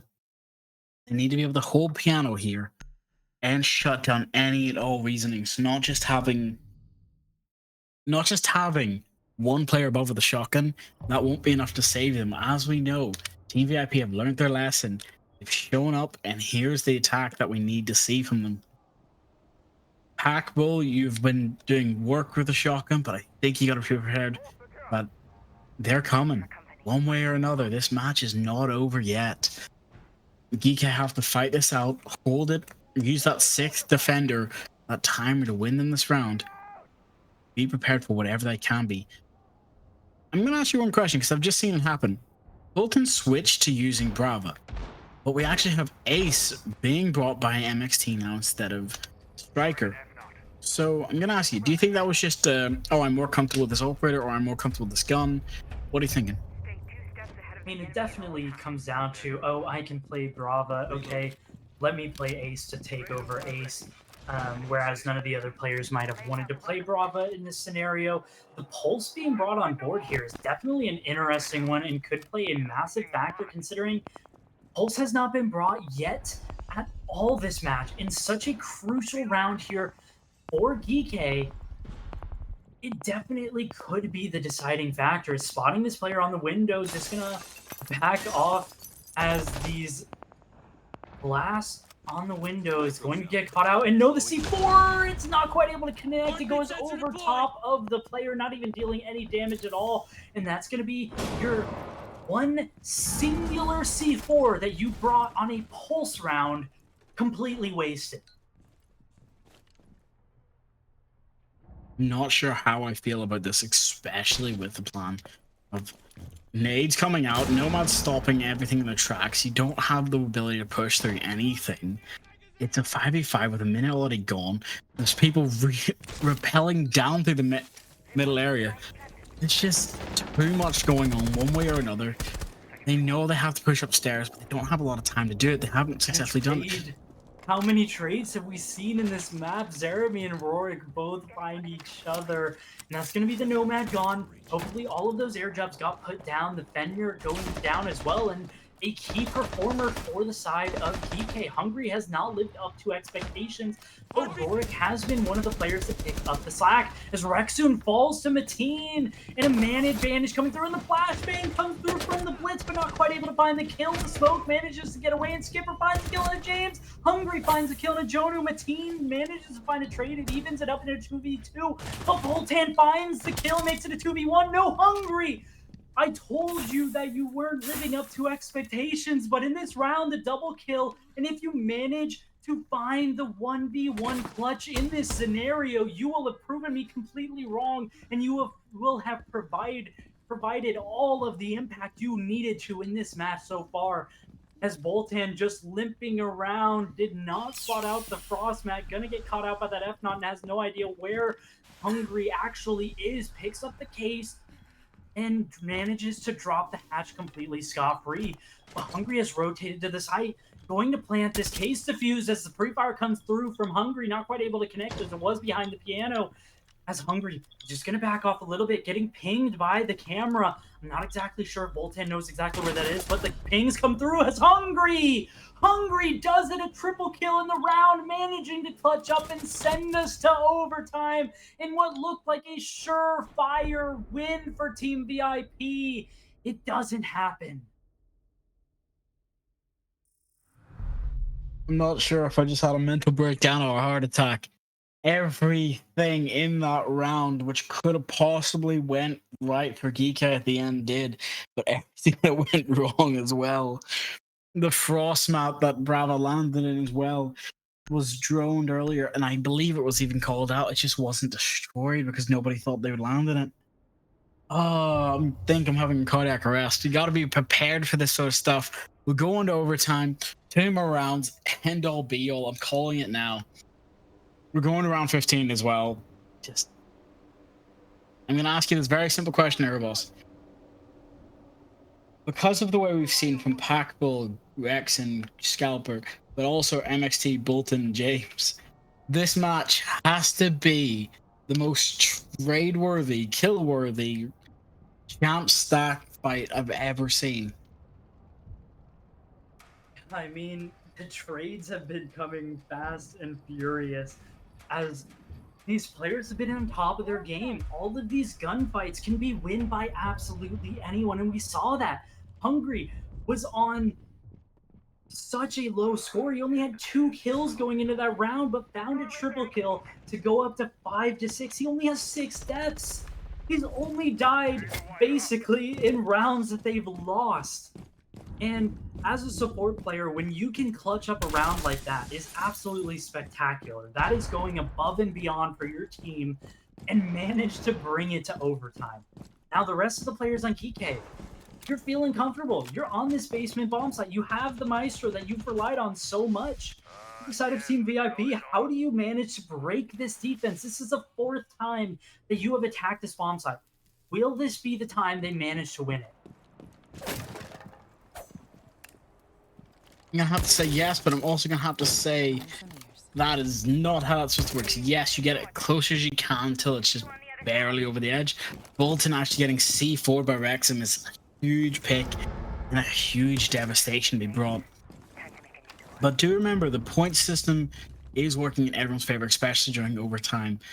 We have another pick as well. Zarami getting taken off as well. That becomes a 3 versus 5. Walls being reinforced. Everyone trying to be shut down out of sight.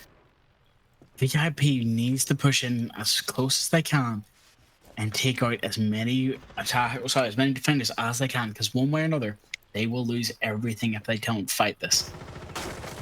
And Team VIP do have some decent weapons here to try and make this happen, but for the side of Geek, definitely having the advantage on the bomb site that has been the most powerful for you is definitely a massive boon. As Mateen going to push up here and try and catch off one of these players. I'm not exactly sure. Might have seen a piece of the headgear, but going for the pre-fire, not quite able to connect.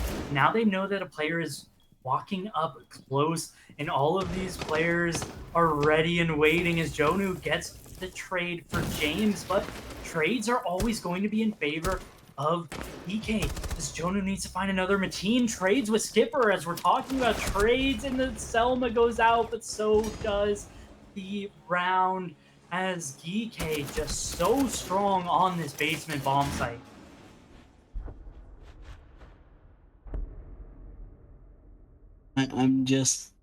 I think I feel like I want to smack my head on the table. 7-6. DK are winning this handedly now. Clash and Monty have been taken off the board, so there's no even like pocket strats you can bring with Clash. It is up to Team VIP to win this, and then their attack. I'm worried. I'm being honest. I am worried for Team VIP, but they've shown that they are still a good team. Tachanka is now being brought. I'm hoping this will be enough to catch off the side of GK and maybe make them bow down.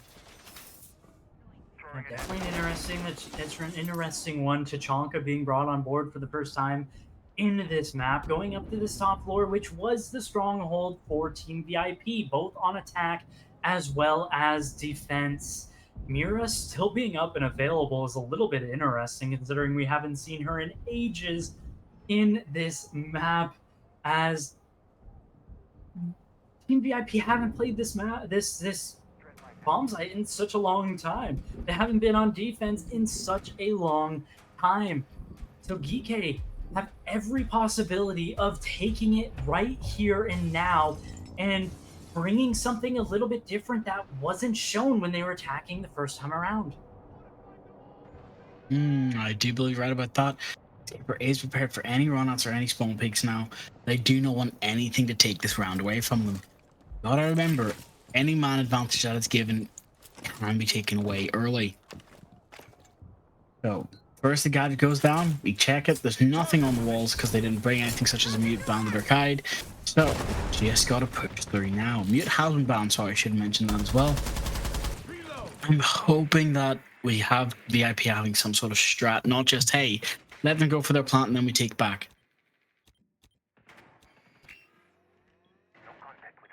Yeah, for sure. And this drone catching out the Fenrir might actually turn into a kill if they can take advantage of it. But Fenrir just going to jump back up to this top floor and get to safety, as looks like a little bit of a watch for a run out was occurring. And Capitao just going to get safely over there, as this Azami barricade on this wall might get punched out, and we might actually see this jump out occur as it does. But the Capitao, no, the Capitao still on drone, goes down in a beautiful run out from a team that they just weren't ready for. But Skipper able to find Zeremy, means it's going to maintain the even man count. 4v4 in this lobby, in this match point for Geeke. Are they going to be able to find this as another run out from Azami? But little bit of safer positioning, but also means that you can't actually secure that kill.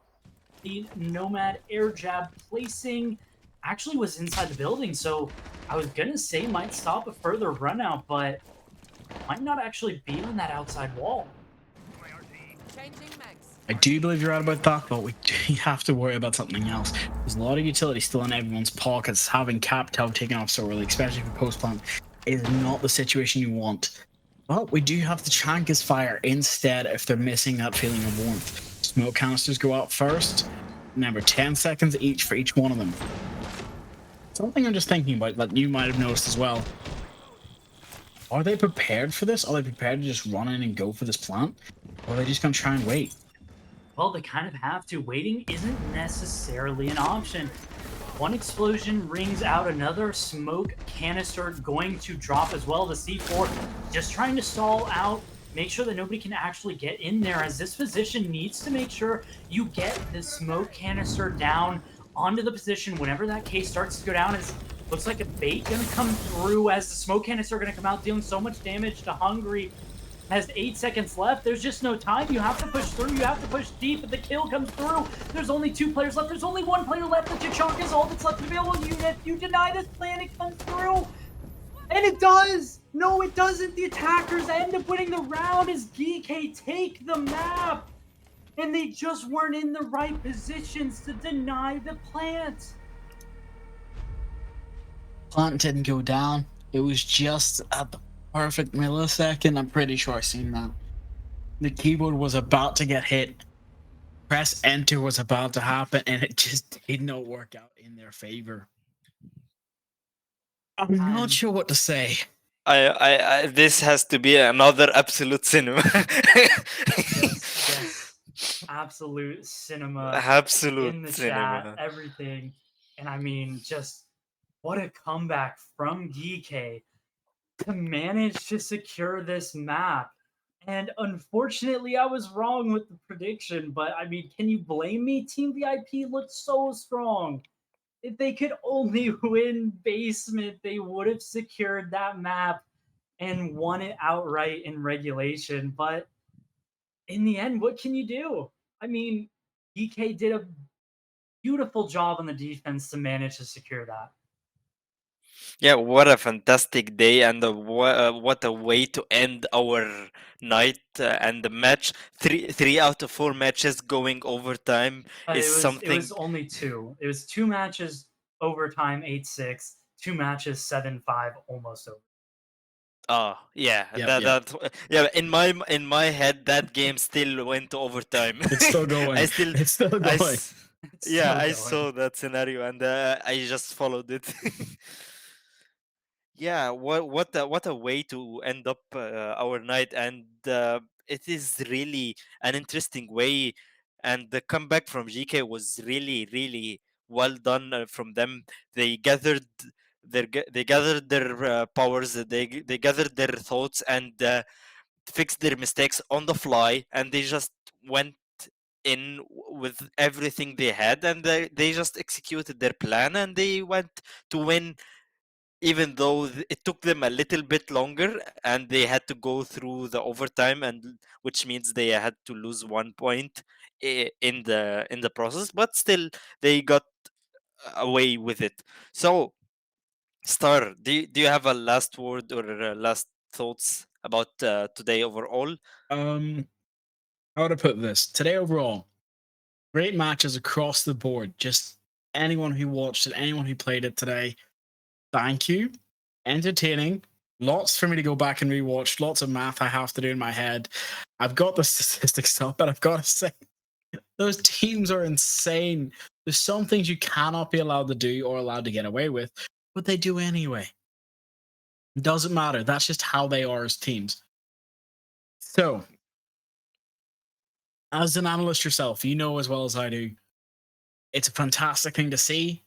We're gonna have to see the standings because I Yeah, don't know how definitely. that bracket's set up now anymore, especially after that last match.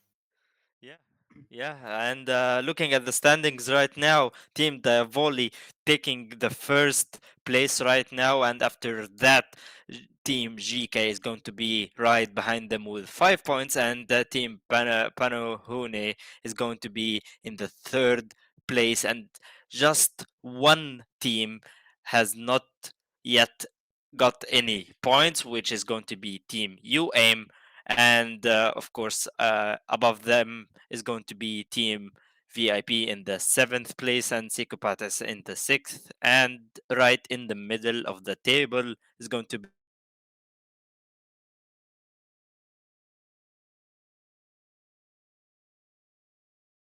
the way the schedule is gonna look after today.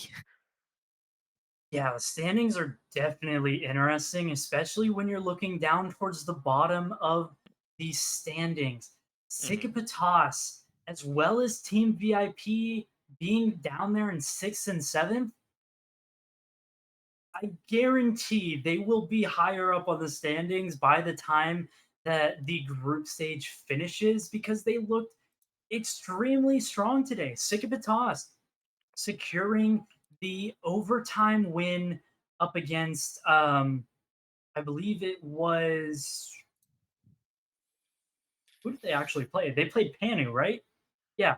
mhm, Sikipatas took down Panu, but unfortunately for them, they lost. Sikipatas lost on play day one, and Panu won on play day one, so still down below the standings mhm, from Panu Hone. But Sigvatas definitely has every potential to rise up the leaderboard, overtake Myth, overtake Ryujin, overtake Panu.